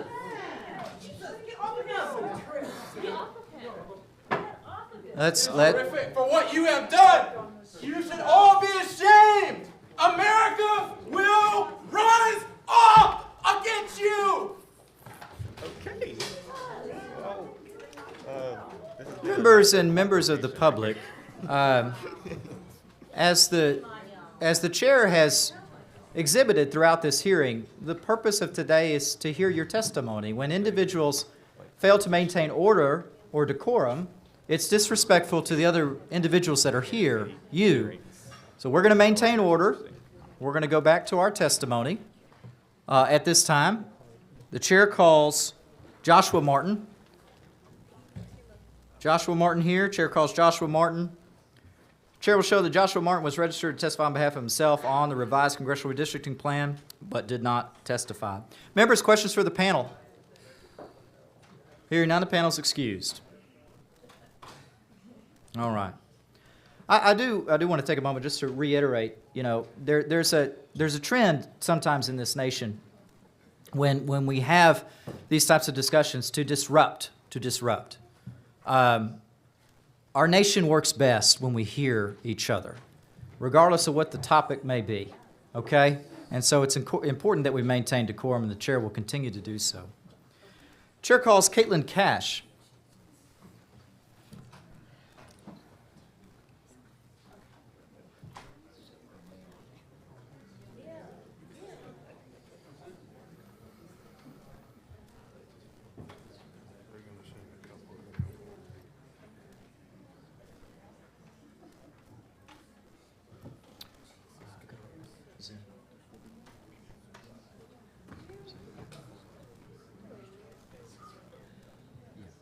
better zoom up.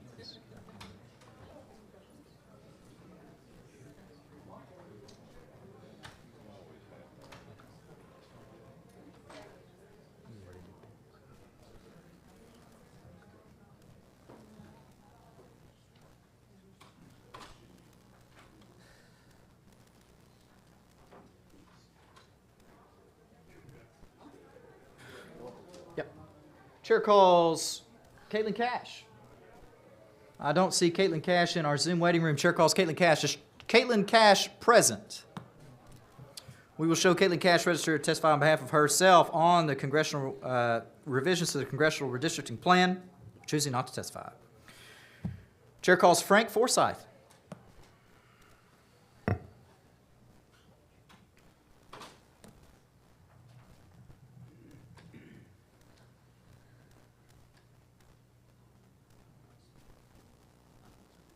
Okay.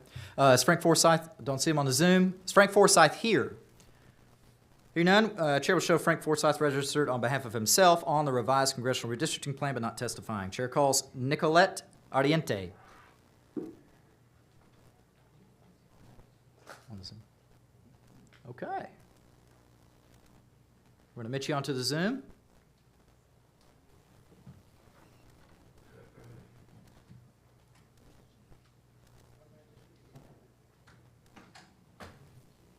All right, if we can see your screen here and your microphone unmuted, perfect. Okay, center, yeah. All right.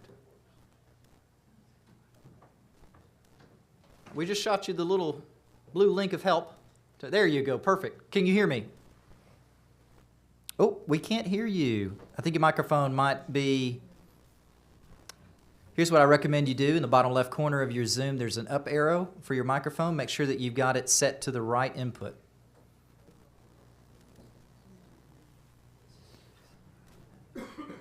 Try. Yeah, I think your earphone might have failed you. Do you want to try it with your headphones out? I know that might be a little strange. It looks like you're at is that an American airline? You're not flying Southwest? What are you doing? I'm just kidding. That was neither an endorsement of any airline or not. All right, we have you registered to testify as Nicolette Ardiente on behalf of yourself on revised Congressional Redistricting Plan and on behalf of, oh, I apologize, not on behalf of yourself, on behalf of Asian Texans for Justice. Is that correct? Yes, sir, that's correct. All right, please give us your testimony. All right, well, good afternoon, Chairman, everybody, members of the committee. My name is Nicolette Ardiente. I'm a constituent of Congressional District 23 in San Antonio, Texas, and I am testifying on behalf of Asian Texans for Justice as the program manager. We are a statewide, nonprofit, nonpartisan organization that connects the 2 million Asian American Pacific Islander Texan community to civic action through personal and political power. According to HEJ's polling report, Deep in the Heart of Asian Texas, in 2022, approximately 70,000 Asian Americans and 2,500 Native Hawaiian and other Pacific Islanders resided in the San Antonio region, and I am one of them. Many live in our medical center area or the Stone Oak area and are also spread out all over. This directly correlates with the statistics that about half, 52% of Asians in the San Antonio region are employed in management and business, science, and arts, exceeding the rate for the region's population, which is about 39.3%. This is the fourth largest concentration of Asian American Pacific Islander Texans after Dallas, Houston, and Austin. And despite being a small portion of the San Antonio's overall population, the Asian diaspora is still very diverse, with a quarter, about 25.8% of Asians identifying as Filipino, Latino, and 19.3% as Asian Indian. Like overall state trends and those of other metro areas, Asians in the San Antonio region are more likely to be born outside of the U.S., 67.4%, than in the U.S., 32.6%. I share these statistics to highlight the highly diverse community that I am a part of in San Antonio. Yet our community members still don't have the representation they deserve. I'm here to testify on the proposed redistricting and its attempts to intentionally racially discriminate and redraw our congressional district lines during the special session. I want to further validate with facts that the growing API populations throughout Texas deserve fair redistricting to serve our communities. By me being here virtually, I want to continue increasing awareness and understanding of API Texans.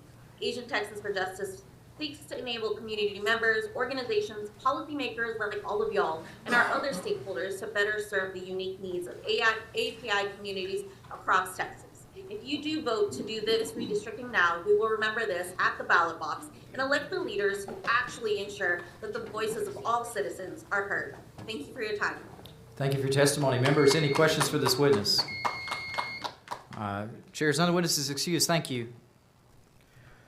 Chair's going to call up our next in-person panel and then also list out the virtual witnesses that will follow. Our next panel is going to be in-person Anthony Rivera Strain, Jennifer Jackson, Amanda Edwards, Emily Apps. If those four will make their way to the front. Our next four virtual witnesses, if you'll be available on the Zoom wait list, Brock Sutter, Arnetta Murray, Becky Halpin, and Julie Travis Rogers. If those four would please be available onto Zoom. And so we're going to go to our in-person panel making their way in here. We'll give you a little time, and we might start with those that are here, and then we'll fill out. Okay. I'm going to first call, I'll speculate here who we got. Okay, Jennifer Jackson? Right here. Bingo. Got it right on the first time. I'm going to call Jennifer Jackson. Ms. Jackson, I'll show you registered to testify on behalf of yourself Yes, I on do. the revised Congressional Redistricting Plan. Is that correct? That is correct. Please Thank give us you. your testimony. Okay. Good evening. My name is Jennifer Jackson. I'm not a politician. I'm not a lobbyist. I'm a native Texan and a teacher, and I live in Congressional District 37. I believe it's my responsibility as a citizen to hold our leaders accountable to both the Texas Constitution and the United States Constitution. What's happening right now with redistricting? It's not about population changes or fairness. It's about raw political power. And let's be real. Donald Trump is the one demanding this, and Texas Republicans are going along with this. That's not leadership. It's despicable. Redrawing our maps mid-decade without a court order or new census data just to gain seats, that's not representation. It's manipulation. Gerrymandering weakens the voice of Black and brown Texans. It strips power from working families. It rigs the system. So politicians pick their voters, not the other way around. When districts are designed to be safe, politicians stop listening. They stop showing up, and we're left with extreme policies that don't reflect the will of the people. This power grab is wrong. It's reckless, and it disrespects every voter who believes in real democracy. Texans deserve better. We deserve fair maps. We deserve elections where candidates have to earn our vote, not inherit it. Stop allowing Trump to desecrate our Constitution any further. Thank you. Thank you for your testimony. Chair calls Amanda Edwards. Yes. Okay, I show you registered as Amanda Edwards, testifying on behalf of yourself on the revised Congressional Redistricting Plan. Is that correct? That is correct. Please give us your testimony. Thank you. Good afternoon. My name is Amanda Edwards, and I'm a former at-large Houston City Council member, also a candidate for the 18th Congressional District seat now left vacant. I am also a proud resident of the 18th Congressional District. I am here today to offer my remarks on behalf of the 800,000 people who have been without a voice, who have been without their vote, who have not had the federal advocacy that one enjoys when they have their voting member in place. You see, we've experienced quite a bit of loss in the 18th. We've lost both Congresswoman Sheila Jackson Lee and Congressman Sylvester Turner within less than 1 year of each other. We are a community of strong voices, people like Barbara Jordan, Mickey Leland, Craig Washington, Sheila Jackson Lee, and Sylvester Turner, who have fought for people and for justice. Instead of using this moment where the seat remains empty to then put it on the chopping block, let us use this moment to elevate the Black and brown voices that have been diluted over the years. Let us use this moment to then elevate policies that promote equity and inclusion and create opportunity for people all across the country to be able to thrive. That is what we are elected to office to do, is to use that public trust of office and that oath, and to really carry out the needs that are that of the community. We deserve it. Moreover, I know the old adage you're all familiar with. If you are not at the table, you're what's on the menu. And sadly, because we have a vacancy and this delayed in calling the special election, 18 months will be the period of time before there has been someone to represent the 800,000 people of the 18th Congressional District. And what we are choosing to do with this moment is to put the 18th Congressional District on the menu. And that is wrong. So I encourage you to reconsider redistricting the 18th, reconsider redistricting the 29th, the 33rd, and the 9th district, all of which has been named by the Department of Justice as those being targeted at this time. Again, thank you for your time. I'm Amanda Edwards, speaking on behalf of the 800,000 people of the 18th Congressional District. Thank you for your time. Thank you, Ms. Edwards. Chair calls Emily Amps. Thank She you. registered testifies Emily Amps on behalf of the Texas AFL-CIO and yourself on the revised Congressional Redistricting Plan. Is that correct? That is correct. Please give us your testimony. Mr. Chairman, members of the committee, my name is Emily Amps, and I am the Director of Politics and Policy at the Texas AFL-CIO, the state's labor federation with over 250,000 affiliated members across the state. And I'm here to testify on their behalf and for myself. Texans, including many of our members, your constituents, are facing serious challenges right now. We have the highest rate and number of uninsured in the nation. Wages aren't going up even though prices are. Workers are dying in the heat of the summer because they have no state or federal protections to ensure they're given a break and some water. And right now, first responders and volunteers are cleaning up and rebuilding communities after a tragic weather event that took the lives of over 100 of our neighbors, including many young Texans. But here we are, talking about redrawing the congressional map, something no Texan asked for, spurred by political pressure and aimed at dismantling communities of color in coalition districts who elect the candidate of their choice. Bowing to the pressure, this pressure would further silence Texans, including many workers, adding the voices already muted by the current district lines. So what makes Texas so special? It's the people who build our state. It's the people. All right, we can hear you, Ms. Merto. If you could turn on your video for us. Yes, I can. Okay, now let me pull up your. This is a very strange option. Now we're gonna turn up, let me pull up the witness affirmation form real quick here. All right. So you registered to testify as Sophia Merto on behalf of yourself on the revised Congressional Redistricting Plan. Is that correct? It is. Please give us your testimony. My testimony is that this is a ridiculous waste of everyone's time. We have people all over the state of Texas who are in desperate need of government services from the flood. We have had, as someone very eloquently stated a few minutes ago, the largest mass casualty event. And it is absolutely absurd that we are not using time from our employees, y'all right there, to fix this problem of people being unhoused because of the flood. Now, on redistricting, because I know that's what everybody wants to talk about today, it is setting such a dangerous precedent to redistrict the state of Texas.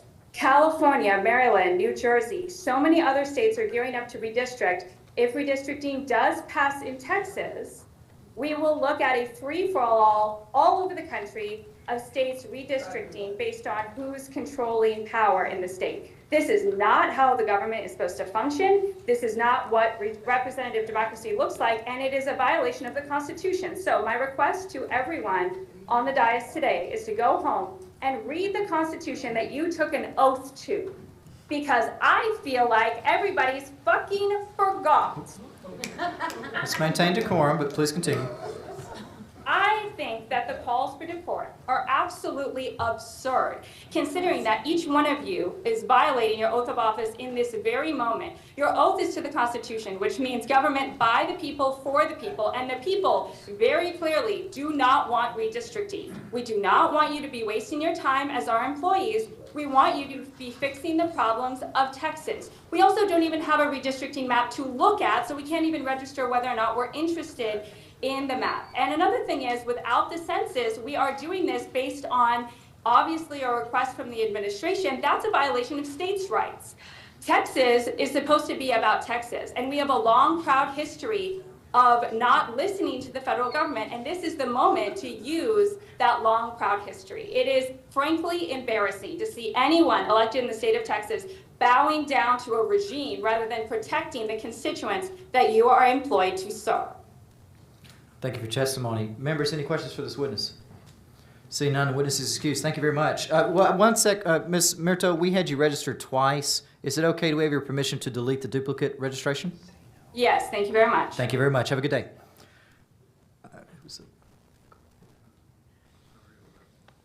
Chair calls Gloria Osaria Lapham.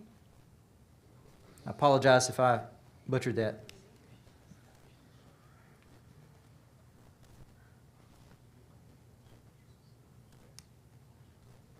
We're going to send you an ask to unmute, and if you could turn your video on for us.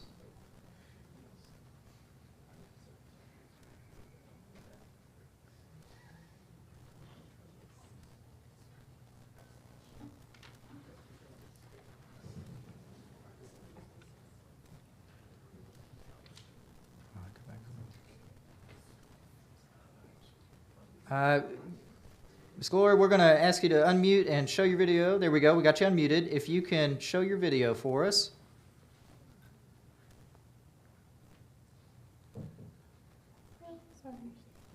No worries. Okay. All right, can you hear me? Yes, I can. And I can hear you. I show you registered as, well, we had you on your registration registered as Osorio Lapham, just your last name. Can we modify your registration to have your first name added to their, Gloria? Yes, Gloria. Okay, we're going to put that on there. And we had you registered to testify on behalf of yourself on the revised Congressional Redistricting Plan. Is that correct? Yes, that's correct. Okay, please give us your testimony. Okay, good evening. My name is Gloria Sorry-Lapham.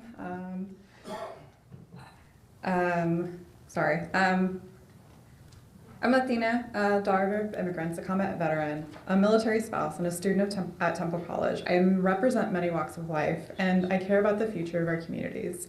I'm here, anxious, but still, this is important to me. But I'm here to speak against redistricting. I really think that the special session is focused on the wrong thing, and really we should be focusing on, again, as the last few people have mentioned, the mass casualty event that just happened. Changing districts lines outside the regular 10-year census cycle is unnecessary, it's unfair, and it's destabilizing.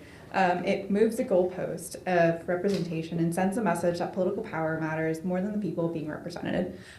Just personal experience, I used to live in Killeen, Texas, Congressional District 11. And that district stretches all the way to Otessa, which is over 300 miles away. I do now live in a different district, Texas 31st.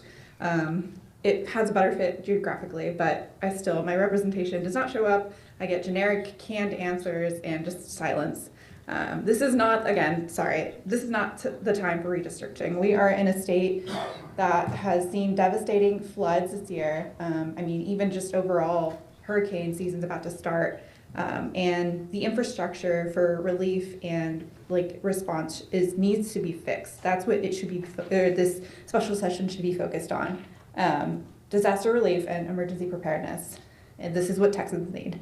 It's incredibly frustrating as someone newly involved in civics to watch political leaders chase power and partisan advantage while ignoring the very real urgent needs of the everyday people. We need to put people before politics, prioritize disaster relief over district manipulation. And that's all I have. Thank you for your testimony. Members, any questions for this witness? Hearing none, the witness is excused. Thank you. I believe that's the last of the virtual testimony we have. We came back. There were two. They showed up late, and we got them in there. Members, it's been 5 hours and 5 minutes of public testimony. However, because of some of the disruptions earlier and some questions, the chair has added 15 minutes to the total, so we got 10 more minutes here. Chair's going to bring up at least one more panel. Chair calls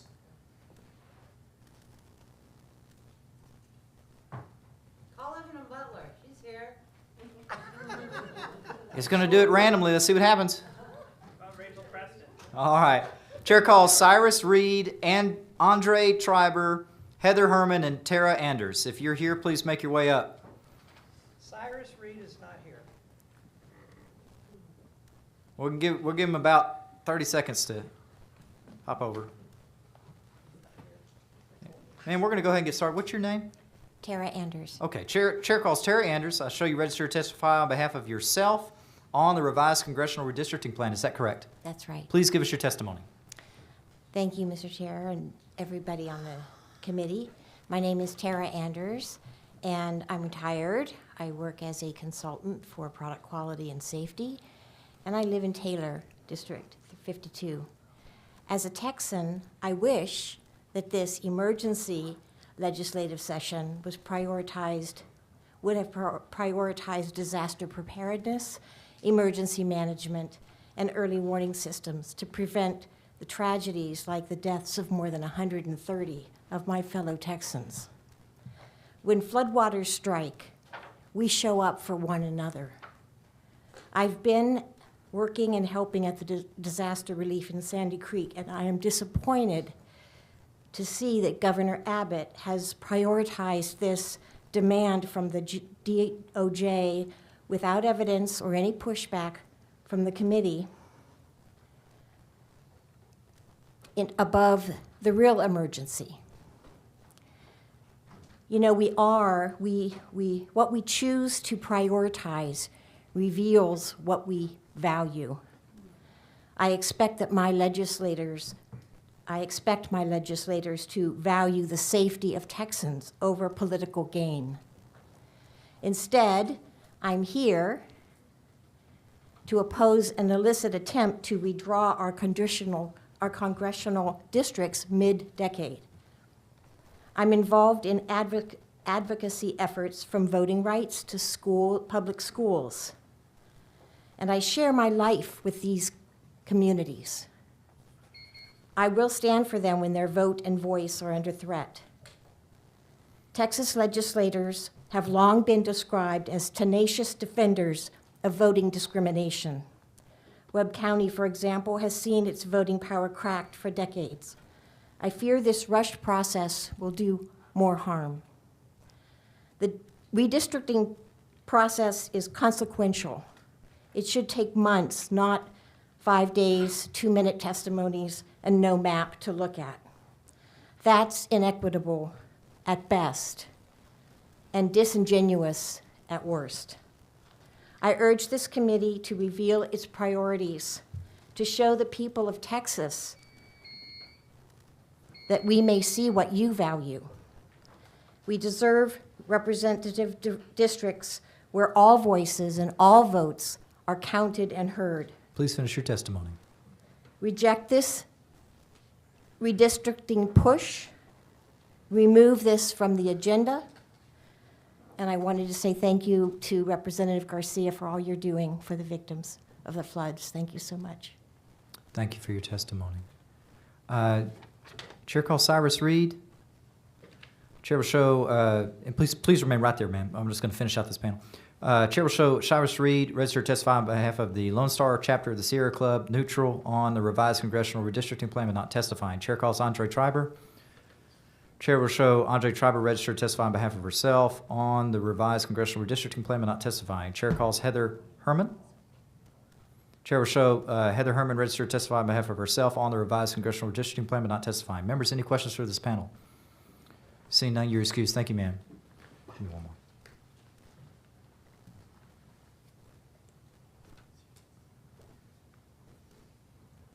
Chair calls Emily French, Daniela Hernandez, David Chinkanchan, and Colin Steele.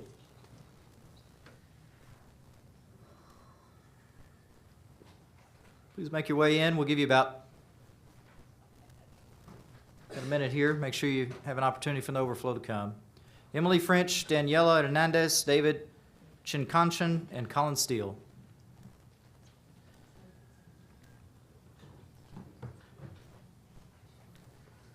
Anyone in the overflow rooms, if we call your names, just go ahead and maybe just be in the hallway or nearby. We can kind of close this out. Okay.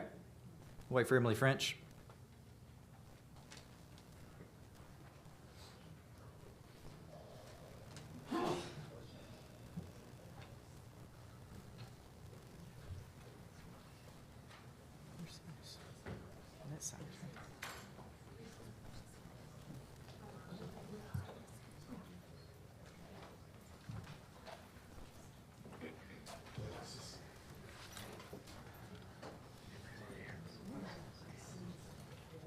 All right.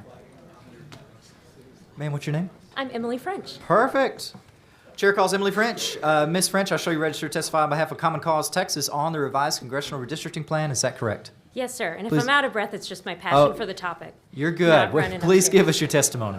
Thank you so much.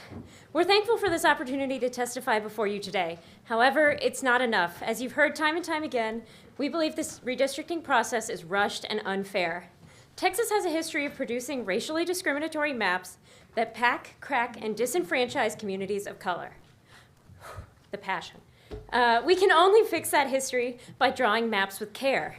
Unfortunately, I do not see care being taken in this process. Drawing maps with care takes time. You can't squeeze months of testimony into only 3 hearings, especially when you limit it to 5 hours. You cannot squeeze months of robust debate and negotiation into only 30 days. So many Texans are here today to make their voices heard, and so many of us will go home without the committee calling our name. Many more are hard at work today in other areas of the state, unable to tell you that they oppose this process. You are silencing them too. Drawing maps with care also requires transparency.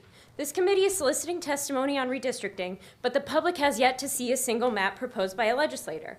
We sincerely hope that you will also hear testimony on the actual maps, not just on the idea of drawing them. Drawing maps with care takes travel. This committee is only holding hearings in Austin, Houston, and Arlington. So far, not too late. What about the Rio Grande Valley, which President Trump identified as a possible target for redrawing? What about cities with significant black populations like Prairie View and Beaumont? What about voters out in El Paso, up in Amarillo, down in Corpus Christi? What about my parents in Wichita Falls? They love to have opinions on things. I bet they would have an opinion on redistricting too.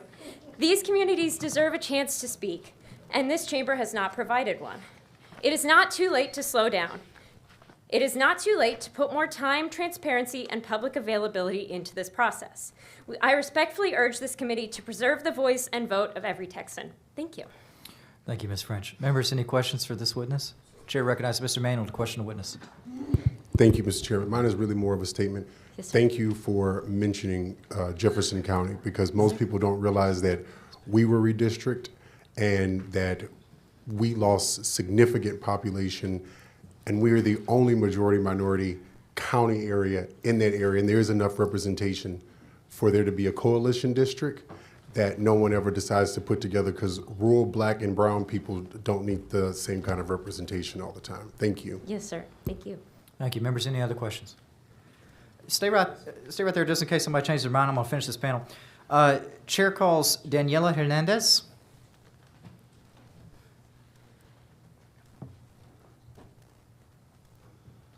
And if David Chinkanchan or Colin Steele are in the room, if you'll go ahead and come on up to the front. Okay. Chair calls Daniela Hernandez. I show you registered as Daniela Hernandez, testifying on behalf of the Workers' Defense Action Fund and yourself on the revised Congressional Redistricting Plan. Is that correct? Yes, that's correct. Please give us your testimony.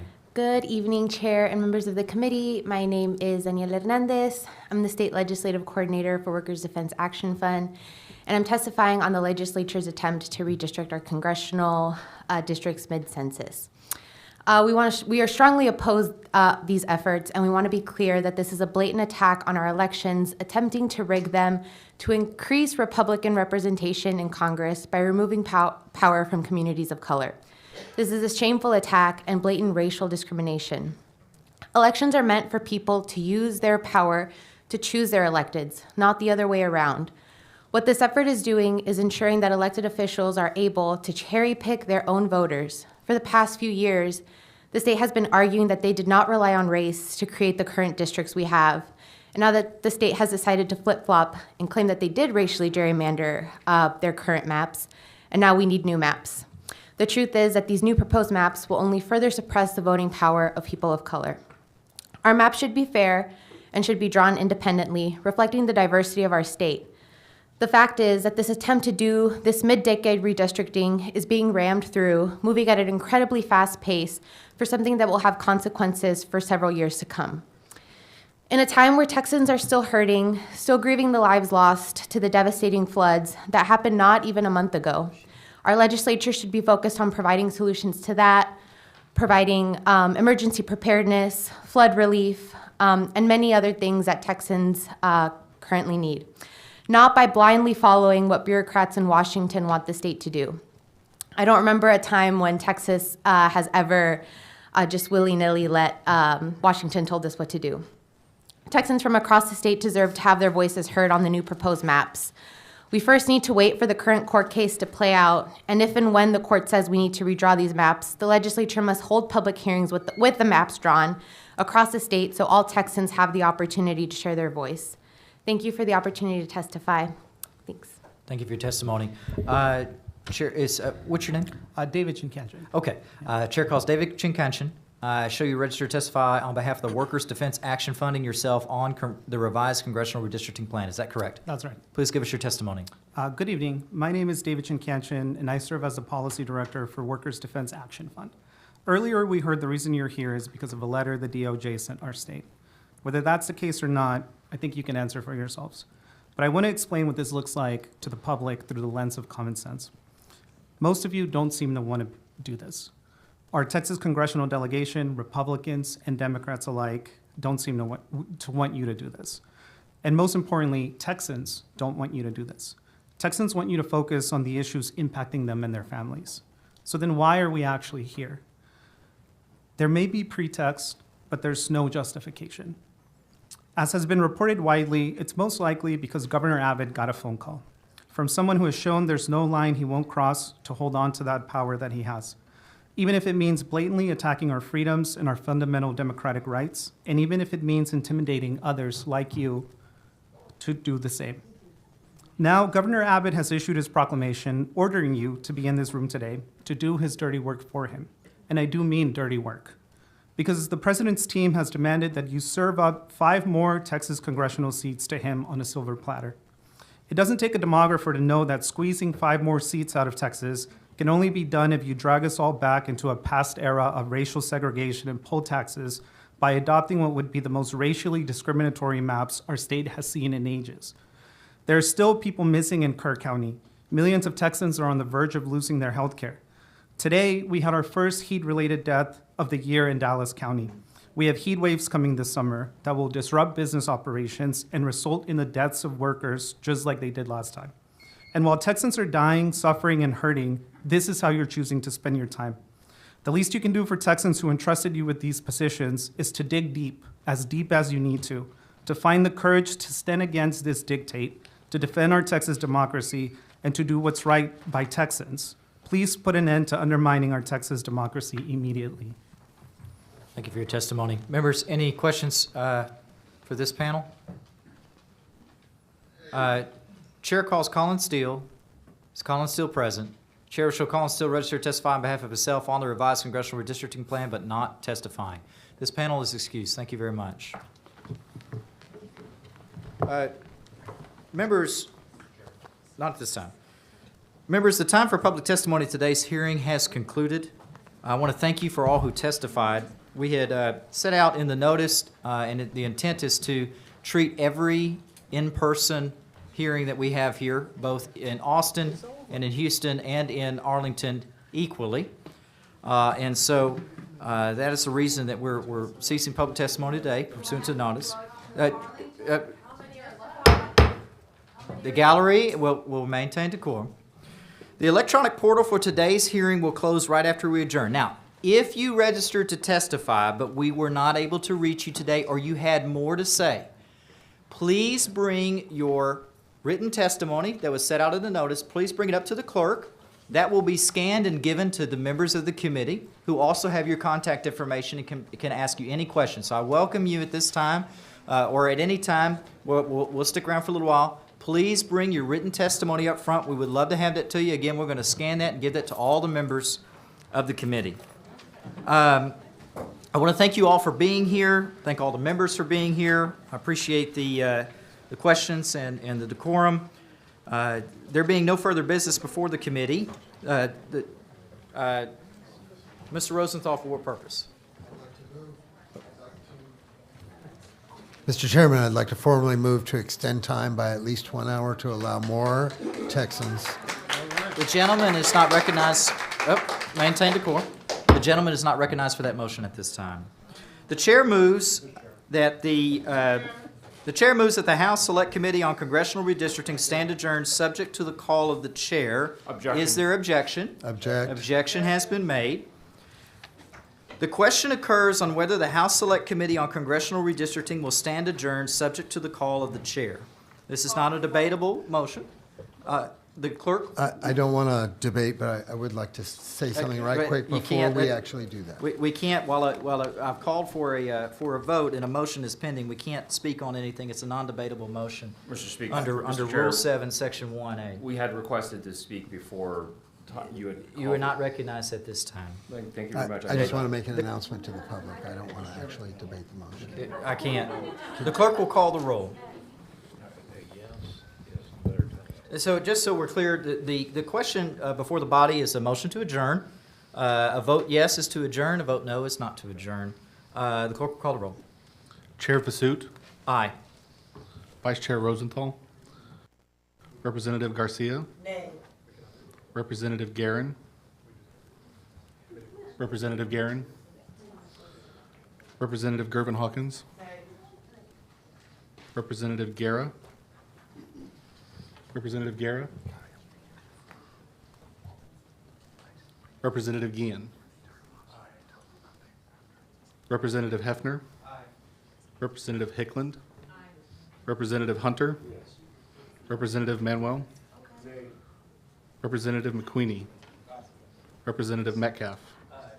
Representative Moody. No. Representative Pearson. Representative Spiller. Representative Tepper. Representative Thompson. Representative Turner. No. Representative Wilson. Representative Wu. No.